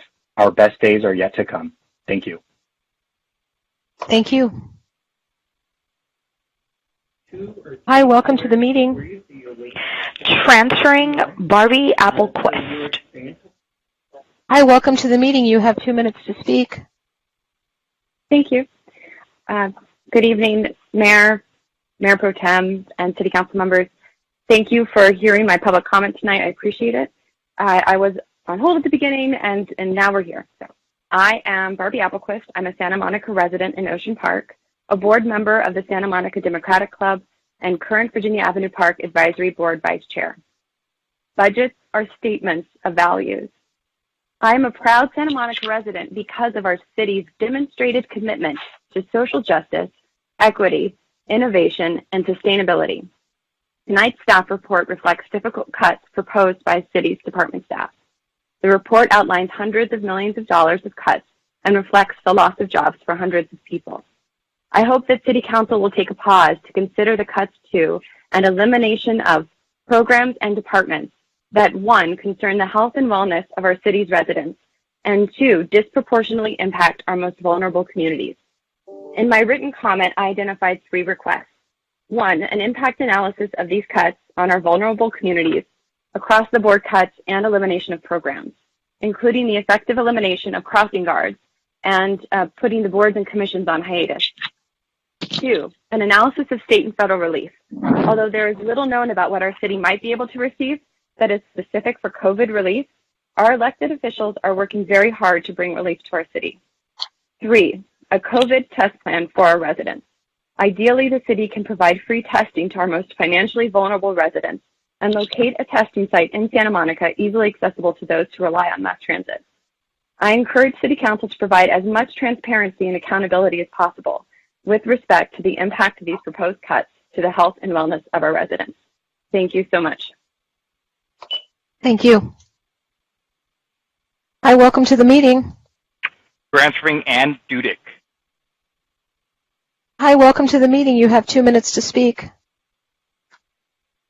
Hi, I'm a parent of children at Edison Elementary School here in Santa Monica, and I know I'm speaking on behalf of many fellow parents who are unable to comment because they were both working and caring for school-aged children when the comment queue for this meeting began this afternoon.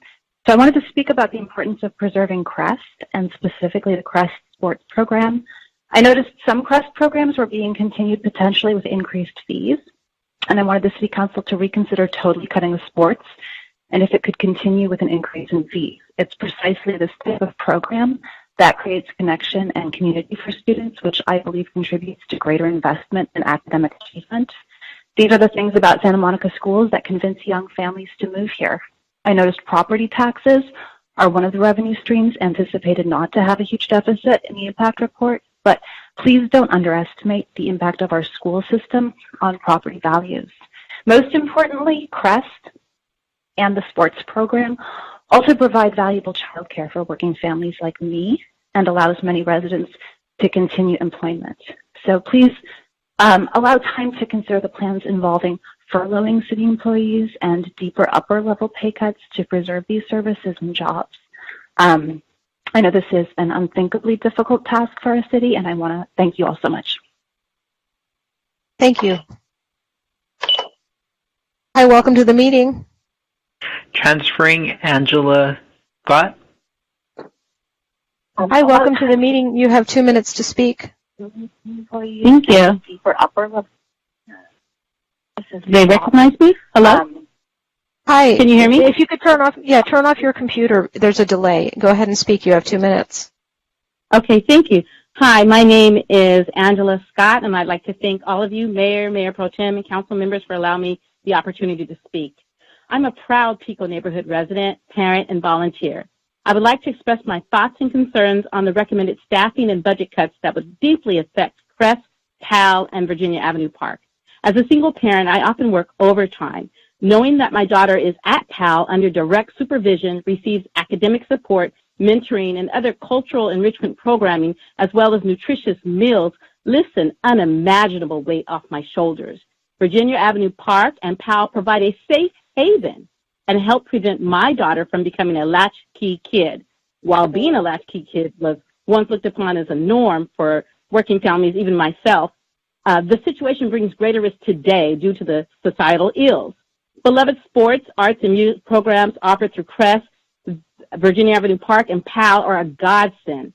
So I behoove you to be intentional when dismantling programs that affect the very heart of our Santa Monica community, changes that could very well affect generations to come.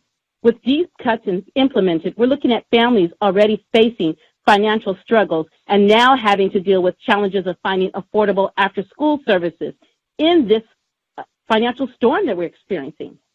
At the same time, as you look at Virginia Avenue Park and the wellness programs that it offers, I would like you to consider the following when you're restructuring the area.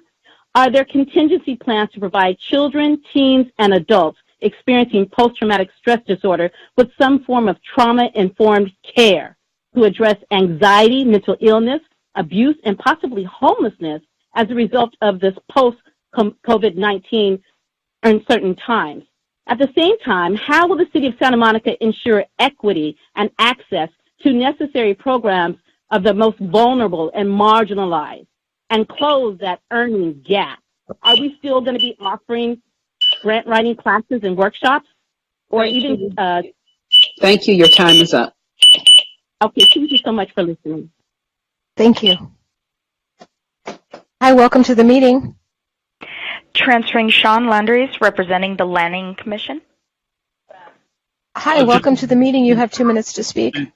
Before Sean starts, I was contacted yesterday by the chair of the Planning Commission, Leslie Lambert, and she was authorized to speak for the Planning Commission. So I believe she was dropped, but if we can get her back on, she is the one who's authorized to speak for the Planning Commission. Mayor McEwen, Leslie was dropped. I am vice chair of the Planning Commission, and she has requested that I represent the Planning Commission. So may I give her remarks? I just want to verify that you have spoken to Leslie, and she is authorized. Yes, I have. Okay. I am reading her words. Thank you. Yes. Mayor and council members, my name is Sean Landris. I'm the vice chair of the Planning Commission, and I'm speaking on behalf of Planning Commission Chair Leslie Lambert, who was dropped from the call and was unable to connect back in and had asked me to represent the commission as vice chair. The Planning Commission met on April 30th, 2020 to discuss city budget priorities in response to the COVID-19 emergency and resulting fiscal crisis. Our recommendations and discussion focused on the issues of economic recovery and affordable housing production. Commissioners believe that the economic recovery and the resident services necessary to support equitable recovery should be the city's highest priorities, both from the standpoint of assisting local businesses and that of attracting new investment, which will provide thousands of construction jobs, well-paying permanent jobs, and affordable housing. The following recommendations are detailed in a letter that was sent by Chair Lambert on behalf of the Commission. Want to point out that what I'm about to say represents roughly the majority of the Commission, and I will point out a couple of places where commissioners had some disagreements.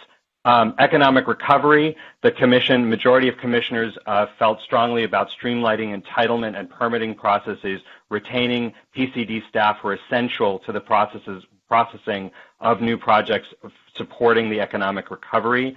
A majority of commissioners felt that the city should prioritize consideration and have the capacity to prioritize consideration of the 4 DAs currently in process. 2 commissioners didn't agree with that and felt that only housing projects should be expedited.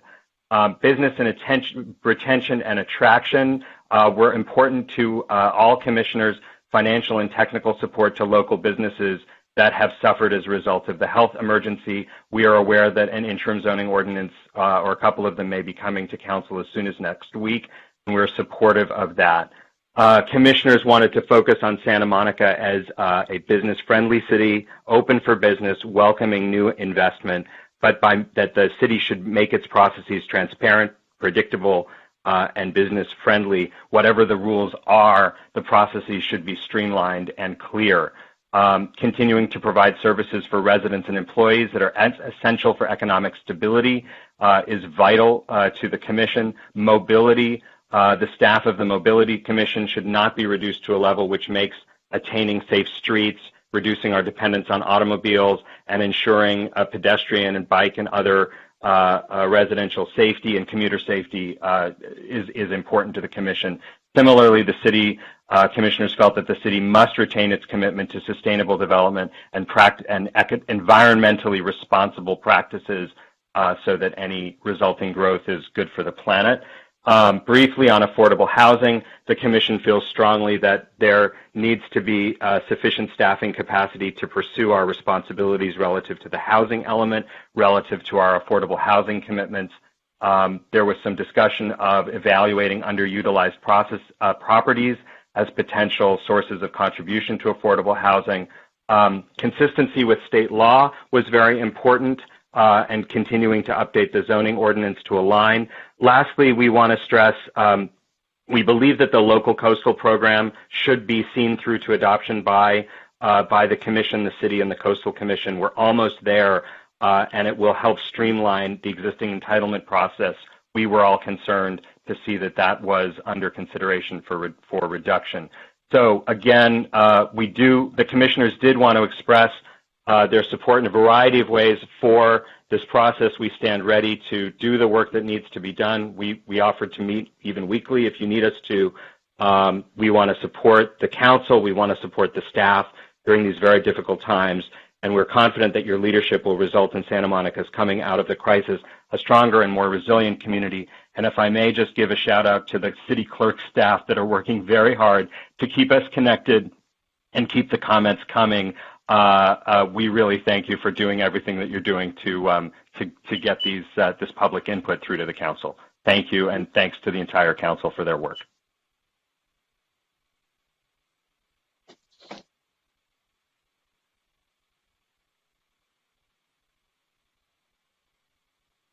Councilmember Himmelrich, do you wish to speak?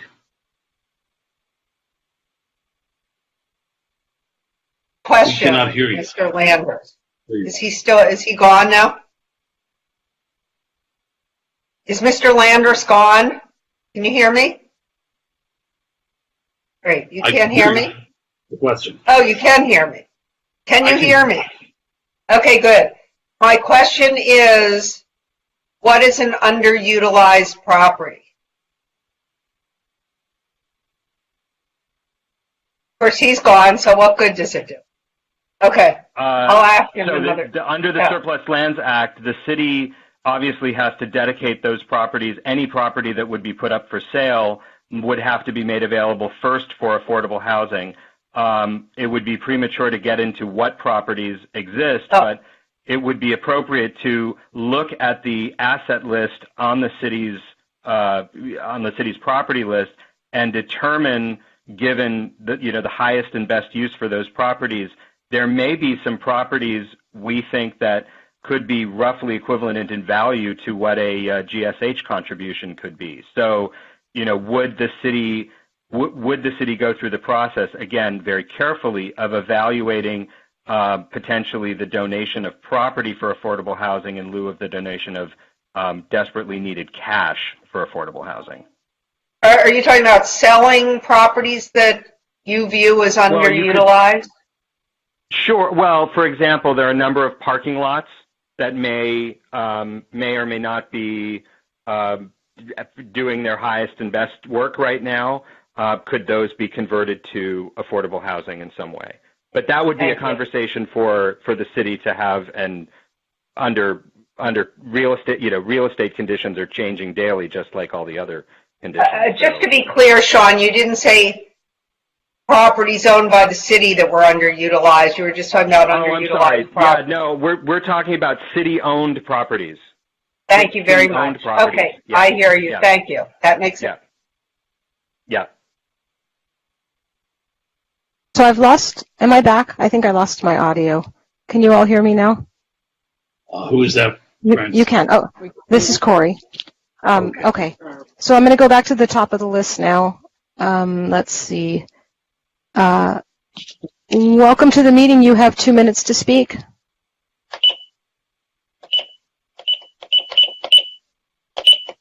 Hi, Janet. Welcome to the meeting. You have 2 minutes to speak.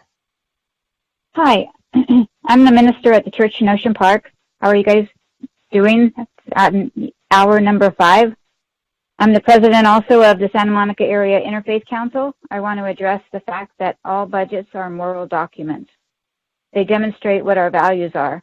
One of our most important community values is preserving diversity, and that we value working towards equity. As a member of the steering committee of the Committee for Racial Justice, I'm well aware of how systemic racism undergirds the work and lives of all of us. To support our community value of equity, addressing racism is critical. We have all inherited a community and a nation that has been built by and for and accommodating to white, heteronormative, able-bodied people. In order to make any progress at all towards equity, our priorities have to be keeping and strengthening the programs that uplift those who are the most vulnerable and our children. As we stated earlier, people of color are being the hardest hit with this proposal, at the same time as they are being hit the hardest with the COVID-19 virus. Rather than working towards becoming a more equitable community, this proposal sets us backwards, towards less equity and enlarging the gap between the haves and the have-nots. I know that's not who we want to be, and that's not who we're trying to be. But there are other ways to do this. Some of you remember when the YWCA closed its doors. The middle school girls who had found a home where they were respected and empowered were about to lose their thriving Girl Central program. Church in Ocean Park brought them in with a staff member who they respected and had a relationship with. I'm just saying that because there are other ways to do this. There are creative minds that could work together to create ways to keep programs that are working towards equity. I'm asking you to slow this train down and involve people who are currently involved in anti-racism work and people who can help find more creative, equitable solutions. There are other ways to do this. Thank you. Hi, welcome to the meeting. You have 2 minutes to speak. Hello, this is Nina Fresco. I am speaking on my own behalf. There are many of us out there who love Santa Monica and want to help with looking for ways to, there are many of us out here who love Santa Monica and want to help. I encourage you to look for ways to access expertise in our local nonprofits and other talented and willing community hives to support our hardworking city staff in cost-neutral ways to keep the quality of programs high. Instead of having our hands out, we should all come together to help. Here's a case in point. Unlike many city programs, assets, and services that can be mothballed, once a city loses a historic resource, it is gone forever.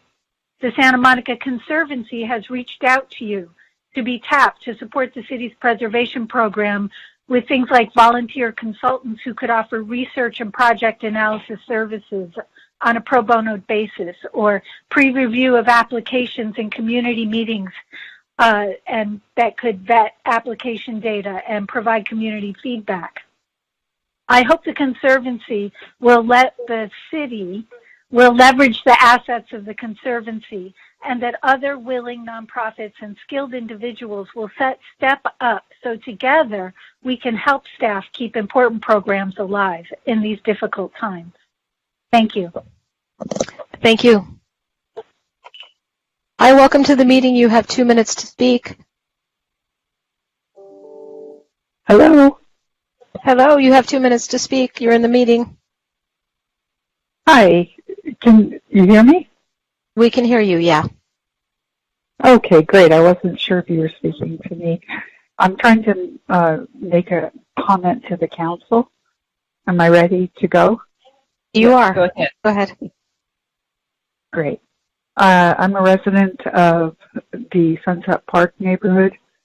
I'd like to make sure that the ARB board is still active and that people still have the opportunity to make comments to about the buildings.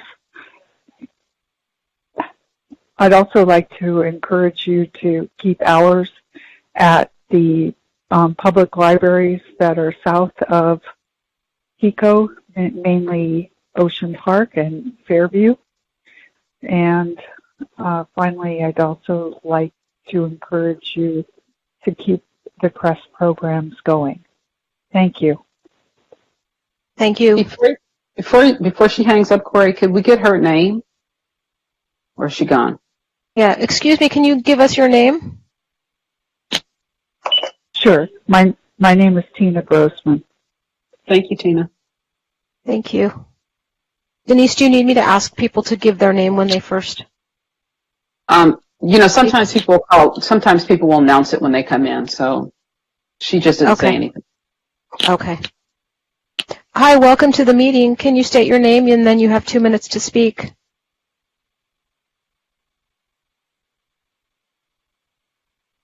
Who are you speaking to? To me? We're speaking to you, yeah. Can you state your name and then you have 2 minutes to speak? Yes, hi. My name is Denny Zane. I am co-chair of Santa Monicans for Renters' Rights, and I really want to thank council members and the city staff for all the rigor you've put into this effort in this horrifying crisis. But, this is not just one crisis. It really reveals another crisis. And that crisis is that the city has long relied excessively on bed taxes and sales taxes that together generate more than a third of your general fund. And these were the industries that were most vulnerable during the pandemic. And that reveals something about our, I think, tax policies. There are many other businesses in Santa Monica that generate very, very little revenue. For example, if the Heinz project had been approved, it would take 6 Heinz projects to be the equivalent of 1 half-cent sales tax. Can you imagine telling voters that? So there's a whole sector of our economy that pays as little as 0.125% of their gross receipts in taxes. And that, I think, really needs to be corrected. And now, I think, is an opportunity to do that. We believe you have choices to avoid cuts in services. Consider rolling furloughs and negotiating with your bargaining units. Consider putting a measure on the ballot to create some new resources, something to increase the city's business license taxes. Now, the city of San Francisco and other cities in the Bay Area are doing this. Right now, the city of San Francisco's budget general fund is about 20% generated by business license taxes of several sorts. You only generate 7% of your budget. That's really quite low in a city that provides the high quality of services and the excellent business environment that you do. In addition, I really want to caution you against thinking that new development can help solve this problem. Under the best circumstances, it's unlikely to generate revenue enough in a timely way. And frankly, apartment buildings are among those that pay the very smallest amount of taxes, and relying more on hotel taxes is just not exactly the place we want to go deeper. We want to expand our business. Jenny, your time is up.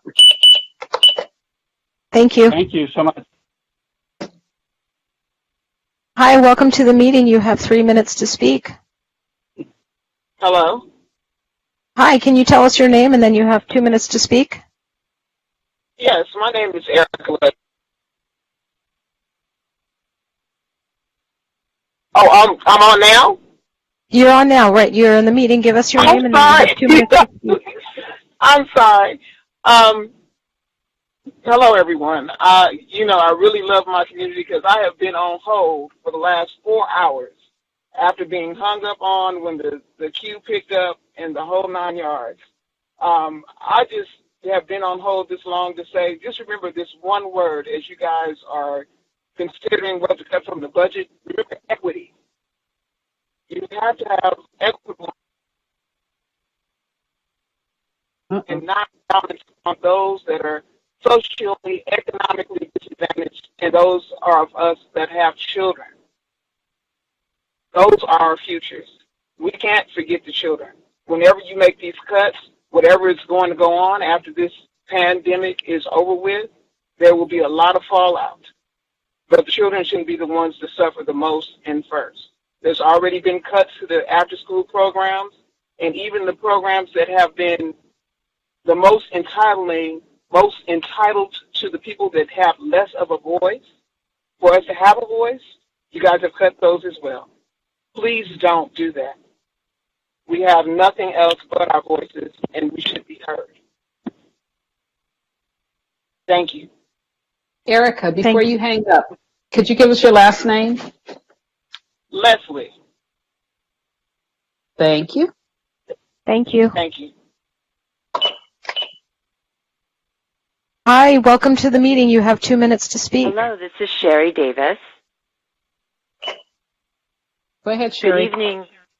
Good evening, Mayor McEwen, Mayor Pro Tem O'Day, and council members, and Interim City Manager Dilg. Community for Excellent Public Schools, or CEPS, has been actively working over the past 20 years to find ways to generate revenue for our schools and our city. And we're proud to have worked with you to pass Measures Y and GSH that have generated tens of millions of dollars for the city's vital services and programs and for education. Our public schools and early education providers are an essential resource for the whole community, and the city's many ways of supporting and partnering with them are more than admirable. They're vitally important to serve those who live here and contribute to the local economy.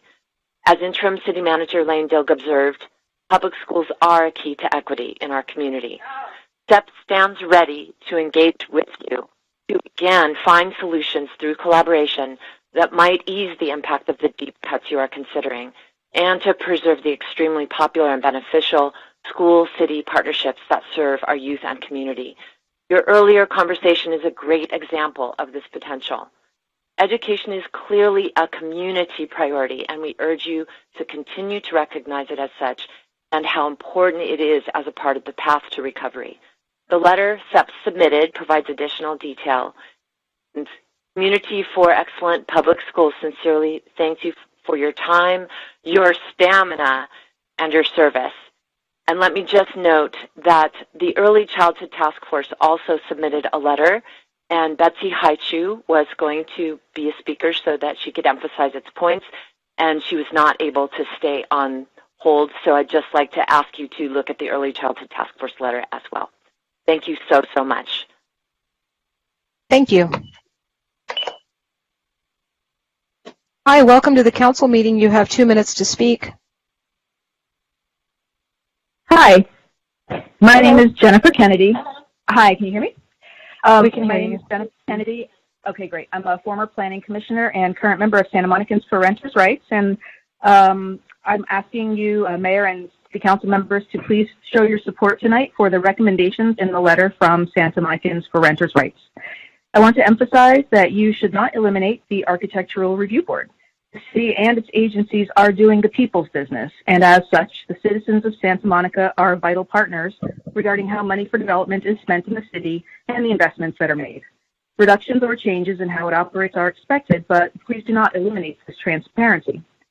We know that the services we love depend on money to run, and I hope that during your ongoing discussions of all of this, you will be really clear about your plans for restoration versus elimination of services ultimately, so that the public can know.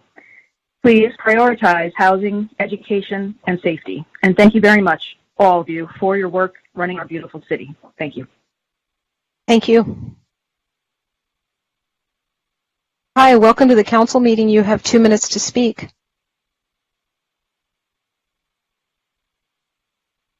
Hello, welcome to the meeting.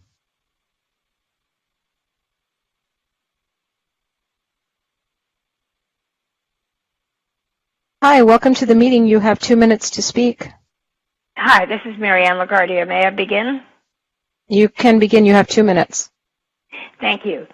It's been a long day, and I admire you for all of your work. I just want to take a minute to speak on behalf of field users. I certainly don't need to convince you how important active community recreation is at this point when we're all looking forward to getting back outdoors. I want to say that roughly 9,500 to 10,000 people participate in field sports on Santa Monica permitted fields. Based on financial documents we were able to review in conversations with staff, we are close to a net zero cost with respect to field use. Field use permit revenue generates approximately $670,000 per year into the general fund. Groups pay basic use fees ranging from $16 to $55 an hour, depending on intensity of use, youth or adult groups, residents, non-resident groups, schools, or camps. We pay fees for lights ranging from $16 per hour to $45 per hour, subject to category. And those using artificial turf fields, whether on school property or on city property, pay an additional $31.25 per hour for staffing, of which the monitor gets paid $19.25, leaving a cushion of $12 per hour. We've never been asked to pay the city's cost of playground partnership monitors on school grass fields for permit hours. We certainly would. If these fees don't cover the cost of making these fields available for our children, you have the ability to raise them. If we don't have access to the school fields, we can't run our programs. AYSO, soccer clubs, lacrosse, and rugby. These sports and groups would disappear from Santa Monica. We appreciate your attention and hope that you will give priority to letting us continue to use school fields and city fields as we are ready and able to pay our way and provide great services for the children of our community. Thank you. Thank you. Hi, welcome to the meeting. You have 2 minutes to speak. Hi, this is Susie from Sustainable Works. If you hear me, say hi, Susie. Hi, Susie, we hear you. Oh, this is great. Okay, amazing. Hi, my name is Susie Borlito from Sustainable Works. Good evening, everybody. I've been on hold for many, many hours. Thank you for your dedication and time in helping Santa Monica recover from this pandemic. I sent this letter to you previously, but I'm going to reiterate that climate action and sustainability are crucial elements of a clean and safe Santa Monica. When this crisis is over, the impacts of climate change, toxic chemical use will continue to negatively impact our natural environment. Therefore, I beg you to please make the following Office of Sustainability restorations. Restore the many years of staff expertise and program support for toxic use reduction, water conservancy and efficiency, coordination of marketing, outreach, and community engagement for sustainability programs.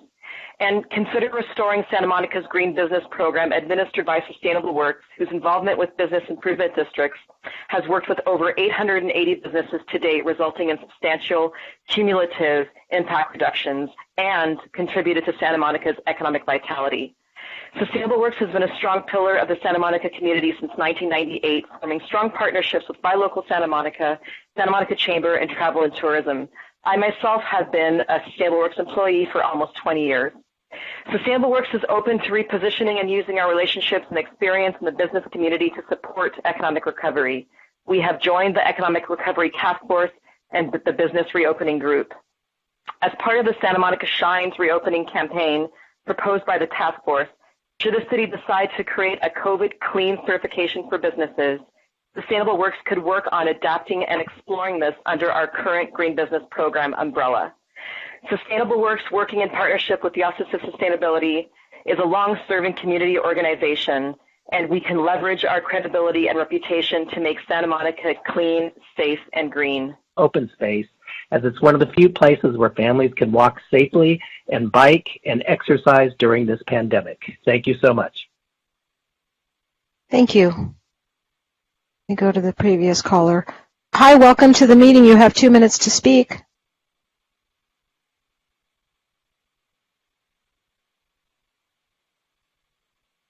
Okay. Hi, welcome to the meeting. You have 2 minutes to speak. I got dropped off the line. Hi, you're in the meeting. You have 2 minutes to speak. Oh, okay. Hi, welcome to the meeting. You have. Actually, I did. Oh, okay. All right. You're in the meeting. You have 2 minutes to speak. Hi, welcome to the meeting. You have. Hello? Hi, you're in the meeting. You have 2 minutes. Hi. That's Joe Schmidt. Joe Schmidt? Yeah. Hi, Mr. Schmidt. You have 2 minutes to speak. You're in the meeting.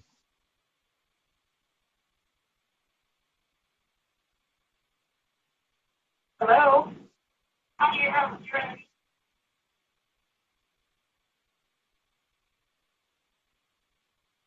Okay. Let me try this other one. Hi, you're in the meeting. You have 2 minutes to speak.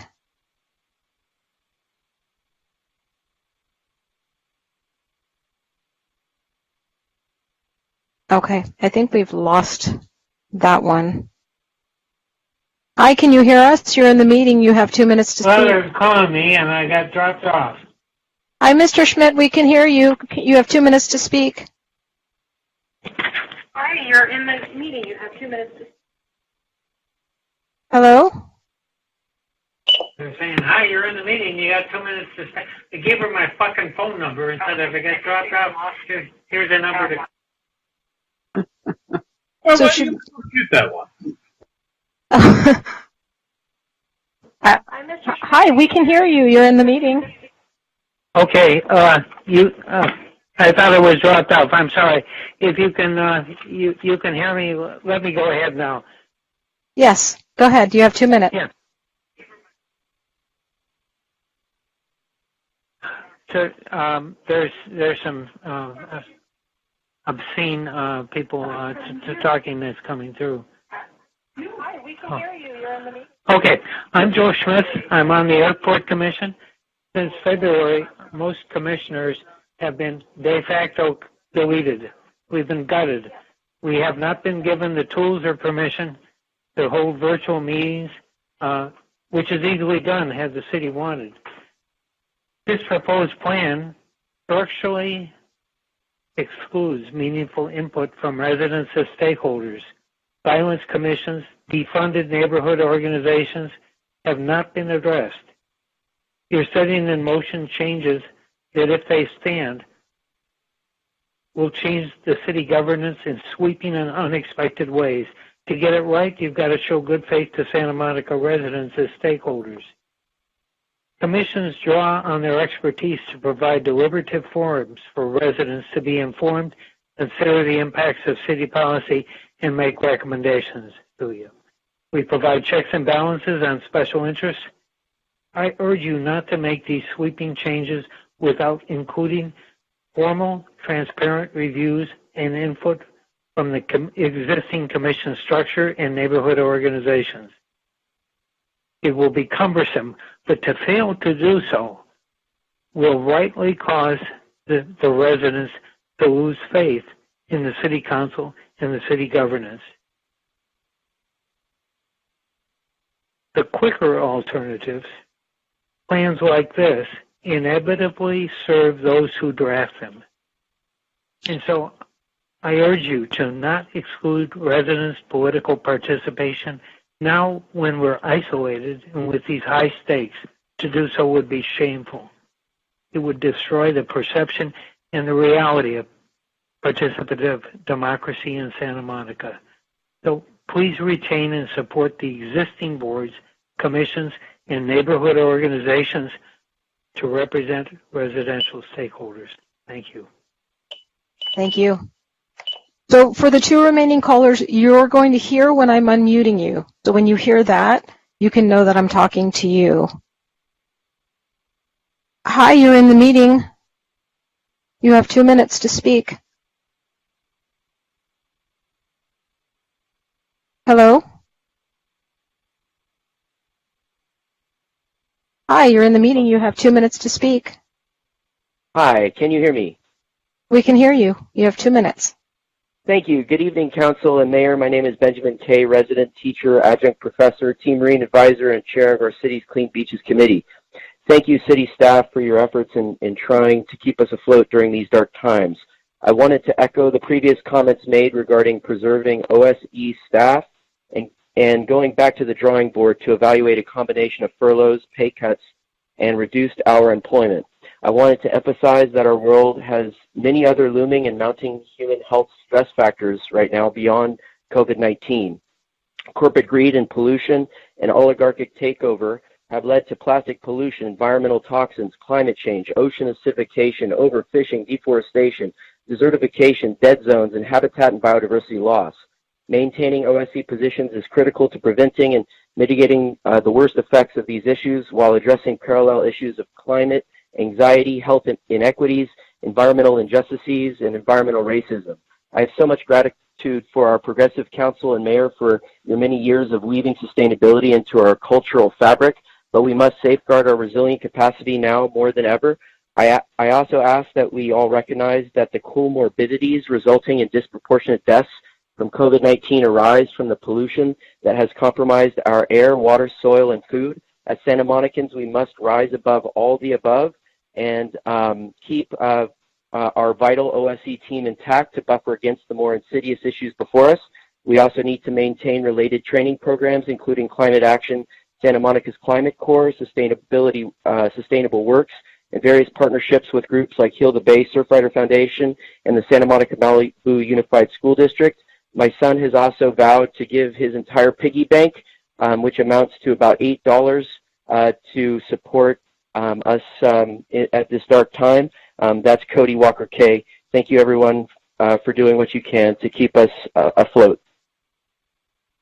Thank you.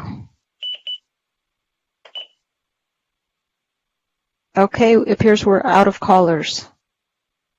Well, with tremendous thanks then to the tech assistants from ISD and the heroic efforts of our city clerk to make it possible to have this kind of public input on a night when we're meeting in virtual space, I'll close the public hearing. And I want to turn to the city manager, who's asked to make some clarifying comments before we go to the council.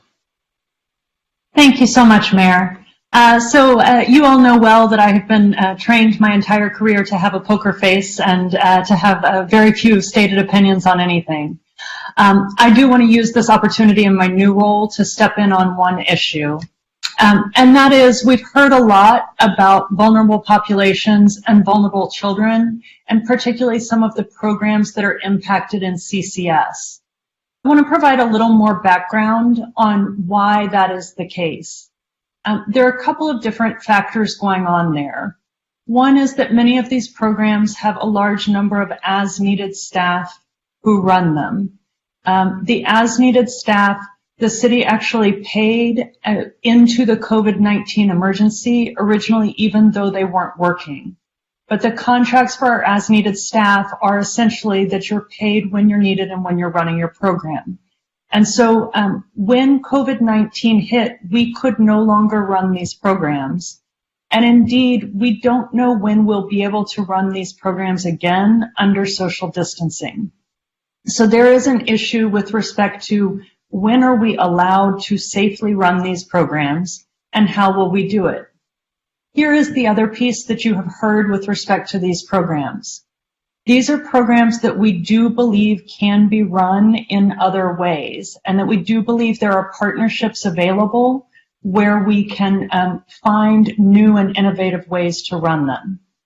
So if some of these programs are a priority to you for restoration, one of the things we would ask for, which we believe we have time to do, because unfortunately we don't believe we'll be running these programs in May or in June. We hope we'll be running some programs by July or August, but we don't know. We expect schools to be run in pods, but our after-school programs would take one classroom of children and combine it with another classroom of children, which is a whole nother social distancing and public health concern. So we have some time here to think about these programs and how to best run them. I wanted to point that out to council, that that's a little bit of the reasoning behind what's going on here. I also wanted to point that out to our community, because as the community thinks about the very real financial situation that the city finds itself in, and I want to be clear that the financial situation and the impacts of COVID-19 are real. That is why we are here. No one wants to be cutting any of these programs. We love these programs. But given that that is where we are, I also wanted to take the opportunity to mention that we are looking for volunteers through our EOC. We do have opportunities for community members to volunteer. We also are running a We Are Santa Monica fund that allows members of the community to directly contribute to programs and services that the city believes are needed in our community. I want to provide the website for that, which is www.santamonica.gov/coronavirus-volunteer. If you search We Are Santa Monica Fund, you will also find that. I want to encourage Cody Walker Kay and his piggy bank to be a model to us all, that there are real needs in our community. The city will continue to try to meet those needs. As we do so, we also know there are individuals and groups out there that care very much about this. We encourage you to think creatively. We encourage you to look at the We Are Santa Monica Fund. I also would encourage you to look at page 20 of our We Are Santa Monica plan, which includes the human services grant programs and the recipients of those grants from the city, like LAFLA and otherwise. We are proposing 12% cuts to those programs. No one wants to be doing that. If the community can help us to look at those programs that the city has found over time are very important, there may be members of the community out there who would like to directly contribute to some of those organizations. So I want to point all of that out as some of the background behind where we are. Other of the background, as you know well, is that we were directed on April 14th to put this together. So that is in part why you don't see some of this fully fleshed out in the plans that we have, is that these are all things on our mind. These are all things that we are working on. These are all things we are already talking with the school district and others about, but they're not fully formed plans for you at this point. So I wanted to raise that background for all of you and also encourage the community. The situation is real in our community and in our city. So we hope you will be a part of the solution in every way that you can. And the last note that I have, yes, sorry, I see a council member raising his hand. I'll turn to the mayor before I say anything else. Well, I just wanted to say thank you very much for the comments. And again, I'll go back to what I said earlier. You just said, we're in this together. And yeah, all of a sudden our resources are less than we're used to having. That's just the money we have. The resources we have in terms of community members and community effort have in no way been reduced. And we can do this together if we stop pointing fingers and start putting our shoulders to it. I have no doubt that we can make this work and come back stronger than before. But I didn't mean to interrupt you. I just was going to say that when you were done. Thank you. I see Councilmember Winter with a hand up. You have a lot of Can you hear me? No, yeah, but Ted, wait a minute before you do. We're now 5¼ hours into a meeting. We had a couple of hours of staff presentation. We had well over 3 hours of public input. It's now time for the council to get down to it and do our work. But I want to look at the sheet we have. We have a whole page of recommended actions. 1A through H, 2A and B, and 3. And I want to note that 2B has been broken out deliberately by staff and involves only positions related directly and substantially to the Santa Monica Pier. And those have been broken out because one of us is going to have to recuse himself, I assume, on that part. And it'd be better if we could do that first and then have all 7 of us part of the holistic discussion. So Gleam was in the queue, and Ted, you just added yourself to the queue. But if you don't mind, I would like to ask that we address 2B first and give Councilman Moreno, who, as we know, owns a business on the pier, the opportunity to, if he wishes, recuse himself. Mayor, I wanted to ask a follow-up question on what the city manager just said for clarifying for the public about donating to We Are Santa Monica. Could I do that? Okay, go ahead, but let's not get too far afield here. No, it's just a quick question. Do people give to that fund? Can they earmark funds for specific purposes, such as maybe, helping out with after-school programs or rental assistance or whatever? Just wanted to know the answer to that. So the Councilmember, if I can answer that in just a few minutes, I was just going to email our communications team and ask them to put this in a press release for tomorrow as well.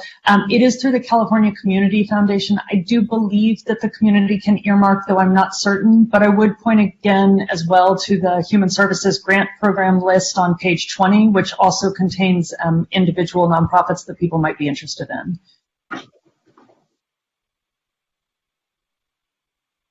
That cover it for you, Ted? Ed, you done? Yes, thank you. And Councilmember Davis, can you wait so we can do the pier?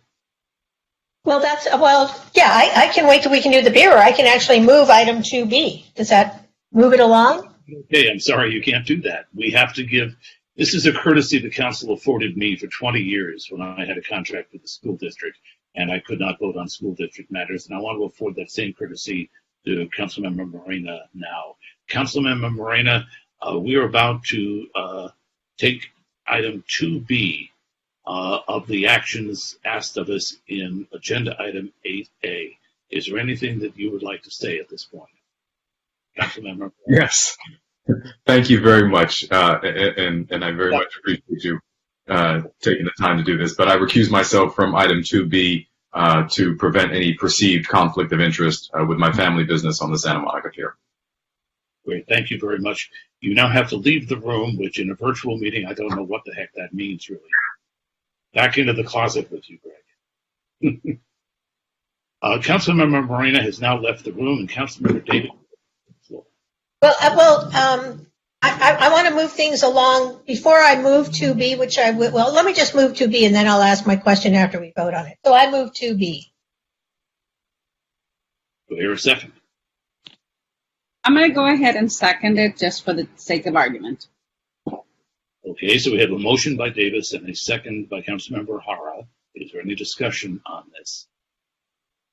I do not see any council members in the chat asking for discussion. So I will ask the clerk to take a roll call vote on subsection 2B of item 8A. Councilmember Hemmerich? Yes. Councilmember Davis? Yes. Councilmember Winter? Councilmember Hara? Yes. Mayor Pro Tem O'Day? Yes. And Mayor McKeown? Yes. So subsection 2B of item AA is passed by unanimous vote of the City Council, 6 out of 7 present and 1 recusing himself. Now, I don't know who goes into the closet to pull Greg back out, but while they're doing that, could we get the screen clear of the shared document so the council members can see each other? We have a There we go. Okay. And I do now see that Councilmember Morena is back with us. So now, Council, the entire matter is before the Council. Katie did stop the screen sharing. That's good. Who would like to speak to the entire matter? Perhaps what we ought to do is break this down. The first thing we have to really reach consensus on is the severity of the financial crisis and the need to move various monies around as covered in Section A. So perhaps we'll do that as a separate motion. Maybe we can start with discussion, non-separate A, on recommended actions, Section 1, which has subsections A through I, and it involves moving around various funds. Who would like to speak? And do those have to be separate motions? That was my question. Do those have to be separate motions, or can it all be done in one motion? I think if we have consensus that the seriousness of the situation requires all of these, there's probably no reason why it can't be done in a joint motion, but I don't want to presume yet that we all agree on all A through L. So if someone does agree and wants to make a motion, I'd be happy to hear it. Councilmember Hara, you can always contact me in the moderator chat rather than raising your hand. Now I can. Okay, thank you. So what I wanted to say is I thought that because it was money, we had to do these individually. Just double checking. No, I believe you can vote on all of the sub-items of item 1 collectively if there's, again, agreement. So would anybody care to make a motion? I'll move item 1. I second. All right, so Councilmember Davis has moved and Councilmember Himmelrich has seconded a joint motion including 1A through 1I of what are the recommended actions before us tonight. Is there discussion on that motion? I see none, so I'll ask the clerk to call the roll. Mayor Pro Tem O'Day? Yes. Councilmember Hara? Yes. Councilmember Winter? Yes. Councilmember Davis? Yes. Councilmember Himmelrich? Yes. Councilmember Morena? Yes. And Mayor McKeown? Yes, and so unanimously, the council acknowledges that the severity of the situation requires our moving funds around. Now we get to the tricky part, which is people, because 2A, which is the companion to 2B, we already did pass, involves the abolition of positions and other things that I think are going to require more discussion. So before we move on to 3, which is where we might use the $2 million in funds for recovery, maybe we need to get a sense of where the council stands on 2A, because whatever's left out of 2A may be what we want to take care of in 3. Are there any comments then from the council on the general subjects covered in subsection 2A of item 8A?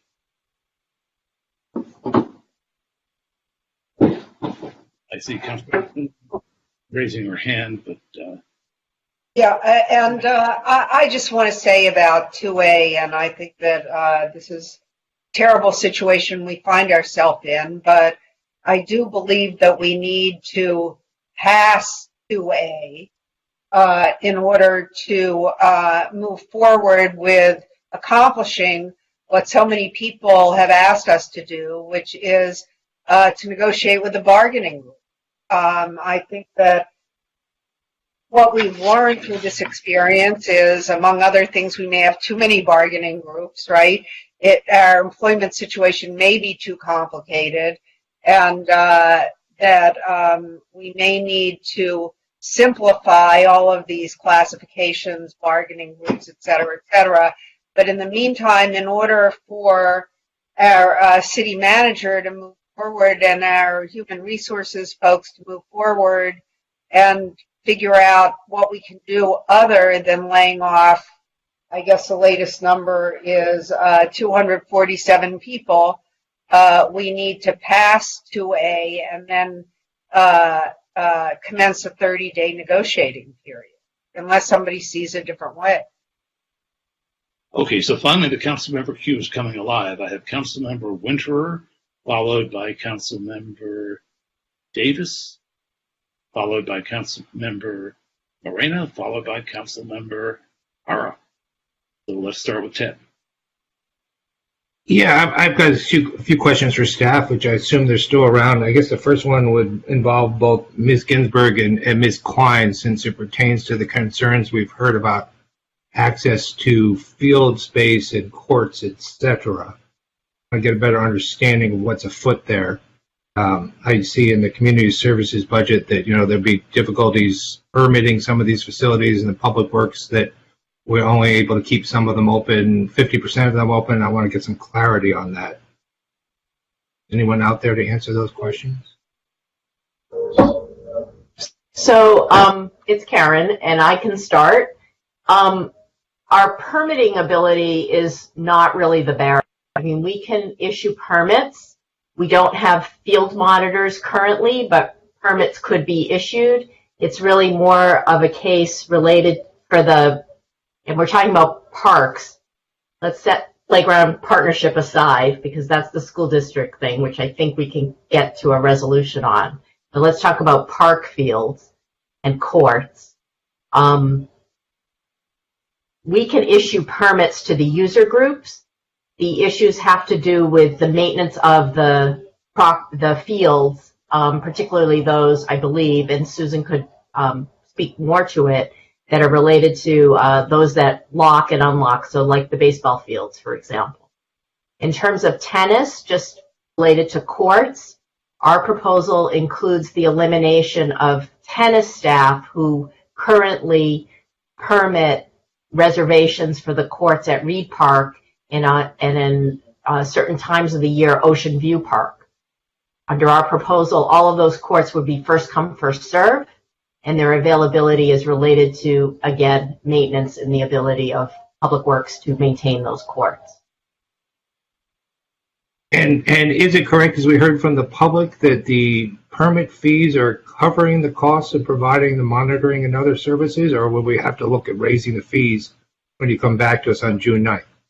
I think we have to look at raising the fees. They do not cover the fees associated with maintenance. They get close to covering fees associated with the lights that we operate and other things. We would have to look at fees, and we'd like to look at fees related to field monitoring, because I do think there is capacity with many of the organizations to support that, at least to some degree. And then maybe this is a question for either you or Ms. Klein. We're deferring use of the airport artificial turf field because of concerns about the infill material. Is it usable?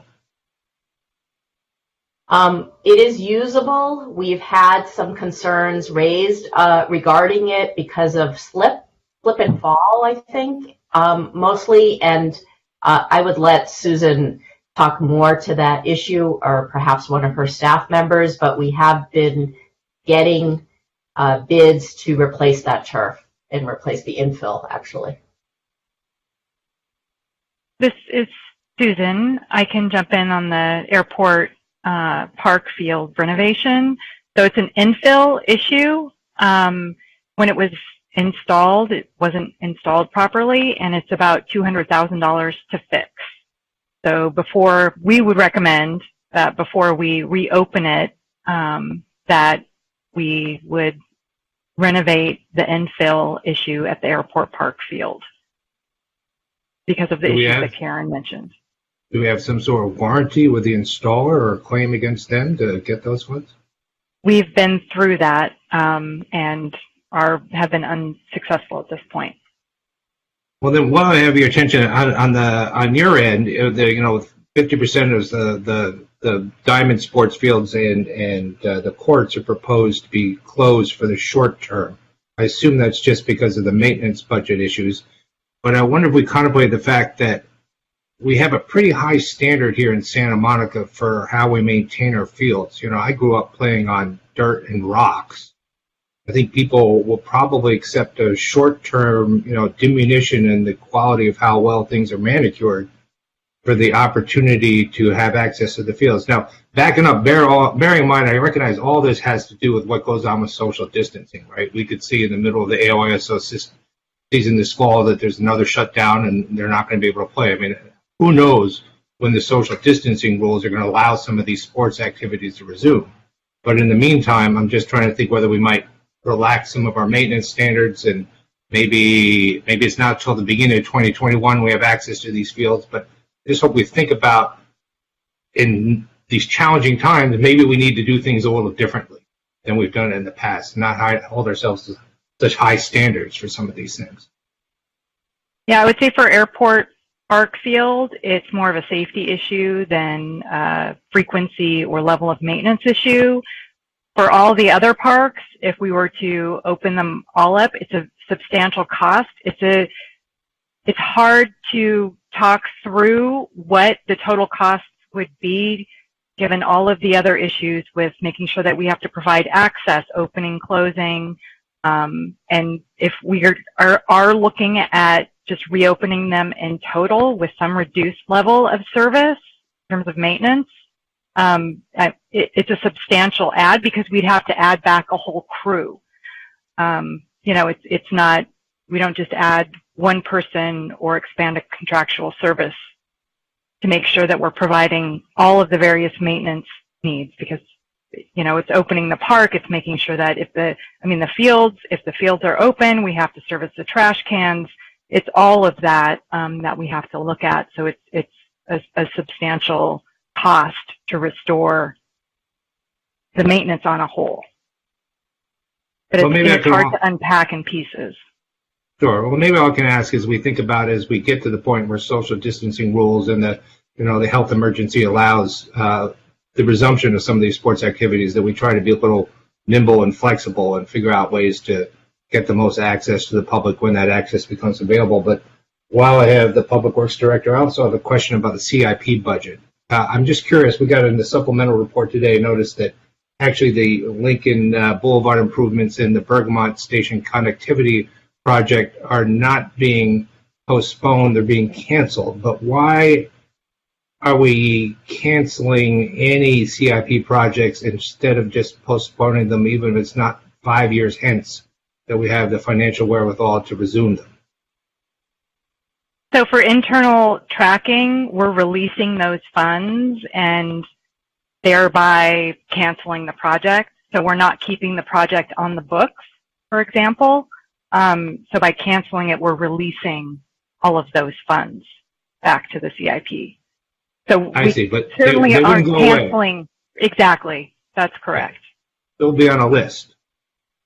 Great. It is definitely on a list. Our staff are eager to get to that list. And then my next two questions are going to be for Mr. Martin and Chief Walker. They're available, and then I'll be done.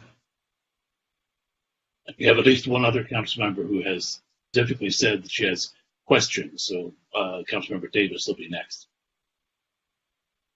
I'm looking for either Mr. Martin or Chief Walker. There's Mr. Martin. I'm here. So, you're proposing to do away with the ARB, and you and I have had a dialogue about that, and I recognize you told me it's about $234,000 of savings, which is not insignificant in this current budget. But I do have concerns about, we've come a long way in this city about improving the designs of buildings, and I do believe that having the input of community experts and the diversity of opinions and the creative ferment that creates is very useful to these projects. So you proposed to me two different alternatives, one of which is just having some sort of special design review process for the large DAs, correct? Yes, but not just for the DAs. What we're talking about is large projects. So some of the bigger, larger mixed-use projects, a good example is the Bonds project that is proposed at Lincoln and Broadway. That's a very large footprint. It has frontage on 3 streets. So a project like that, probably should have some type of public review process in terms of its design. And then the other alternative, and maybe a hybrid is a possibility, was that the ARB continue to serve in some sort of advisory capacity to the Planning Commission. And given what we heard from Chair Kelly, it sounds like they're willing to continue to provide their pro bono expertise. Could you elaborate on that a little bit?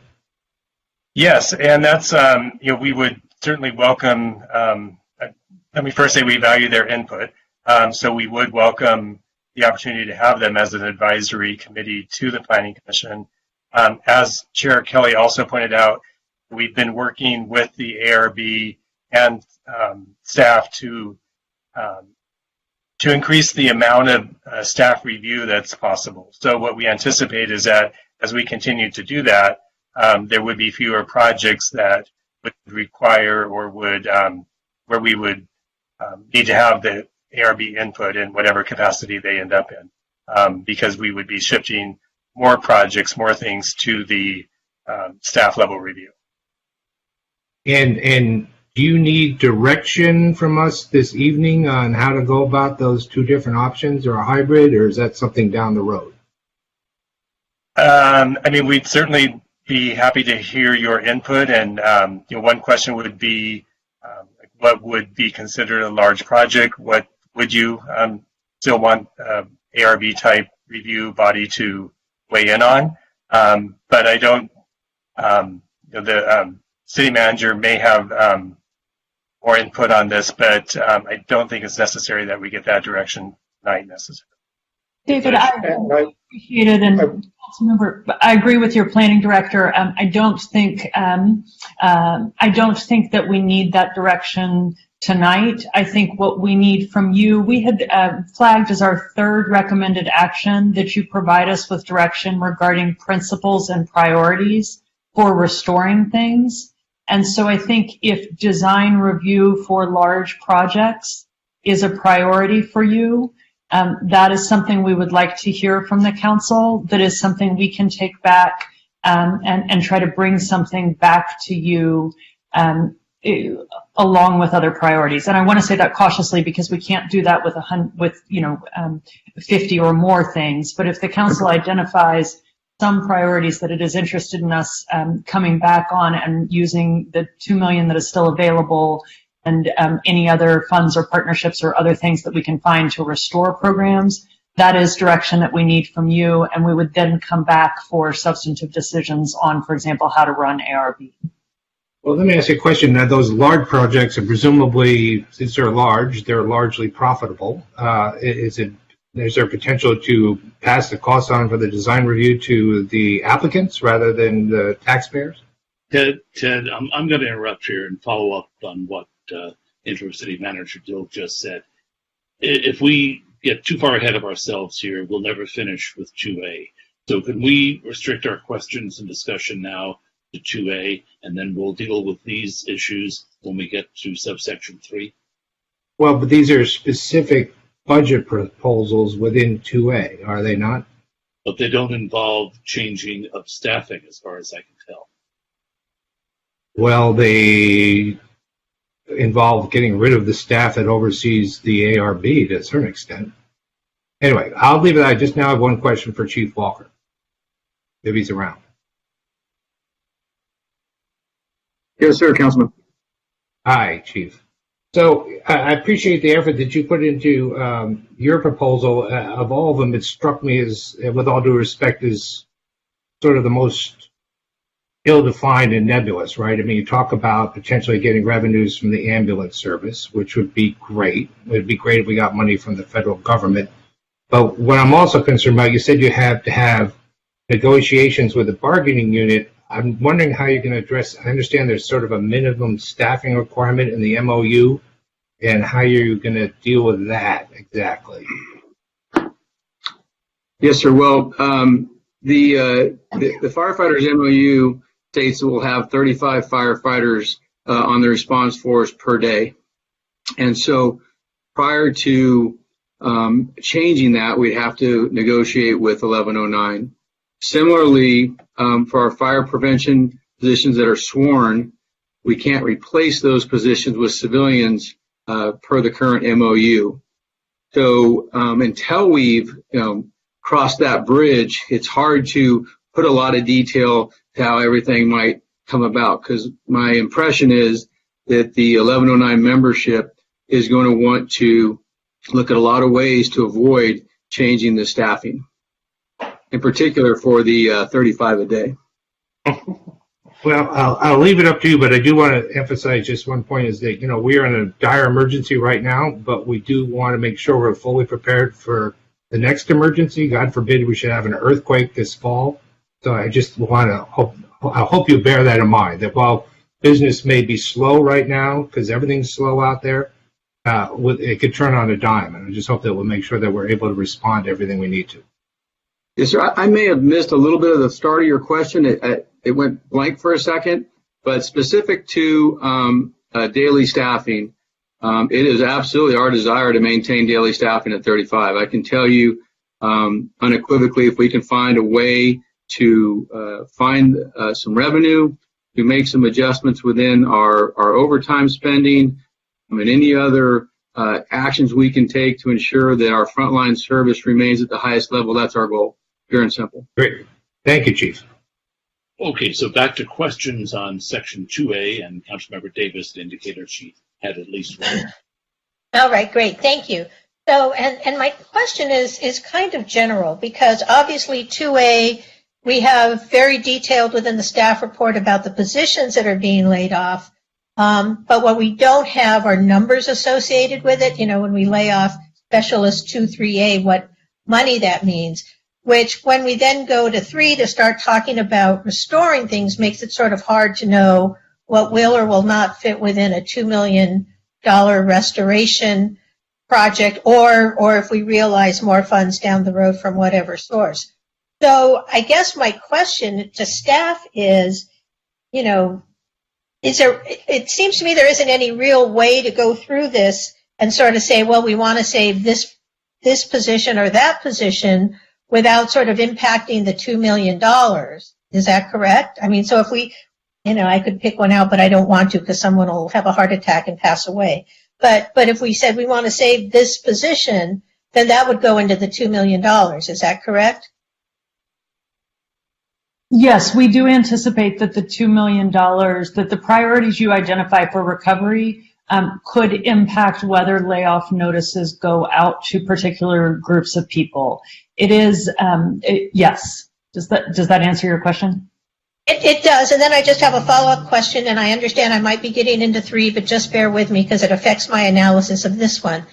So in 3, are you looking for specific restorations, i.e. restore this program or this position, or are you looking for more generalized guidance, like, for example, I'm just going to pick one out, restore youth programs, including, XYZ, and then you'll go back and figure out how to move the puzzle pieces to maybe do some restoration, if not full restoration. I'm just trying to look for the level of guidance you're looking for, because I don't feel well equipped to give super specific guidance, but I certainly have some ideas, if that makes sense. So, Councilmember, it's a good question, and if the Chief Financial Officer wants to jump in after me, I welcome your thoughts, Gigi. If you have specific programs and we can calculate them as less than $2 million, then we're happy to take your specific list of programs. My guess is that would be very challenging for you.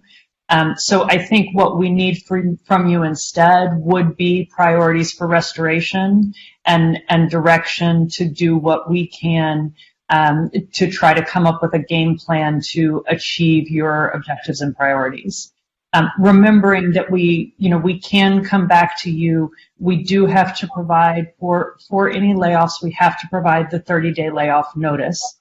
The 30 days doesn't have to be the separation date, but we have to provide 30 days notice. And so that's part of the problem that we have with all of this on top of each other. All of which is to say, if you want to give us a specific list of programs that total less than $2 million, we can walk away with that. Otherwise, I would recommend that it be as specific as possible, those priorities that we should be working with in approximately $2 million or whatever else we can come up with from outside sources to restore. So just so I'm clear on this, so let's say we adopt 2A in its current form, you can go ahead and give those notices. Then on 3, we can sort of describe the things we would like you to think about bringing back, in some level of general or maybe more specific terms. Maybe other people have a better idea of what fits within a $2 million envelope or only have one thing they're thinking about. But then, as you look at that, then you give the layoff notices, but just like we were talking about previously, those people don't necessarily get laid off if a program gets saved or something like that. That's correct. I want to give, one positive thing, which is obviously all of this is happening in open session. So that's a positive thing in terms of people helping us to come up with the solutions that will move us forward within the very real constraints that we have. But the second thing is that if you give us a list of, 50 items and they, essentially total bring back everything that we love, we won't be able to achieve it. So I want to be upfront about that. We do need you to be focused. I think we all, quite frankly, I think we all would save every job we could and would save every program we have, but we can't do that here. So we do need to ask you to be focused on what we really should be trying to achieve around this $2 million mark. Okay, great. Thank you very much. Let me just observe before we go on to comments with Councilmember Morena. We are hoping that once we take this action tonight and begin the meet and confer with the bargaining group, that we're going to hear some wonderful ideas on how we can accomplish our goals without ever having to finally go through with the layoffs. But all of this information isn't before us yet. We have to do things a step at a time, and that's because of the contracts we have with the bargaining units and the memorandums of understanding and civil service law. So tonight, what we're being asked to do is really to authorize the beginning of a process, not to make the final decision. And I hope when we do get to 3, which will be the next thing we do, that we can decide which way we want to push the decisions that are about to be made about what might be possible. But right now, I'm going to, again, try to keep us focused, because it's already been a long night and we could go forever on item 2A. And I'm going to turn now to Councilmember Morena, who had some comments to make. Thanks, Mr. Mayor. Just actually a couple of clarifying questions before the comments. I guess we'll start. It'll be quick, but quickly, Gigi, if we were to move to a quarterly budget review process, does that take more staff from your team? Well, we currently have pretty much a quarterly budget review process that takes us through January. So we come back for what we call our year end, which is around late October and November. And then we come back for the mid-year, which is late January or early February. And then after that, we usually are in the throes of, the annual budget. So that takes some time. So we do come back to council to amend the budget a few times during the year. Got it. Okay, so that's already baked into your process. Thank you very much. And then just a quick question for Susan, if you're there. We have one of our top 3 priorities, obviously, is clean. And I noticed that in the cuts are a number of painters. I know this well because I'm painting my place right now while we have some downtime. If we're going to maintain cleanliness, can we do that with a reduction of painters? We think, the services, the reduced services will definitely be noticeable. Absolutely. We are keeping 2 graffiti techs to address graffiti throughout the community. So we think with the number of closed facilities that we'll be able to at least keep up. And we are no longer doing proactive type of maintenance, particularly, from the paint shop. We wouldn't be painting, doing TIs on interior improvements for existing facilities. We would be expecting whatever department or whoever's requesting that work, that they would have to identify funds to do that work. Right now, we would provide that service. That would no longer be the case. Okay, thank you. And a quick question for Karen. we started the re-envisioning process of the grant programs back in 18. I think it was a council meeting just before I got on. And I'm curious to know, in re-envisioning that, or finish the re-envisioning process and looking through it with the lens of post-COVID scenario, can we do that with your reduced staffing? You have a significant hit to your department. How do we do that, or can we do that? So we need to go back and relook at it because COVID-19 has really changed some of the processes related to the Human Services Grants Program. The intent was that we would be going out with an RFP for next fiscal year. I mean, I think we need to slow that down in all realities, given our staffing constraints, the changed environment, what the needs may be now in a new sort of world with the realities. So it is something we want to spend time looking at and get through this next fiscal year with the Human Services Grants Program reduced in size. I know you heard my presentation, which said it's basically 12% reductions. And you heard Lane talk about community members stepping up to help these organizations to try to close that gap if we can. So that's really where we're at. Okay. All right. Thank you. And then just one last clarifying question. Chief Walker, I just want to flesh out this minimum staffing level, and if you can help me understand, we've got 35 minimum firefighters on staff to maintain public safety. And I know that you have to negotiate with the bargaining unit for that. It sounds like that's our minimum staffing level. So is that on the table? It's not clear because in the subsequent documents there is an adjustment to that number. Yeah. So for us, the minimum staffing every day on fire engines. So the response force in the city to respond to emergency calls is 35 people, including the battalion chief. And so that staffs all of our fire engines and our fire truck. So, and that's the heart and soul of the fire department is response. The rest of the fire department is built around 15 people in fire prevention. We've got 5 in our training division, and we've got, including myself, about 7 that run the fire department on the admin side. That's kind of how we're broke down. And the challenge is at the number we're looking at, the total amount of folks I have on the other side of the ledger doesn't quite get us there. So we're trying to find a way to avoid those cuts on the front line. And it's been more difficult without the opportunity to negotiate because you just don't know what all might be there. So not knowing how it's all going to land, we had to at least say, hey, if nothing else works and we have to adhere to some of these budget challenges, that's where we're at. Currently call volume's down, but certainly we're hearing just today that the COVID could be back in a bigger swing. We've been very fortunate, and our folks have done an excellent job. And honestly, they've done a heck of a job of not getting infected by using great PPE and protocols. We have our folks exceeding the CDC standards and doing excellent work out there. So it's my goal and certainly the goal of the firefighters to try and maintain the staffing. But we also understand there may be some limitations that we have to work around. So we look forward to the opportunity to sit down with them and see what possibilities are out there. And we're really looking at it from every single direction, whether it's revenue, whether it's potentially decreasing costs through overtime, streamlining other departments, utilizing some technology to automate some processes, in particular on the prevention side. We think we can hit it from a lot of angles and maybe avoid that cut.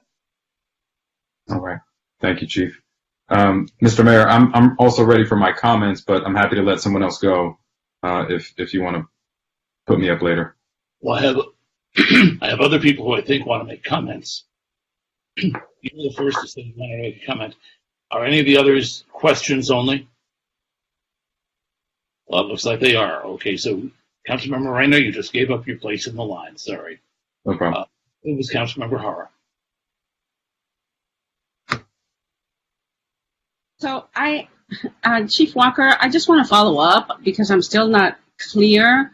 Does that mean that in your budget, you actually have staff that you are including as part of the budget cut?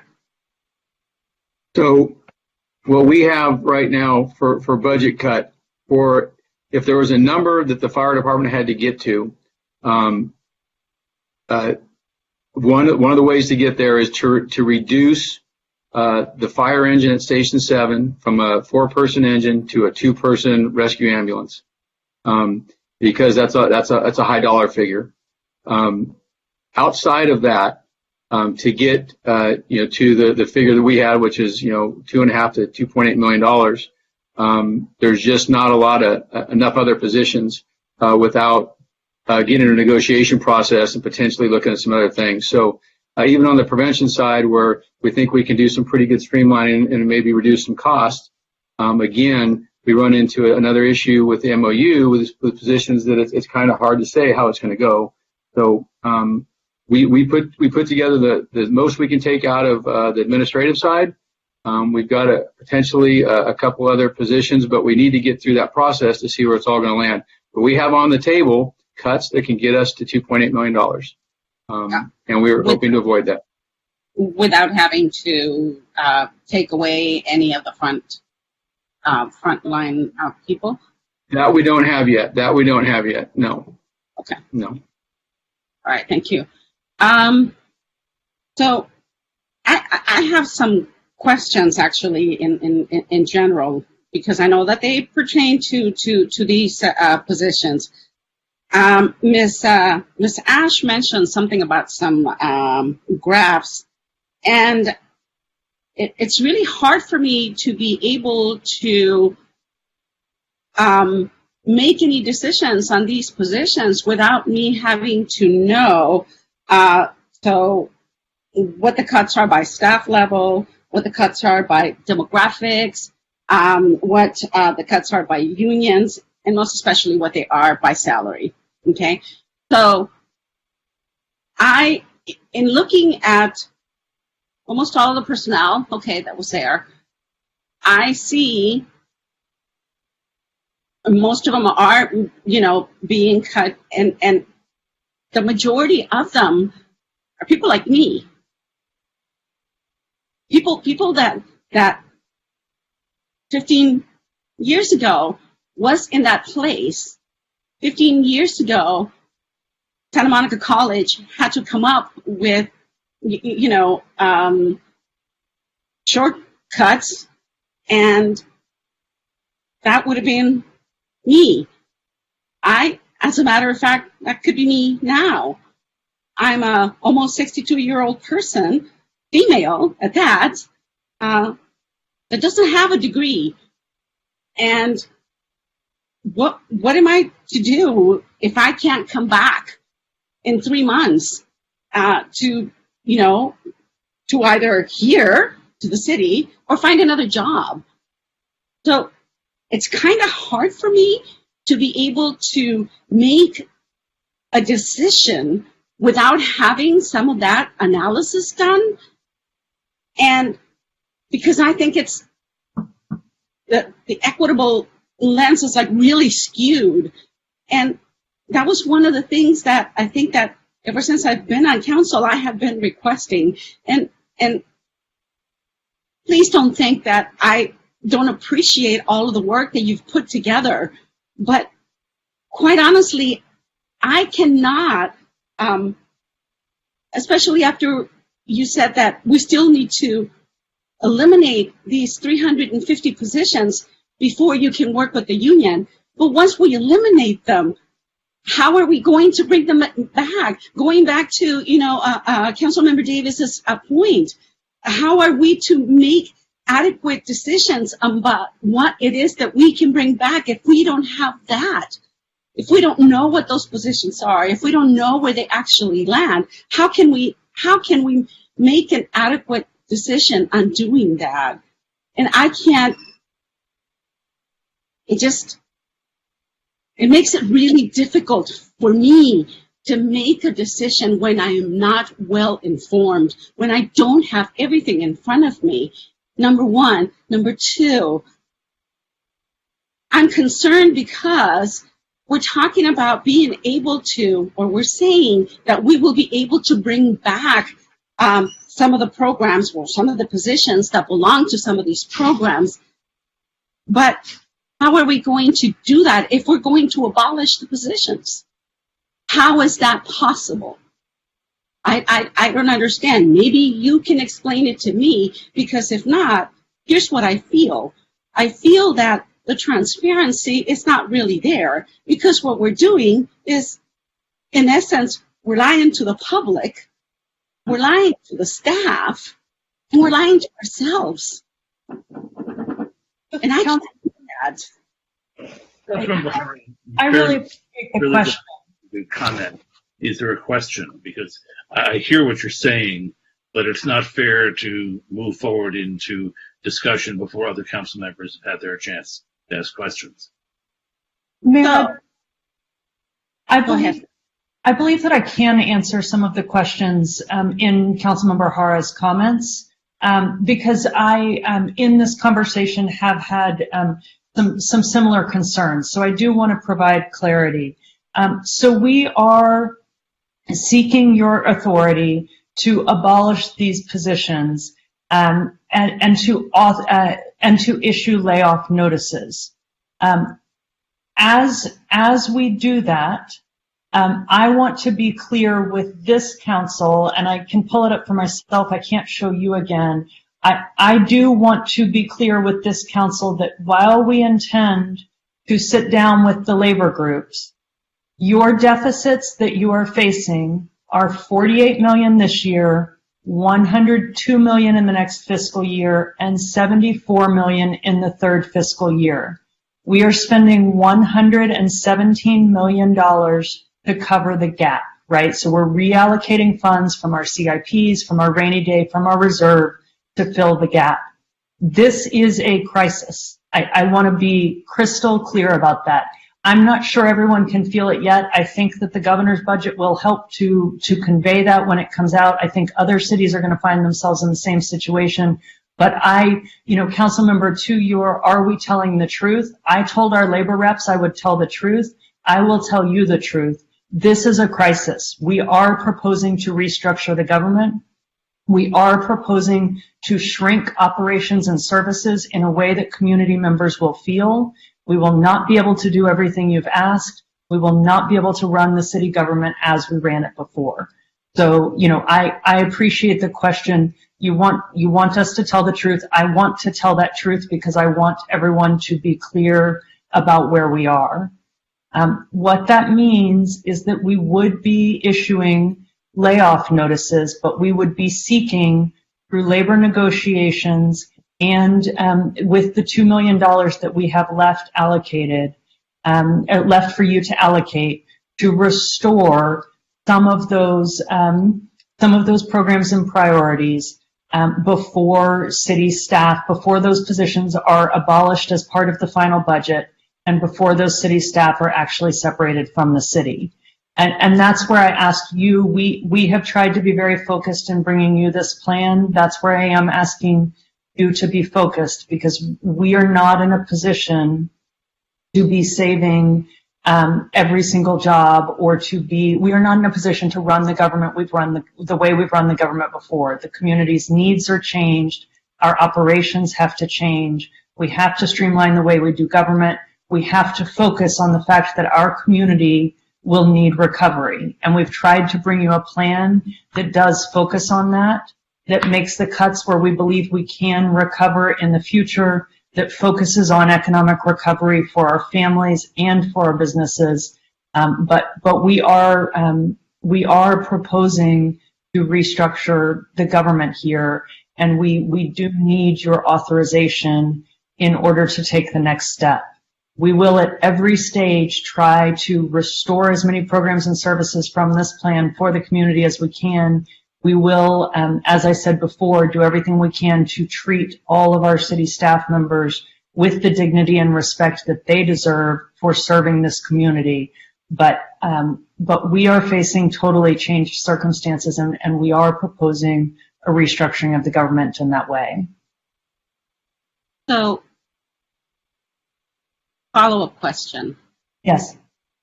Will you bring us back options? Will that be something that we can take a look at prior to doing a final, decision. Will we have options? Once you talk to the labor representatives, will we have those options if you do have options as opposed to these layoffs? Yes, we would intend to return to you next week in closed session to discuss labor relations, to give you an update on the conversations that we've had.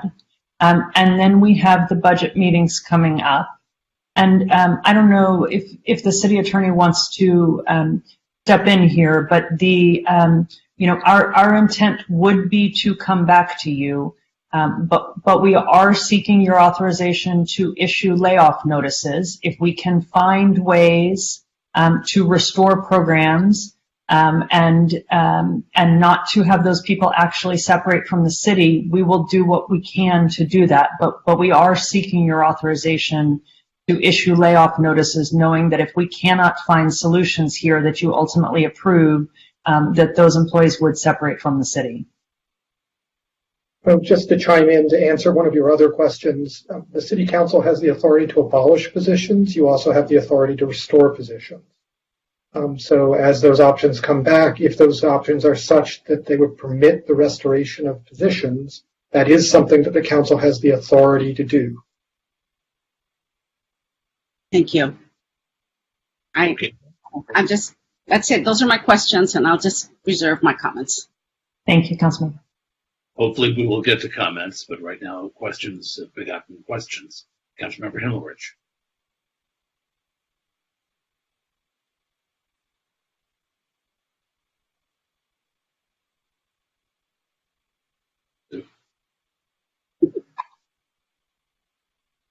Councilmember Himmelrich, you're muted still. My whole okay, let me try again. Thank you for telling me. So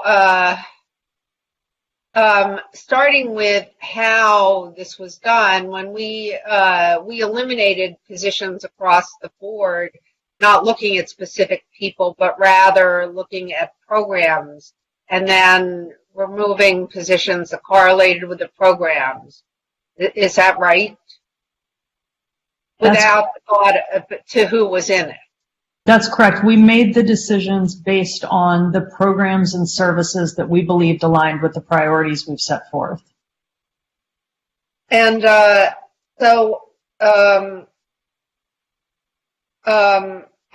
was someone, and I'm sure other people were disturbed by the comments about the fact that this is, as I understood it, a racist process. I mean, do you have anything to say about that?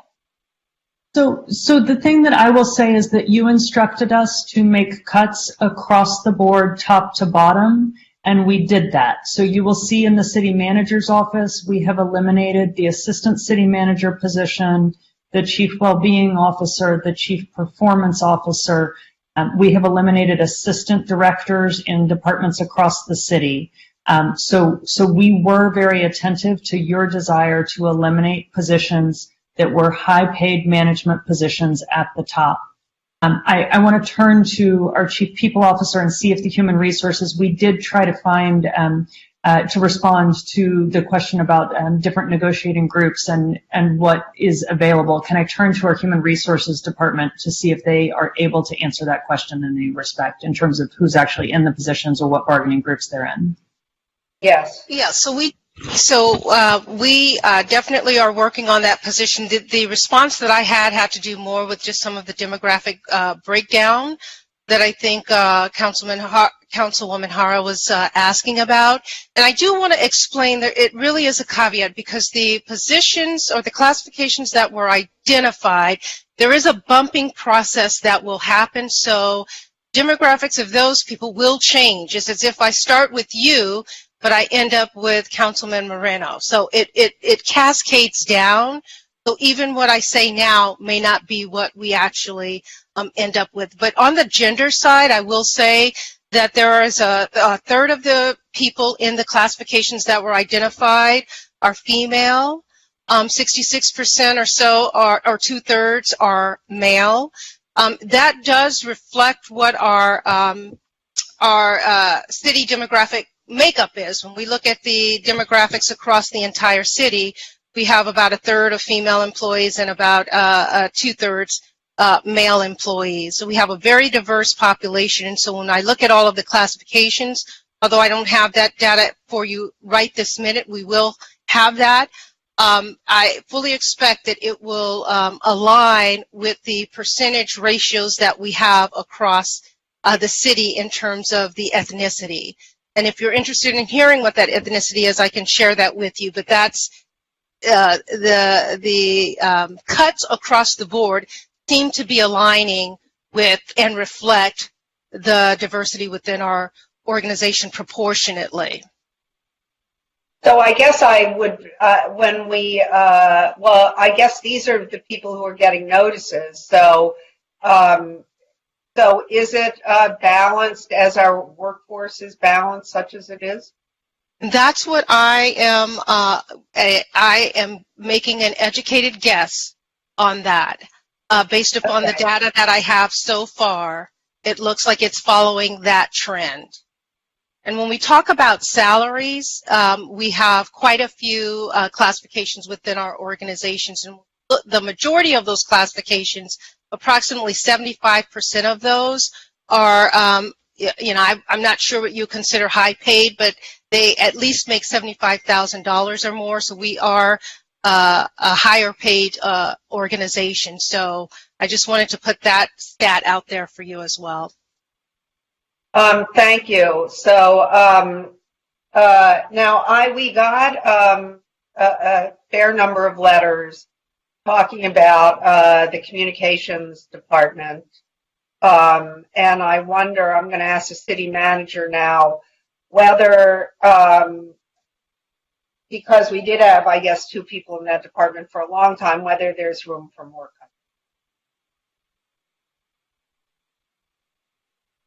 Councilmember, so it's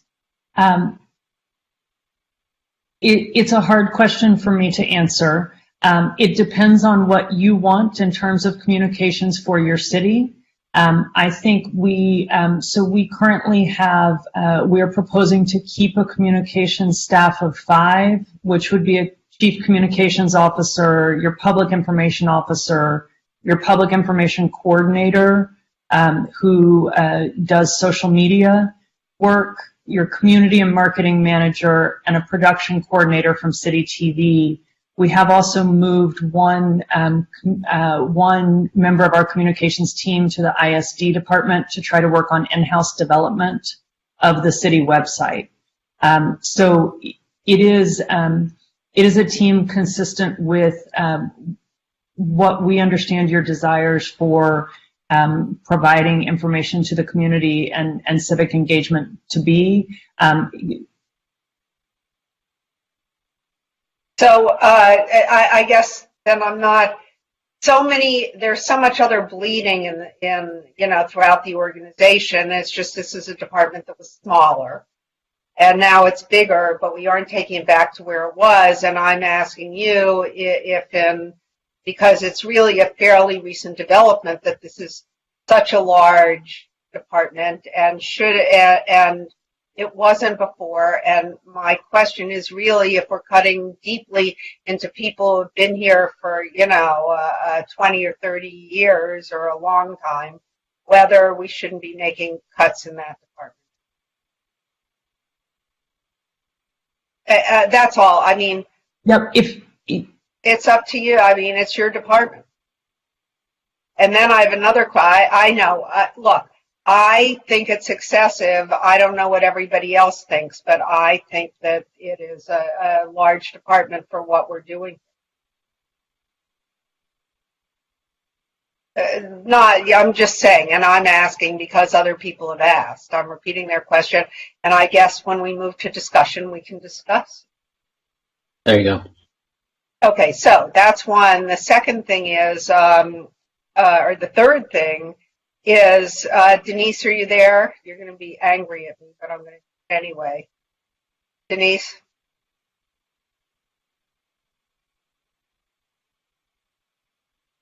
Denise Anderson-Warren.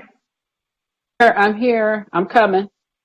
Okay, you know what I'm going to talk about too, because we already did. And that is the print shop, right? I want to know what the print shop costs here.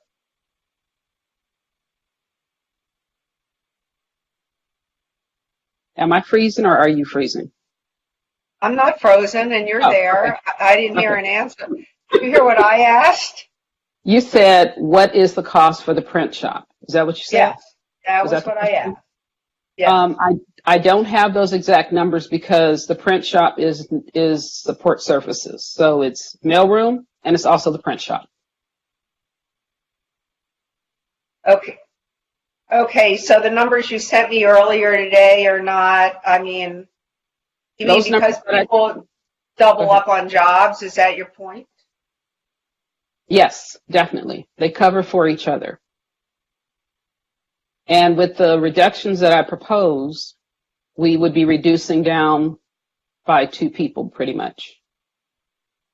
Because we'd have 1 reprographic specialist that would be gone.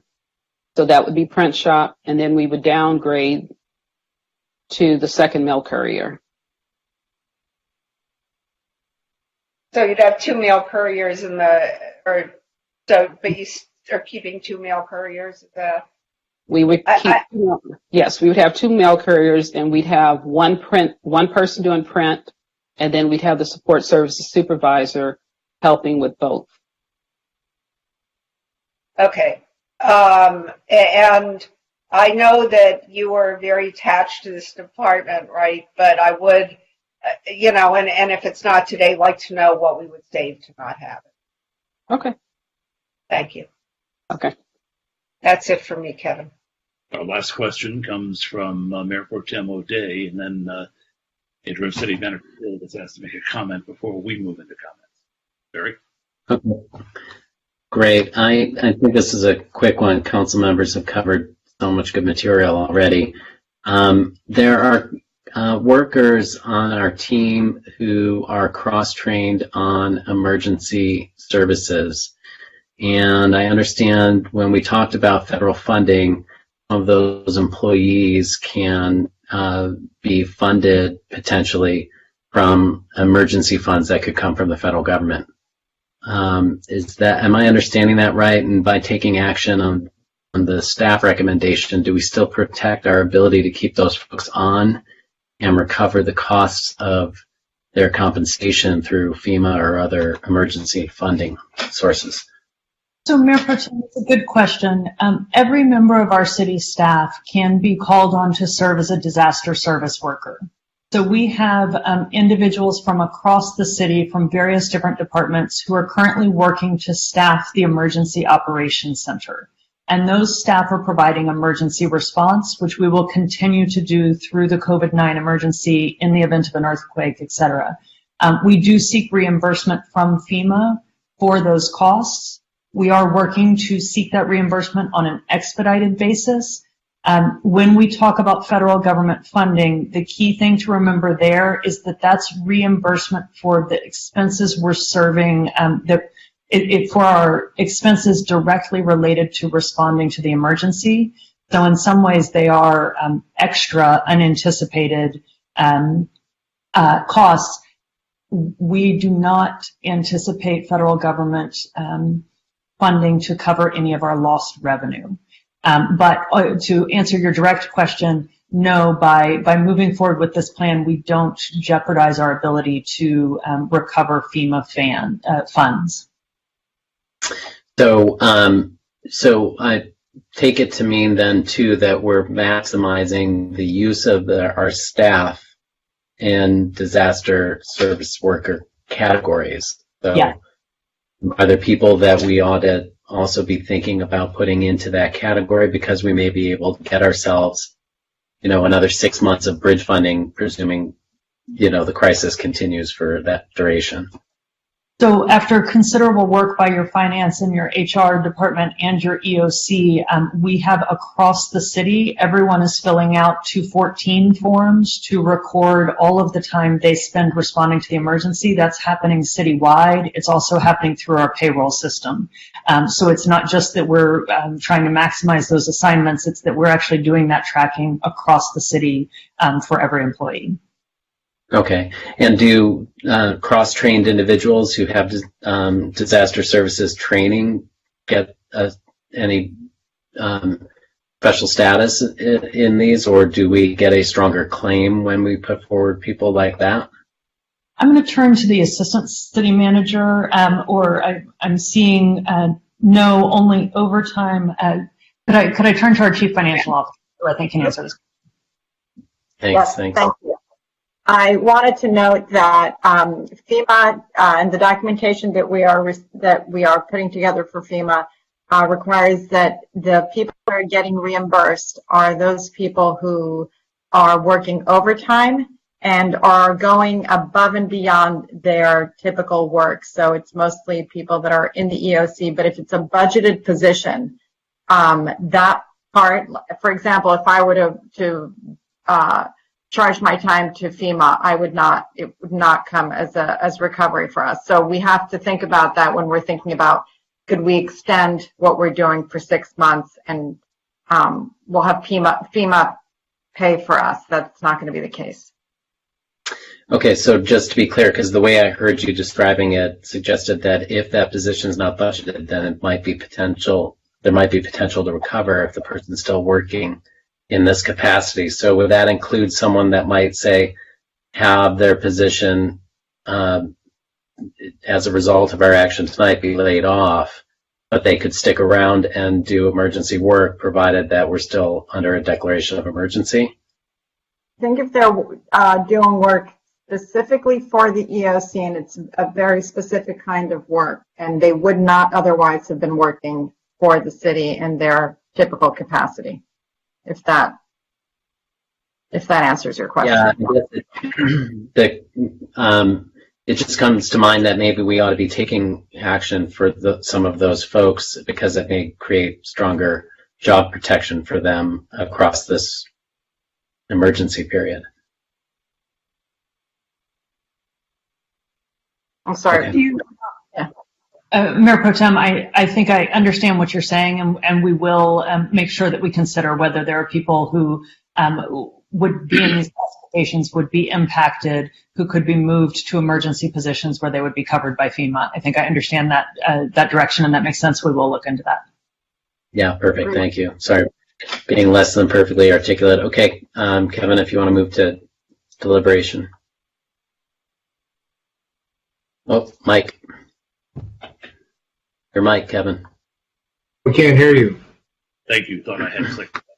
Actually, Interim City Manager Dill got asked to speak at this point. I'm hoping that she might be able to wrap this up in a way that will help us move the council to action on Section 2. Well, I believe I've already had my comments. Do you feel ready to move forward and know what we need from you? I think what we need from you is your authorization to move forward with number 2 and focused information from you on what your top priorities for restoration are, understanding that we will not be able to restore everything or even close to everything in the circumstance that we find ourselves, that we're looking for direction somewhere around the amount of $2 million. Well, I haven't spoken yet, so let me just say this, that this is a really hard thing for all of us as council members to do. And all I can tell you is, I know some of the people who are on the list to get a pink slip. Some of these people I've known and worked with for 30 years, even before I was on the council. This is a heartbreaker for us. But what we're being asked to do is to be the grown-ups in the room here and move it forward so that the negotiations can start with the bargaining units and perhaps better solutions can be found. I think Interim City Manager Cardona mentioned earlier that really all we're allowed to do as the council is to say, well, the position is no longer needed because we can't do that or we can't afford to do it, and we have to lay people off. We cannot negotiate with somebody that they take a voluntary pay cut or that they take a furlough. That's all part of the labor negotiations, which will start tomorrow morning, first thing, after we make a decision tonight. I also have to acknowledge what we've been told, and I know this was tough for Councilmember Hara to hear, but almost no matter what sacrifices our workforce is willing to make, and I really admire what I've heard from them about solidarity and trying to protect each other's jobs and each other's families, even if everybody takes the maximum amount of pay cut and furlough that is conceivable, we may still find ourselves in a position where the restructuring of this government and the fact that there are certain things that just will never happen again the same way they did before COVID-19 means that in the end, there will still be layoffs. And so I move this forward with a heavy heart, but I feel it's our responsibility as the people who are at the end, the ones who have to make the best decision for the community as a whole, to make a decision tonight. And so I hope now as we open up the floor to actual comments, that somebody is willing to make a motion, move this forward, and that'll get us into subsection 3, which is the only part of tonight's action that might actually be fun, is trying to talk about what things we want to restore and how quickly we can do that. So, Council, the floor is open, and I don't have anybody yet who's asking to speak.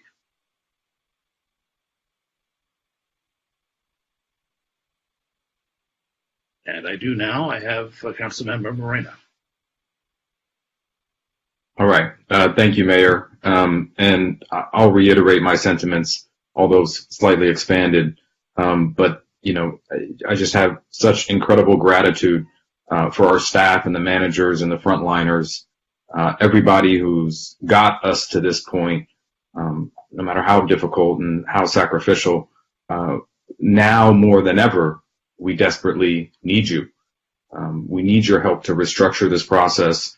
We need your help with departments and policy to know how to streamline and make things better. And so tonight we've heard things like we must meet and confer. We are going to work with the labor groups. I'd like to add the term collaboration because I think that's incredibly important. But with these concepts, as we move forward, we need to find meaningful solutions for a better future. And I know that we can do this together. I appreciate the public's comment, their input. I hope people weren't too discouraged and they come back in subsequent weeks to give us their efforts. So I just want to start with that. I'll move to but I'm going to add a couple of caveats here. Clean and safe are a priority. And so I would like to add the exclusion of negotiations with the minimum staffing levels in the fire department. I would also like to include, before we make any cuts officially through the negotiation process, that we give the same process to other impacted communities, service clients, public agencies, give them the opportunity to weigh in on this. That's SMMUSD, that's SMC. For specifically our youth and sport user groups, city grantees, and contract services, including but not limited to Annenberg, Camera Obscura, Miles Memorial, Parks and Gym, Swim Center, baseball fields, airport space, skate park, etc. Last, I'd like to ensure that we are protecting and preserving, by way of labor, the revenue generation capacity across all departments. So that includes public works, that includes PCD, that includes mobility. We need these people now to help us figure this out so that we don't cut too deep and limit our capacity to grow our economy. Councilmember Moreno, let me just try to understand what you just did, because 2A asked us to authorize an action. And I think part of what you're saying is how you're hoping we will look at the solutions that come back, and you're hoping that we do talk with other entities in town, many other entities in town. But that's not actually something in Section 2A here. That is more for Section 3. Well, So- the reason why I included it here, Mayor, is specifically because before we get into exactly how we're going to reduce the departments, I think it's important to know if we have a partner in the community for something. So we're not cutting something on our side without knowing who could potentially pick it up on the other side. So I want to give those communities the same respect and process that we give our own labor groups. Respect and process is going to be very much a part of this, but here's what I'm trying to get to. We have a timeline, and for us to balance the budget, we have to spend time, as is required by union contracts, MOUs, civil service rules, in having conversations with our workers, which I welcome. It sounds as if you're making this action conditional on some other conversations that we certainly can't have before now and tomorrow morning. I just don't want to confuse what it is we're authorizing our staff to do to begin talking to our workers tomorrow morning. Can you clarify that for me? Or maybe can the interim city manager or someone who's familiar with our labor situation clarify whether this would actually muddy the waters or do what we're trying to do? If I may briefly, Mayor McCune is correct. What we're looking for in 2A is authorization to abolish those positions so that we can then issue the layoff notices that would give 30 days notice and then begin the negotiations with the labor groups. All of the things that you've indicated in terms of things that you want to be done in the course of those negotiations, I think would be appropriately part of number 3, encouraging or providing direction as to how it should move forward after 2A has been approved, so that the city manager has direction as to those things that you've mentioned, clean and safe, the fire minimum staffing, ensuring that community groups and other groups are reached out to and heard in that process would all be directions that I think would more appropriately be under 3. So, Councilmember Moreno, the question here is, you added some things onto your motion to move to A. Are you willing to defer them until our discussion in 3, with the understanding that that's where we're moving? Yeah, just if I may, just ask one clarifying question in that because we're specifically talking about staffing levels, does that also include the minimum staffing to require safety for the fire department? George? I think we would have to ask Chief Walker, if he's still on, if any of the cuts that are in Attachment A are cuts from the minimum staffing level. I believe I can answer this, and Bill, if you want to jump in and correct me. The fire MOU is unique. So the minimum staffing of the fire department is part of their MOU. As a result, it says that classifications would be left vacant. Your authorization to do that is limited by the fact that we have not sat down and negotiated with them yet. So you are correct that we cannot go below our minimum staffing pursuant to the MOU until we sit down and bargain, until we sit down and negotiate with 1109. So you are correct that it will be treated somewhat specially, and that we cannot either eliminate those sworn positions or leave them vacant if leaving them vacant means that we don't have the minimum staffing required under the MOU. And we recognize that. We need to sit down with 1109. Does that clarify your question? And Bill, does that, did I get that all right? Yeah, if they got it from that, the bottom line is exactly what the city manager said is correct. There's really no such thing until the minimum staffing would be changed to leave a spot vacant. When we have vacancies in the fire department, we fill them with overtime. And so we continue right now to fill our vacancies with overtime.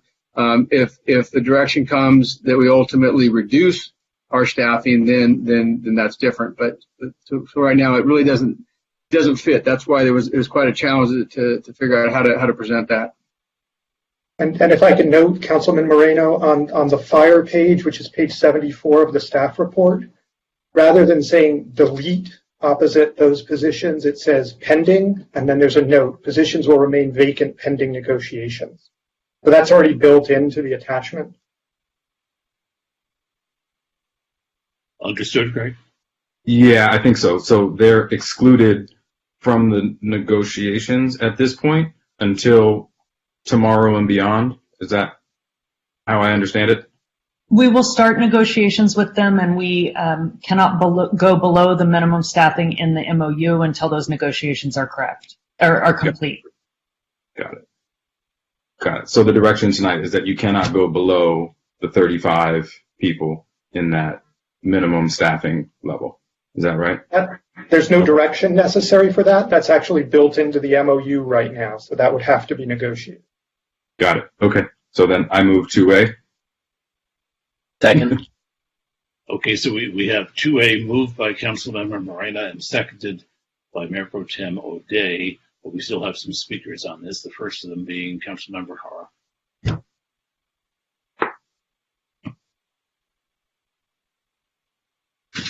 So I'm going to go back, okay, to the fact that we don't have an analysis. This is still there's an inequity here. And I cannot, in all due conscience, be able to support something like this when I don't have that analysis. When we how can we do that? I know what you're saying. I know that you need to do this in order for you to begin negotiations, but if we don't have that analysis, then how can I make a informative decision on how to bring back what it is that I would like to bring back, or what we all would like to bring back? I'm still back with that. I can't. I just can't. How do these cuts affect our most vulnerable?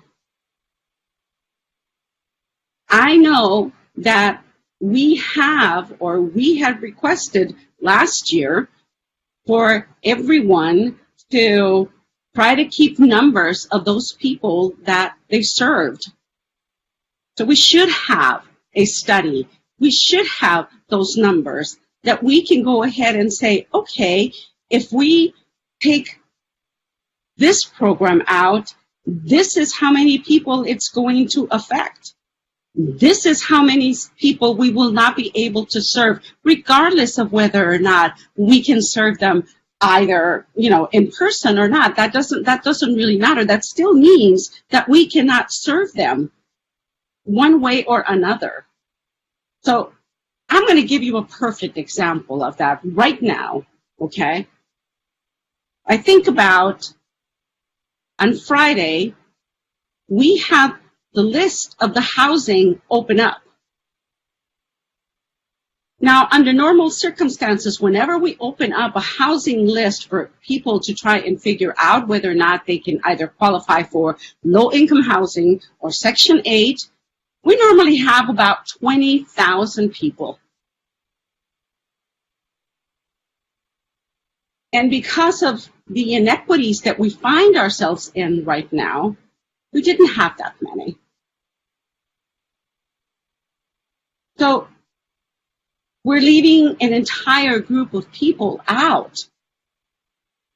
And I know, I hear you, Lane. I know that we can't do services the way that we were doing it. I know that, but can we at least get that analysis done?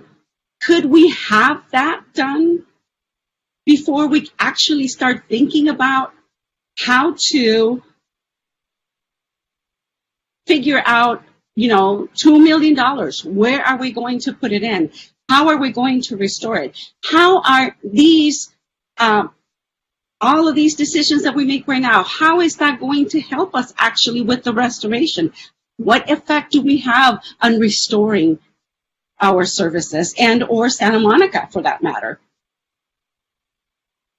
So, Councilmember, I hear your frustration, and I understand it and I respect it.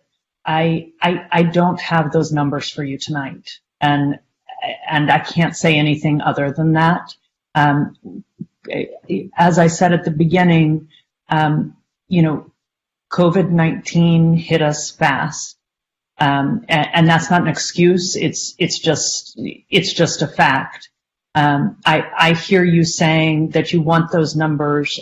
We took seriously making cuts across the organization at all levels of the organization. We tried very hard to do that.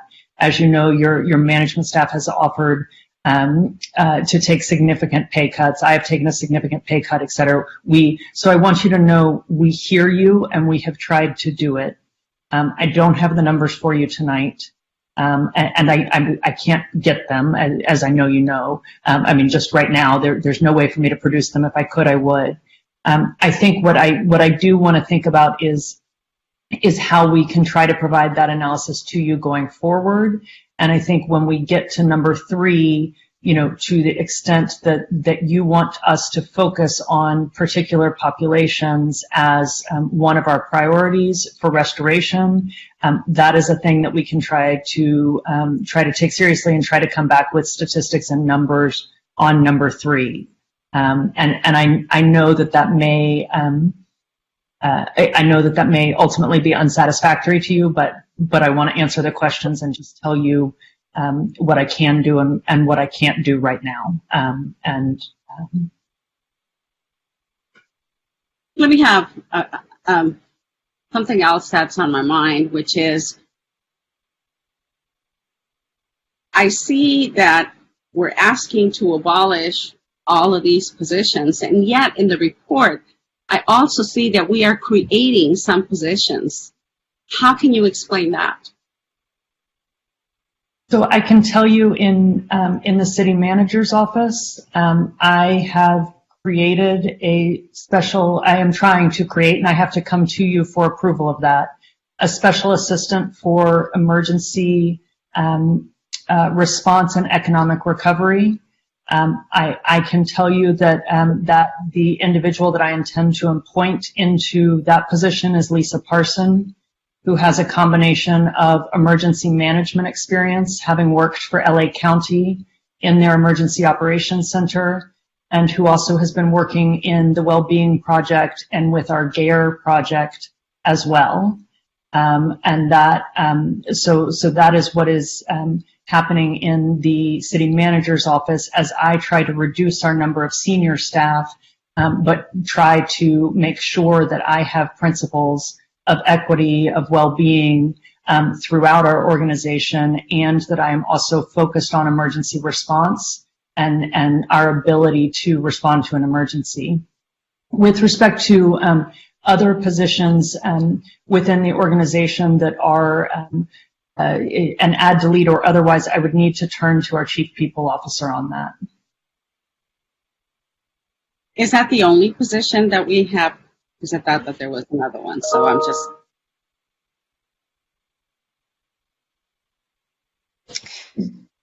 Yeah, so shall I look at the add deletes? I think there are a handful of add deletes. Some of it goes to just the reorganization, as our city manager explained what she's trying to do in her department. Some of them were mistakes.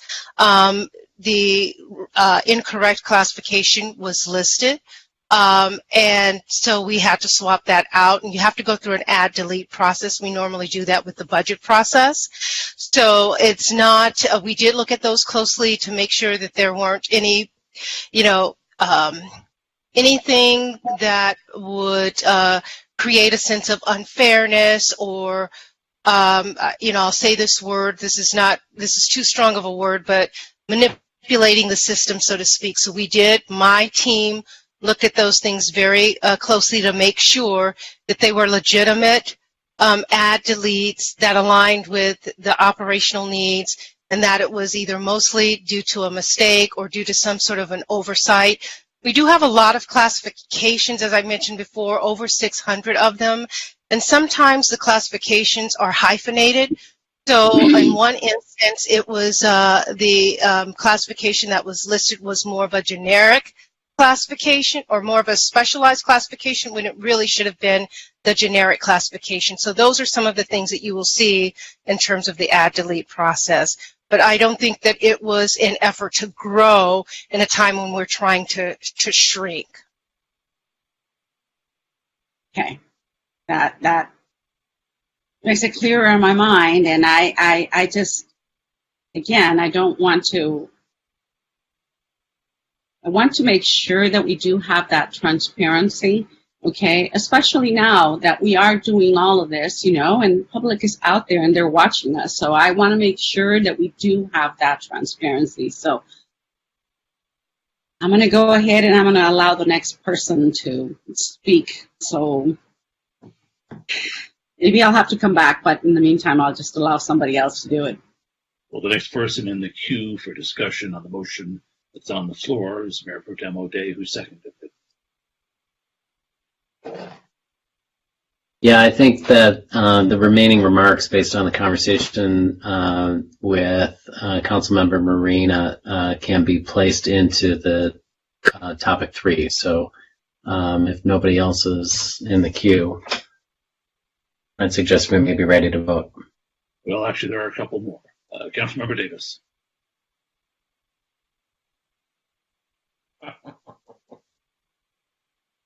I posted never mind. My question got answered, or my comment got, I don't need to repeat it. Okay, Councilmember Himmelrich.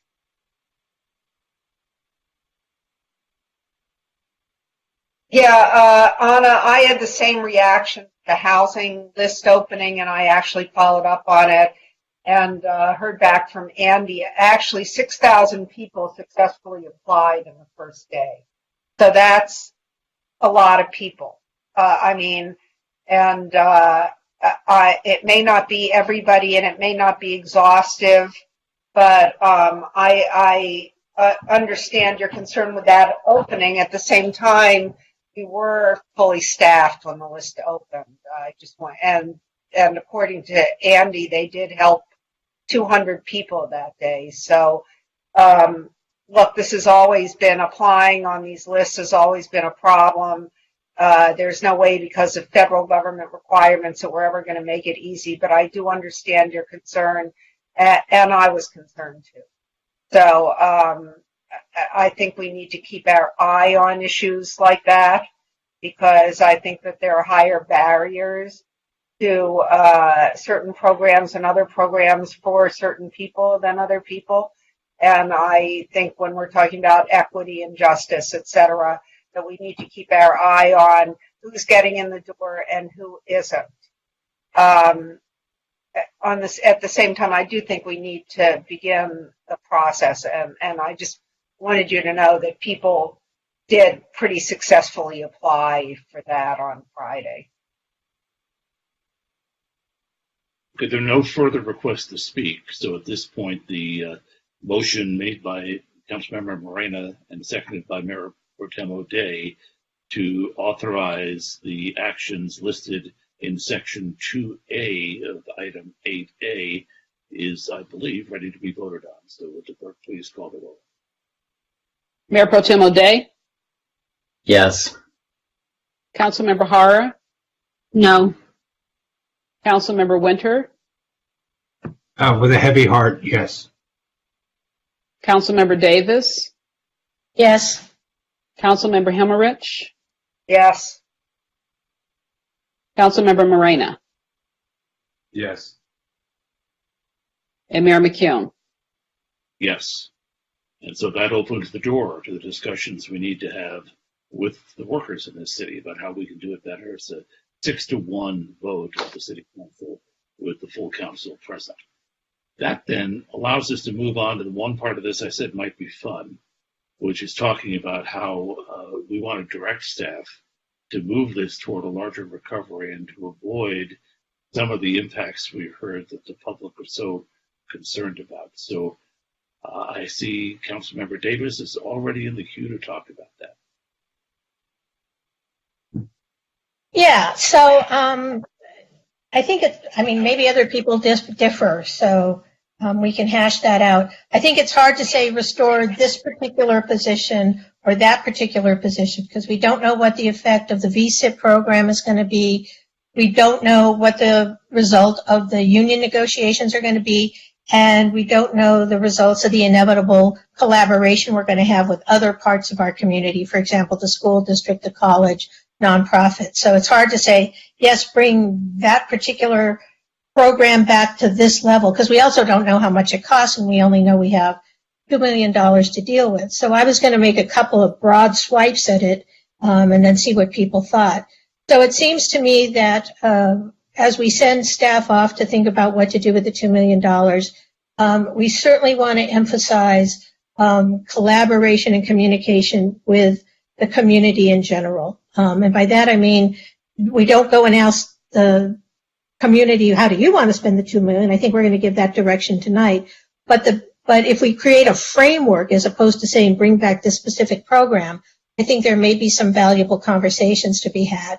It seems to me that as we think about how to spend this $2 million or give direction about it, we ought to be guided by the message that we gave to staff originally when we sent them off to make these tragic and devastating changes to the way we do government that are going to, inevitably cause so much pain.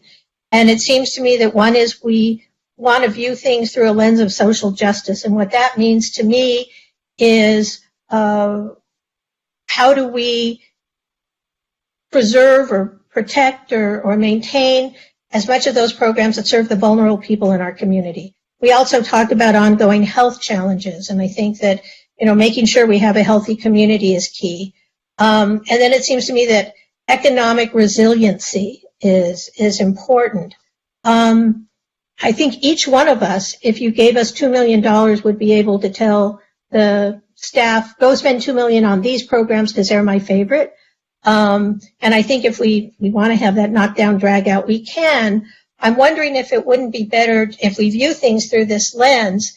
For example, it seems to me that after-school programming and after-school recreation programs are not just important for kids in terms of their health, but because we want to have economic recovery, being able for working families to have a place for their kids to go after school is really key. So I view things like CREST as part of economic recovery as much as I do, quote-unquote, education.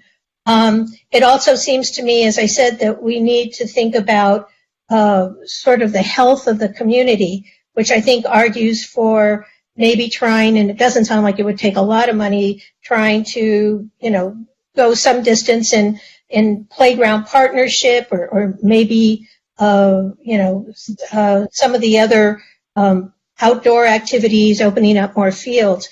And when I say that, keeping in mind that, I'm hoping that staff comes back. It's sad to say, but it sounds, we've been subsidizing a lot of these programs. If our recovery rate is only 32%, then we've been subsidizing a lot of these programs. And I would much rather move to a model where, at least initially, our fees reflect a better cost recovery, and then we can address how do we accommodate those people who might not be able to pay those fees. But I think subsidizing the community at large just isn't going to be doable anymore. So I would couple that with how do we bring some of these programs back online with some, what'll probably be significant fee reductions. Maybe that's how we get more hours at the pool, et cetera. I also think, though, that resiliency is going to be key, and that's part of economic development. And so for me, there are really two aspects to resiliency that I think we want to focus on. And one is mobility. We have enjoyed a city that is not dominated by automobiles for the last 6 weeks. This COVID emergency has been horrible in many ways, but one things that's been great is we have clean air. And we don't have massive amounts of traffic on our street. And if we just say, well, we just want to go back to the way things were, we're losing this opportunity. So it seems to me that on the mobility front, there is some value to spend some resources on how do we, as we change our city, move to a non-auto-centric future. And then the same thing is true of our sustainability programs. If we're going to have a resilient city, we're a coastal city. We know that if climate change isn't addressed, we're going to be a beachfront in the very literal sense of the term. city because we're going to lose our beautiful beaches. So how do we address all of those? And so I have a proposal. I will put it out there. I'll make it as a motion, and if nobody wants to second it, that's fine.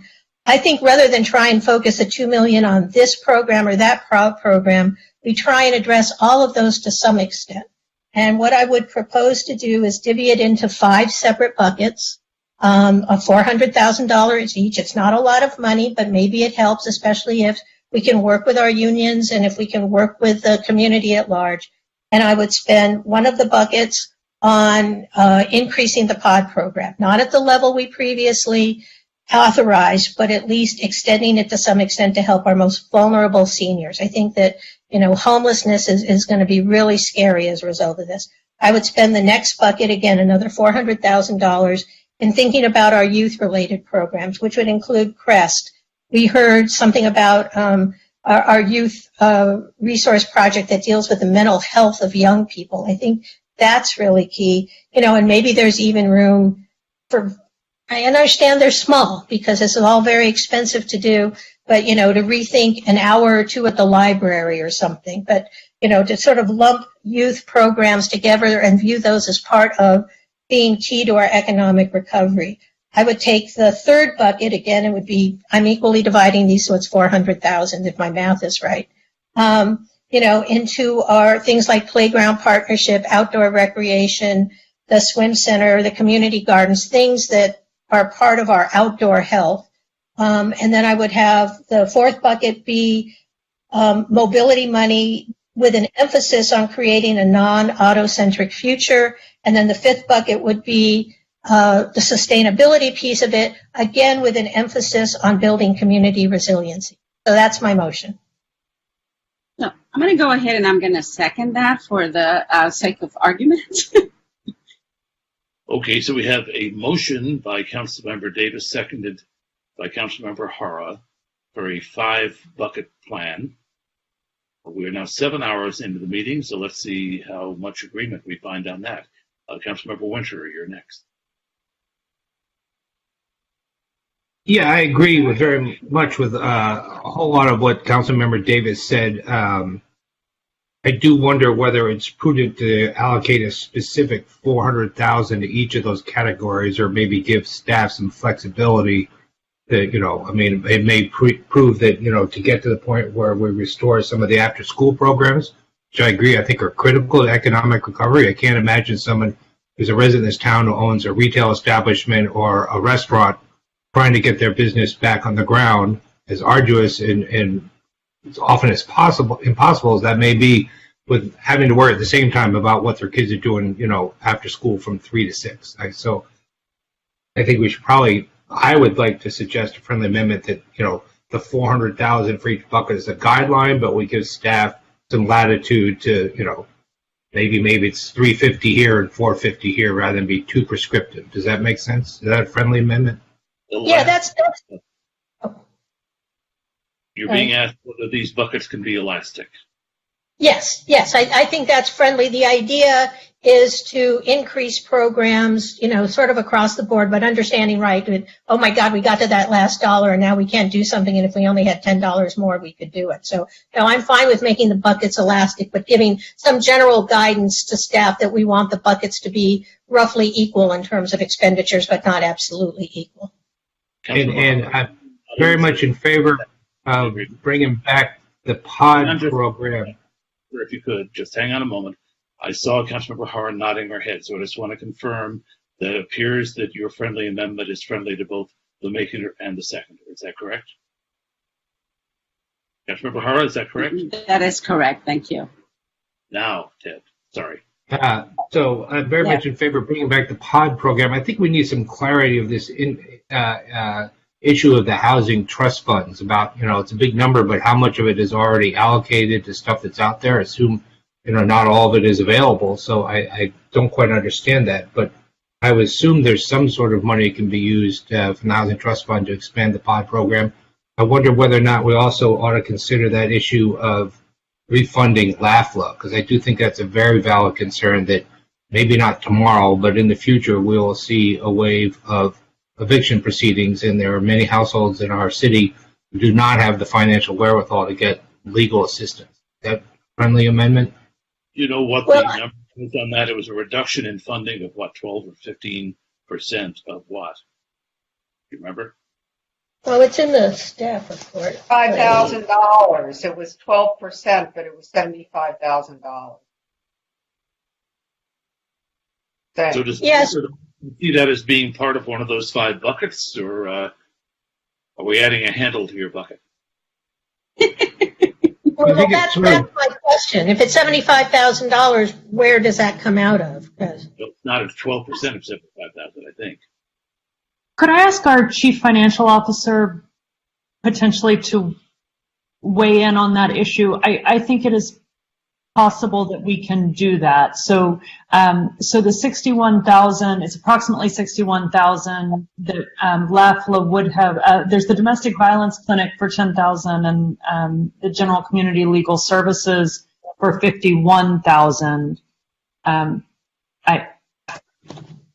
think it is possible that we can do that if it is stopping there. The housing trust fund issue, I would ask Gigi to address if she can, if there's still a question pending on that. If someone could, if you wouldn't mind re-asking the question about the housing trust fund. Well, I'm just wondering how much of that has got previous commitments to projects we have outstanding and how much latitude there is to use some housing trust funds to increase the pod program. Andy's there, right? Yeah, if Andy can answer, otherwise I'm going to have to look that up.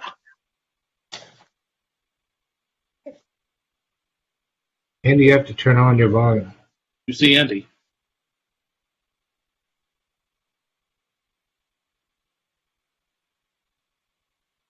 I still don't hear Andy, but I do see him. Andy, you got a headset on. You have something with your mic. No. Something's wrong with the mic. Not plugged in. Maybe he'll need to go out and come back in. No. No. Andy, do you want to call me?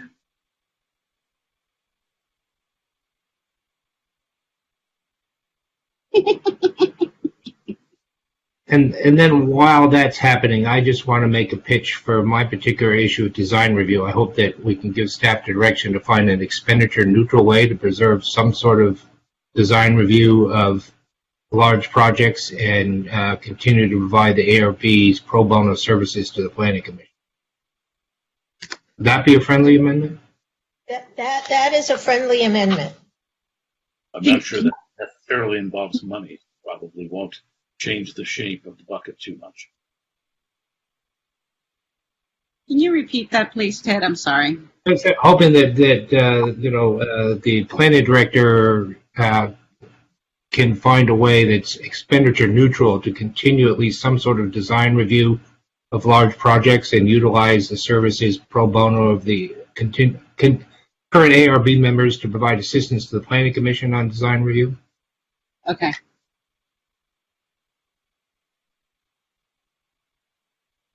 And this is like Who Wants to Be a Millionaire? Lane is calling a lifeline to Andy Yeagle. It's getting late. I'm tired. This wasn't my best idea, but here's Andy.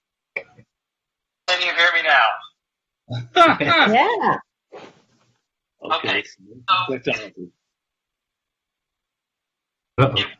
Being that a pipeline project made is one caution I would give you, that is an ongoing cost that comes from one-time funds. Hoping via V-shaped recession, be able to restore the funds to the Housing Trust Fund.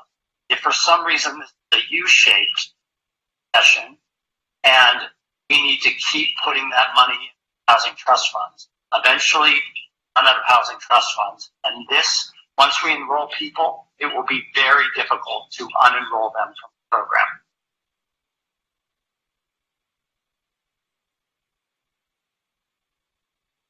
Let me say, I think we have to make that commitment that if we add people to the pod program, it is a commitment for the rest of their natural life. We then let them go.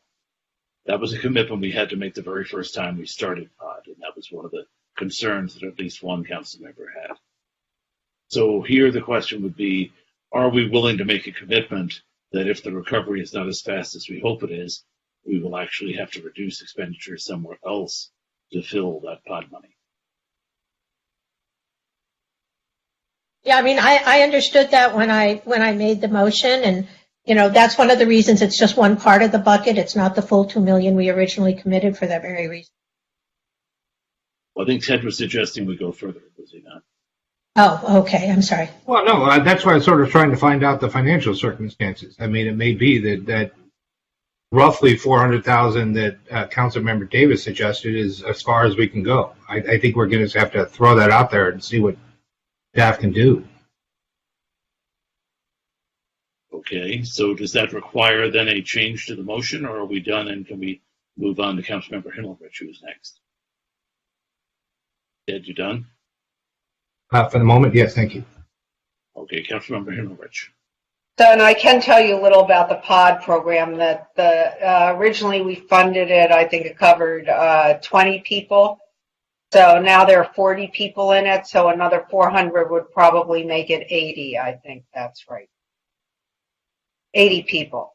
But I want to talk about this because, look, I think that we're talking about housing. We're assuming, the old normal. And I just have to say that there are going to be, in my opinion, and I'm seeing it now in my day job, additional issues relating to food first, then housing, right? And people losing their housing and evictions and that sort of thing. I think there are going to be major equity issues in certain parts of this community in terms of whether they have enough food to put on the table, whether they have a roof over their heads, whether they're going to be evicted, whether, we don't have nearly enough affordable housing. And one of the great motivators for the POD program was that people are living in units that are more affordable than even our deed restricted affordable, because an old term rent control unit may be $800 and that will be less than any new unit that somebody could get. So that was one of the motivations for the POD program. And I am very concerned about people first. I think people who have, children, old people, and people with disabilities, I think that our first commitment needs to be to make sure that those people's lives aren't terribly disrupted in the next year. And that's why I am worried that this program maybe goes 2 steps too far, because I think that we should say, or maybe 2 steps. I think that after we take care of people's food needs, people's housing needs, and making sure that old people don't become homeless and children aren't starving, that we may never get to mobility and sustainability. And frankly, in this year that is going to come after this, particularly because in looking at the Spanish flu of 1918, which I've been looking at, there was a downturn that was much more severe than this one. And the racial inequities that occurred in connection with that flu were similarly present in this flu. So I am worried that we aren't approaching it from the proper corrective lens of how does this disproportionately affect people of color. So I would be putting the $2 million first to those issues, the issues of feeding people and keeping people in their homes, including the LAFLA, which I agree with, and expanding the POD program. But I think we may need to also backfill rent for certain tenants who are not maybe eligible for the POD program, but we may want to keep them in their places because otherwise they will become homeless. And that there may be none of the $2 million left after that's over. And I'm not sensing there's a flexibility here for that. Are you proposing a 4-bucket solution or something entirely 4 buckets with not including mobility as the 5th bucket, or are you proposing something? Well, no, there were 3 buckets were pod, youth programs, and playground et al.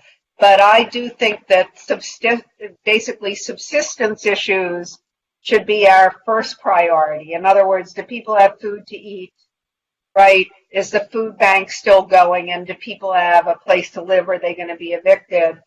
And and then the children's programs, those are the 3 places I would go with this.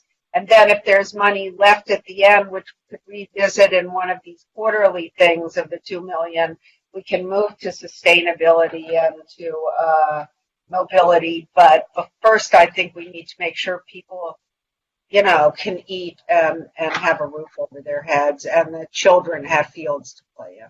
That's what I think. Well, I hear 3 buckets from you then instead of 5. That's correct. Well, no, I'm not foreclosing the other 2, but until the first 3 are backfilled, then we wouldn't move to the end. It may be that it's easier. Maybe we get federal funding for some of this. I'm just saying, yes, I would rather see 3 buckets and then PS, mobility and sustainability. That's where I am. So as it's framed right now with an equal division, I'll have to vote against this. So prioritize elasticity in the buckets with the 3 things you've talked about getting the priority, and the others happening only if there's money left after those 3 needs are met. Is that? Yes, that's what I would like to see. More elasticity than I've heard so far. I don't see the maker of the motion jumping to say that's friendly, so let's move on to Councilman. Yeah, I mean, it's not friendly, and let me explain why. Because we also know if we're going to see things through a lens of economic and racial justice, that... Please, if it's not friendly, you don't need to explain why. Okay, all right, that's fine. It's friendly to me. Okay, because, it's already, we've been here over 7 hours. Okay, Councilmember. But Kevin, there's one other thing I want to say about this. And that's on the buckets. The other thing is that, and I understand that everybody can't do this, but we've had this discussion before. I, for one, am willing to contribute to all of these efforts. What I'm getting from the city for salary and whatever else it is, right? Basically all of it I'm willing to give back to the city to help backfill these programs because I think they're important. Okay, that's very generous. Thank you. Councilmember Hara. On that note, thank you very much. I think that I just wanted a point of clarification. So we were when we're talking about youth programs, we're talking about mental. Does that also include the 17 to 24? Am I correct? Okay. All right. Just want to make sure. Okay. All right. Yeah, just to be clear, the idea was to give staff some flexibility to look at what can be the most impactful programs, on our disadvantaged youth in particular. Yeah. Right. Okay. Thank you. Yeah, I just wanted to make sure about that. And I'm going to give others an opportunity. Right. The next one is Councilmember Moreno. All right. I'm going to try and piece my notes together here, but I'm going to give an alternative proposal. I'm not going to suggest that we spend all the money, so I'll make my motion slightly different. The one pot of money that I think it's incredibly important that we commit to early on, and it's a small piece of the pie at this point, is the $110,000 to preserve the agreement with SMMUSD. I think that is critically important. After those dollars, I suggest that we focus on principles and analysis, and I'll run through that process, and I'll try and touch on all my points. So to further Councilmember Hara's point, I think that before we can completely abolish and or restore positions, we do need to look at the entire process through a social justice lens. Okay, we need to see those cuts, those proposed cuts, and the restoration through the negotiation process, and see what our demographic is across the board. That diversity is incredibly important to me. It's what I grew up with, and I want to see that when we remake the government. Following those through that lens and alongside the labor negotiations, I want to make sure that we have meaningful consultation with some of the impacted communities, and that includes the SMMUSD, the SMCs, and specifically with regards to our sport youth programs, city grantees, contract services, included but not limited to Annenberg, Camera Obscura, Miles Memorial Playhouse, parks, gyms, swim center, baseball fields, airport space, sports fields, skate parks. Third, I think it's incredibly important that we have a program to constantly analyze and evaluate this process. Gigi said that we have a quarterly system already in process. I just want to add to that a review of revenue and expenditures per fund. That would be helpful. So that way, as we go through this process and as we endeavor to spend this money, we do so with our eyes wide open. Fourth, I want to look at preserving revenue generation processes. Okay, and I think this goes across all parts of the organization. That's the new CSD department, Community Service Department, and also the Community Development Department. I know that there's a lot of places within those that we can find money, and I think it's incredibly important that before we restore nascent programs, that we try and really create a system that's going to return the economy. If the economy is returned, we can put the money back into POD, we can put the money into different places that we want, but we have to have the machine, and the machine has to work. And if we don't analyze and take our time building it, we're going to split this $2 million up, and we're going to hope for the best. And that's not a plan, it's an idea, and God willing, it will work if that motion passes, but I hope you move a bit towards my concept. Fifth, I'm going to go into the grant programs, because I think that is critically important in this process. In addition to working with the communities that are impacted by this, I think it's important that we completely re-envision this process post-COVID, but also because it's the right thing to do and we started it and we should finish it. And so if that takes money, if that takes time and staff, that's going to be the direct benefit to communities that are most vulnerable. Poor performing programs should be cut, and we should reinvest into efficient and effective programs.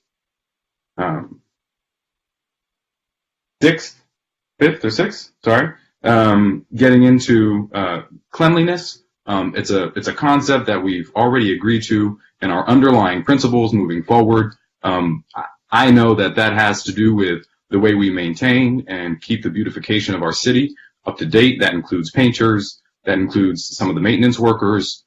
We have to be a clean community. We want to attract people to Santa Monica. We better look good when they come here, because we want them to come back and we want them to spend more money in our economy. I'm going to add 2 more points here. 83% of tourism is focused on small business. So that means our small businesses are leading this economic recovery. We need some focus and attention on those small business specifically. It's important that we call that out. And last, because I grew up in this city and I love the way it looked and I want to preserve everything we can, I think it's also important to analyze how we can preserve some of our history, some of our legacy, and conserve some of our great old buildings. But again, these are all analyses. I want to make sure that we look at all of this stuff before we make clear determinations. Next is Mayor Pro Tem O'Day, and then I'll take a turn.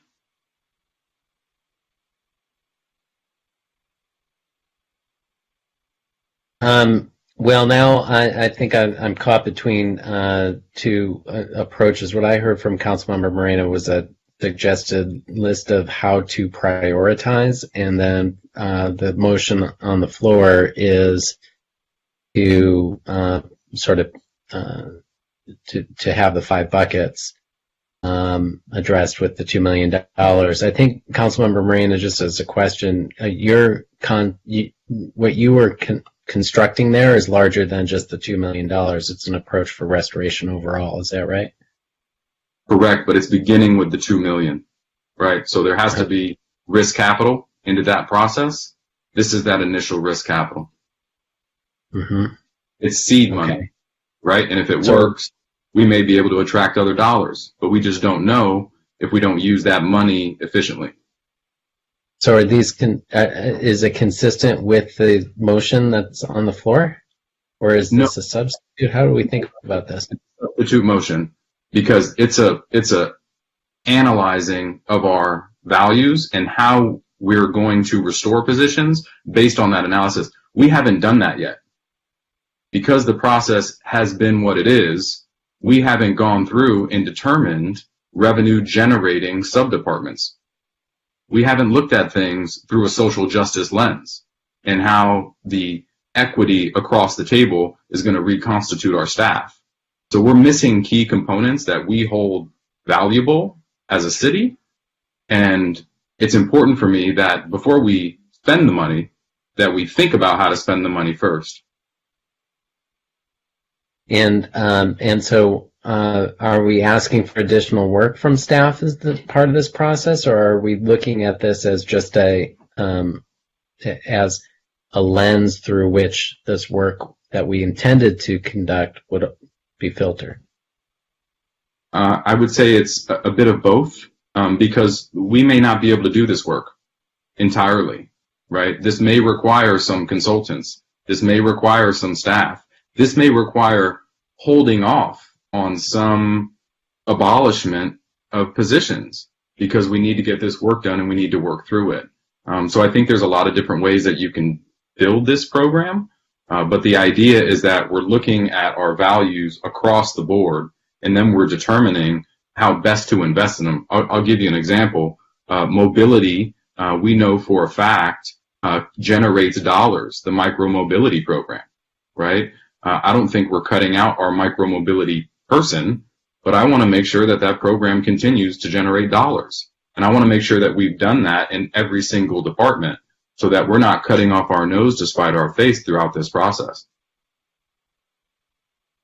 Well, this is significantly different enough. I wonder if our city manager could comment on some of your thoughts on how you look at this. So, I can. I need on behalf of the staff who work for all of you and for the community to stand up for them here. I have emailed our chief people officer. She is working on the equity analysis for you, Councilmember Hara. That is something we can do. It's not something we could do in the time we were originally given, but it is something we can do, and it is something we will do. Councilmember Moreno, with respect to your request, that is harder. We cannot conduct labor negotiations with all of our bargaining groups and move through the restructuring process and also do the analysis you're requesting in 30 days. It's not humanly possible, and your leadership team is tired. I will stop short of reminding you how many days ago you appointed me to this particular position. But there are things that are humanly possible and there are things that are not. And I just want to be upfront that what I'm hearing right now is not. So I think what we can do is that we can commit. I mean, your chief financial officer and I have been tied at the hip and will continue to be. As we move through this situation, what we can do is certainly assure you that we will look at what is revenue producing all the way across the board and make sure we are not cutting off our nose to spite our face, make sure that we're not penny wise and pound foolish. That is work we've already attempted to do, but with longer time frames, we will continue to do that. And not only will we continue to do that with respect to the restructuring, but as long as I am in this chair, we will do that for you. So we will try to think smart about how we run this organization. And I said that on my first leadership team meeting. Everything is changing, but I have to be realistic.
in a different way than we have been with our direct funding support. So I also heard from staff tonight that that we'll be prioritizing getting our workforce into categories where they might be better positioned to recover federal funding, as one of the questions I asked about, that we're preserving and enhancing our abilities to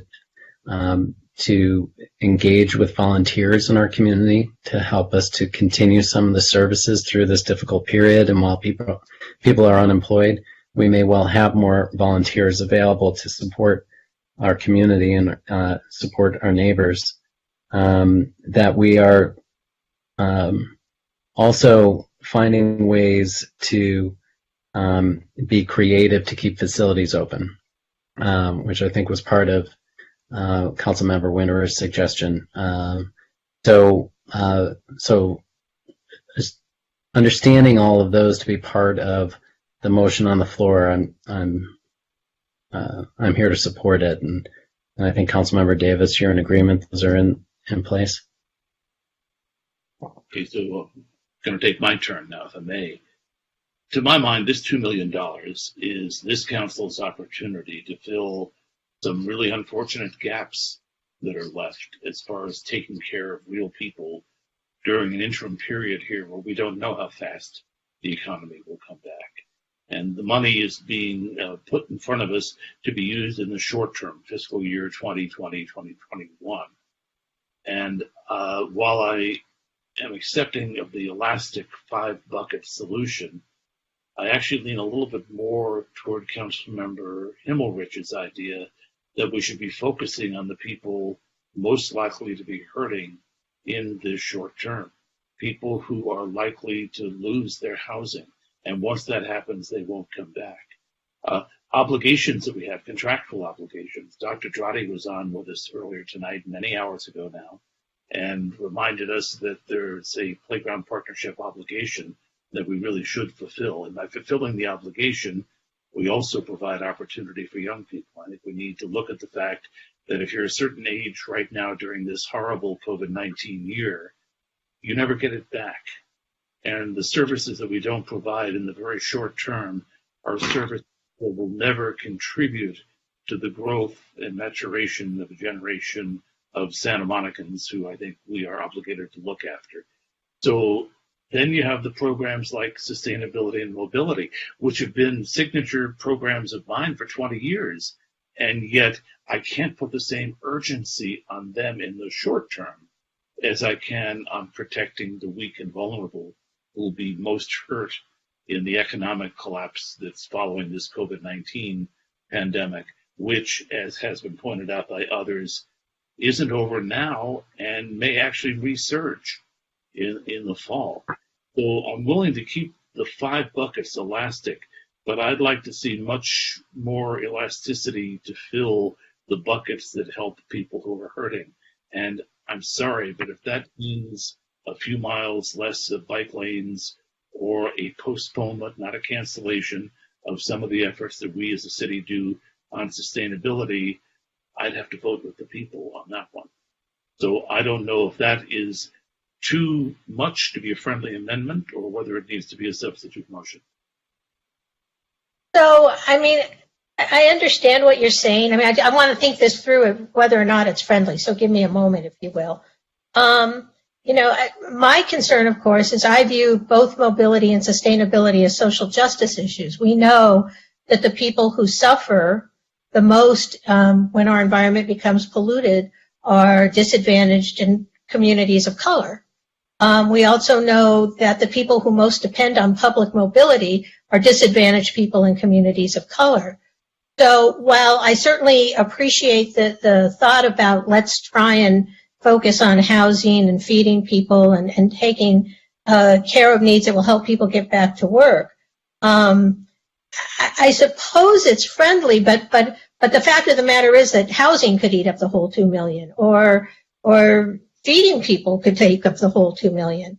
I'm wondering if there's a way to massage it a little bit to keep the buckets accepting your emphasis, and maybe even within the buckets talking about restoration of 2 grant programs that we are reducing, which would be Meals on Wheels and the West Side Food Bank. If we include that somewhere within the $2 million and restore those programs, that'll certainly help or go a long way towards helping, for example, feed people in the community.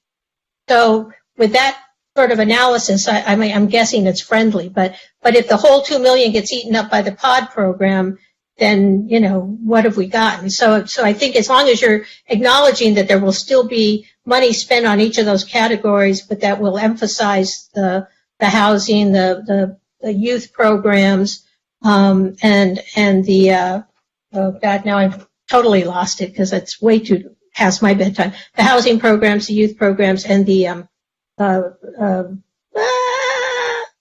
economic recovery program. Anyway, and de-emphasize the sustainability and mobility, but with the acknowledgement that there'll still be some elements of sustainability and mobility in there, I guess is what I'm saying, then I could consider it friendly. And if you wanted to make a friendly amendment to restore the funding for those 2 food-oriented programs, that would certainly be friendly. I'll throw those in, and I appreciate that. And I think, you know, this gets us a little bit closer to what Councilmember Himmelrich said. I'm not saying to, you know, willy-nilly expand the pod program when we know that it's one-time funding. But boy, if we can identify 20 or 30 or 40 seniors who won't be there next year, to me, it's worth keeping them in our community. So. Yeah, and I think the 400,000 would cover approximately 40 if I understand the way it works now. I could be wrong about that. But with the understanding that we're doing this intelligently, that we're setting priorities, and tonight we're not spending particular dollars yet because, for instance, with the playground and child programs, until we know what happens with the pandemic, we don't know what's going to be possible for those programs. It may not be wise to put a bunch of kids from different school pods together on a playground. And if it's not, then we won't be able to fund that in the short term. And then there'll be more money for other things. But I think what's important tonight is the council is setting a coherent set of priorities for a limited amount of money. And so I'm very glad that it's accepted as friendly. Is it accepted as friendly by the seconder? Yes, it is, Mayor McEwen, it is. And I think that you are correct. I think that, not knowing what the distancing, does, affect some of them. But there are a lot of things that we can still do, even with the distancing. So I think that, yes, definitely, it is a friendly amendment. But thank you, because if we can't do anything with the funds because of it, then it can still be there. And I think that you are correct. I think that the important thing is that staff knows where it is that we are heading and what it is that is important to us, right? So we need to make sure that that safety net for our community is still there, because it's taking all of us a long time to create that safety net. So I'm totally in agreement. So thank you. 7.5 hours, folks. Let's see if we start to wrap this up. Councilmember Moreno.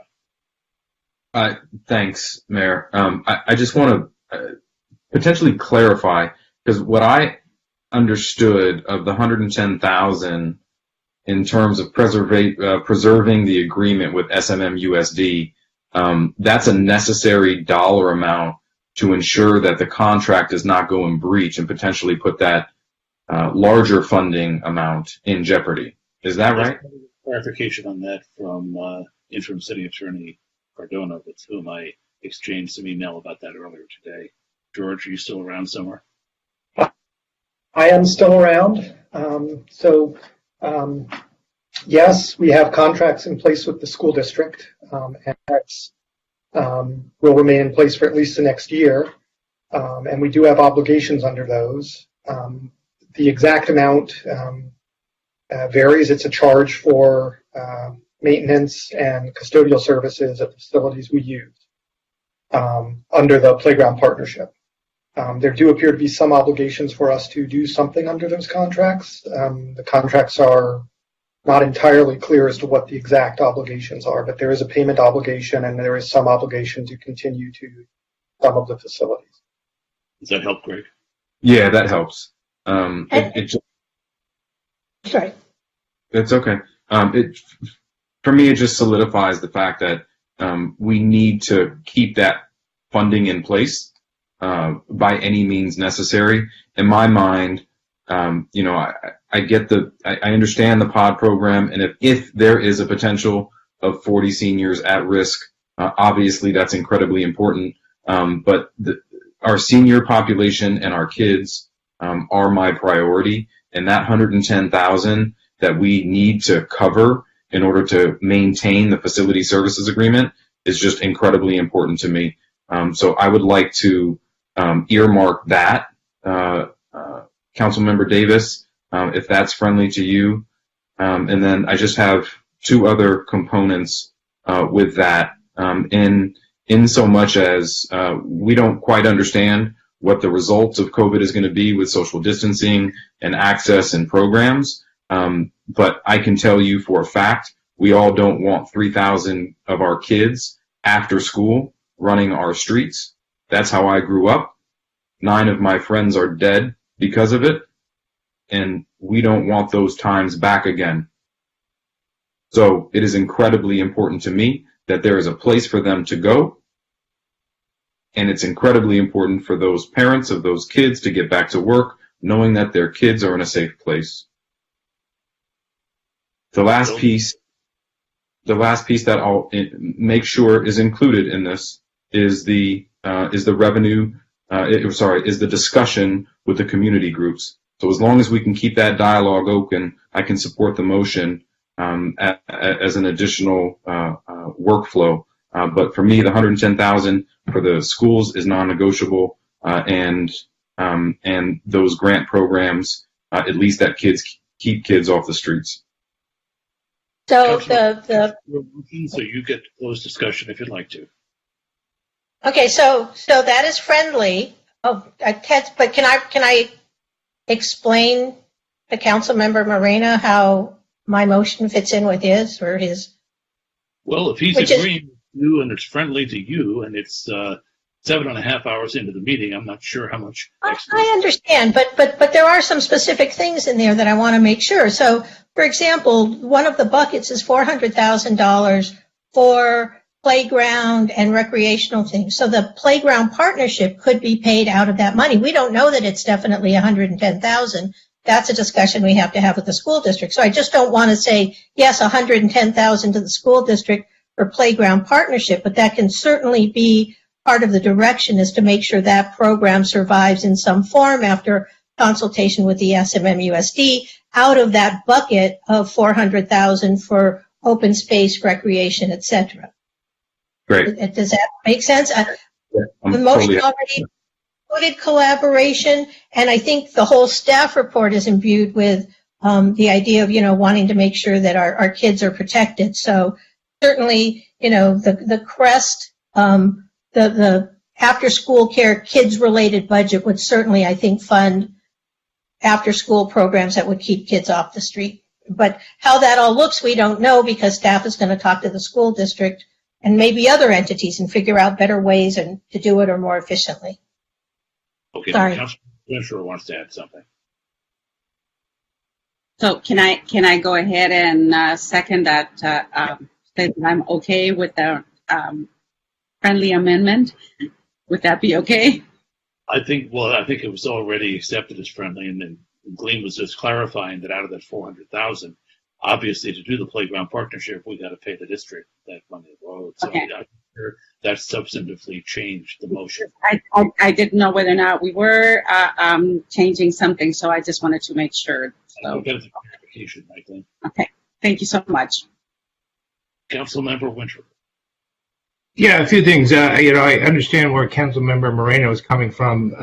I do want to remind everybody that we did earlier tonight allocate $1 million of very scarce dollars to the Economic Recovery Fund, right? So we are at least doing something in that direction. And I also think we need a reality check. We're not talking about a whole lot of money here. So there's that $110,000 that has to go to the school district, but I believe I heard Ms. Ginsburg talk about an additional expense on top of that for providing the monitors, unless the school district's going to step up and provide those, right? Or we have volunteers or whatever. I don't know necessarily we can get too prescriptive about how the money is spent rather than say what are our priorities. And clearly, I assume this comes back to us June 9th, right? And there'll be an additional opportunity to see where the monies are being proposed to be spent by staff. But I think we just now need to stick with sort of the broad concepts about, we start off with about what we wanted to do. And then just to follow up on Mayor Pro Tem O'Day's thought about the volunteers out there and other opportunities to think about to do these things differently. Not only during this process should we be consulting with the agencies like the school district and the college and all of our other partners out there, but I think we need to be looking at possibility of new private-public partnerships or just private entities that can take on some of the work we've done in the past. That maybe there's an opportunity that there's a nonprofit out there that would like to take on some of the work of the well-being department that we're unfortunately having to get rid of. Maybe we heard from the Conservancy that they'd be willing to step up and provide some assistance on some of the preservation challenges. We talked, a while ago, not too long ago, about community economic development, right? Maybe there's an opportunity, particularly through the REOR Santa Monica Fund, to see if there's some sort of nonprofit partner that wants to engage in some of that work, because I think that is essential to what Councilmember Rain is talking about. Is we have the opportunity, particularly in lower income households, to provide some sort of opportunity for economic development. Particularly, some people are going to be displaced from jobs that won't be there anymore. So I think we need to look at that. That may not be something we do before we adopt the budget, given the workload on staff, but I just want to make a point that that's something we should be thinking about, that sometimes these crises provide an opportunity to reimagine traditional ways of doing things and seeking outside help at a time we don't have the resource. There's been a lot of good direction, which I think has been heard by staff. I was hoping we could go to a vote. Council member Hara just pushed her button. Actually, yes, I agree with you, Councilmember Winchburg.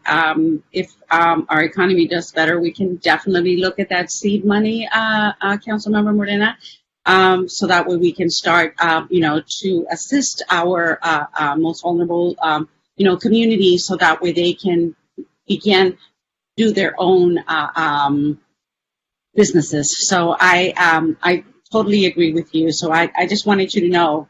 Okay, that I'm there. Okay, so thank you. And so, can I call the question? Well, you don't need to. It's coming to a vote right now. We have a motion by Davis. It's been seconded by Councilmember Hara. Would the clerk please call the roll?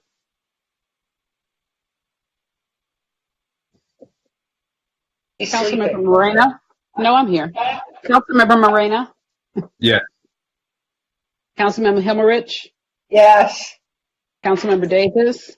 Yes. Councilmember Winter? Yes.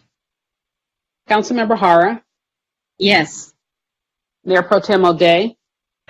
Yes. And Mayor McKeown? Yes. So that motion, which resolves the questions raised in section 3 of item 8A, is passed unanimously by the City Council. And that's been quite a nice work. And I know it's been hard for all of us on different levels. I just want to give my colleagues on the council credit for seeing this through. And I just want to share my appreciation for the work that staff did to make this possible tonight, for all the work it took to put a proposal before us. Also, the work the clerk's office and ISD did to allow us to have this very complicated meeting with substantial public input, which we started, I'm glad to say, early, so that we might actually be done by 10:45 at night, which is where we're at now. Tonight, as we adjourn, I just want to say we've been talking all night about the difficulties people are facing and the job questions for people that we know and care about and have worked with for years. But I want to acknowledge also that there are 9 people in our city who have died in this pandemic. And I want to adjourn tonight's meeting in their memory and in compassion for their families and their friends. I mean, let's not forget, amidst all the other problems we're dealing with, we have a deadly pandemic, and it's hitting home here in Santa Monica. I hope we can see each other through as friends and neighbors. And remember to keep some perspective that, whatever the decisions we made tonight, whether you like them, you don't like them, we're working really hard to come together as a community and to get through this together. I believe we can. I believe we will. And we'll be back to take the next step a week from tonight, on May 12th. Until then, thank you. Good night.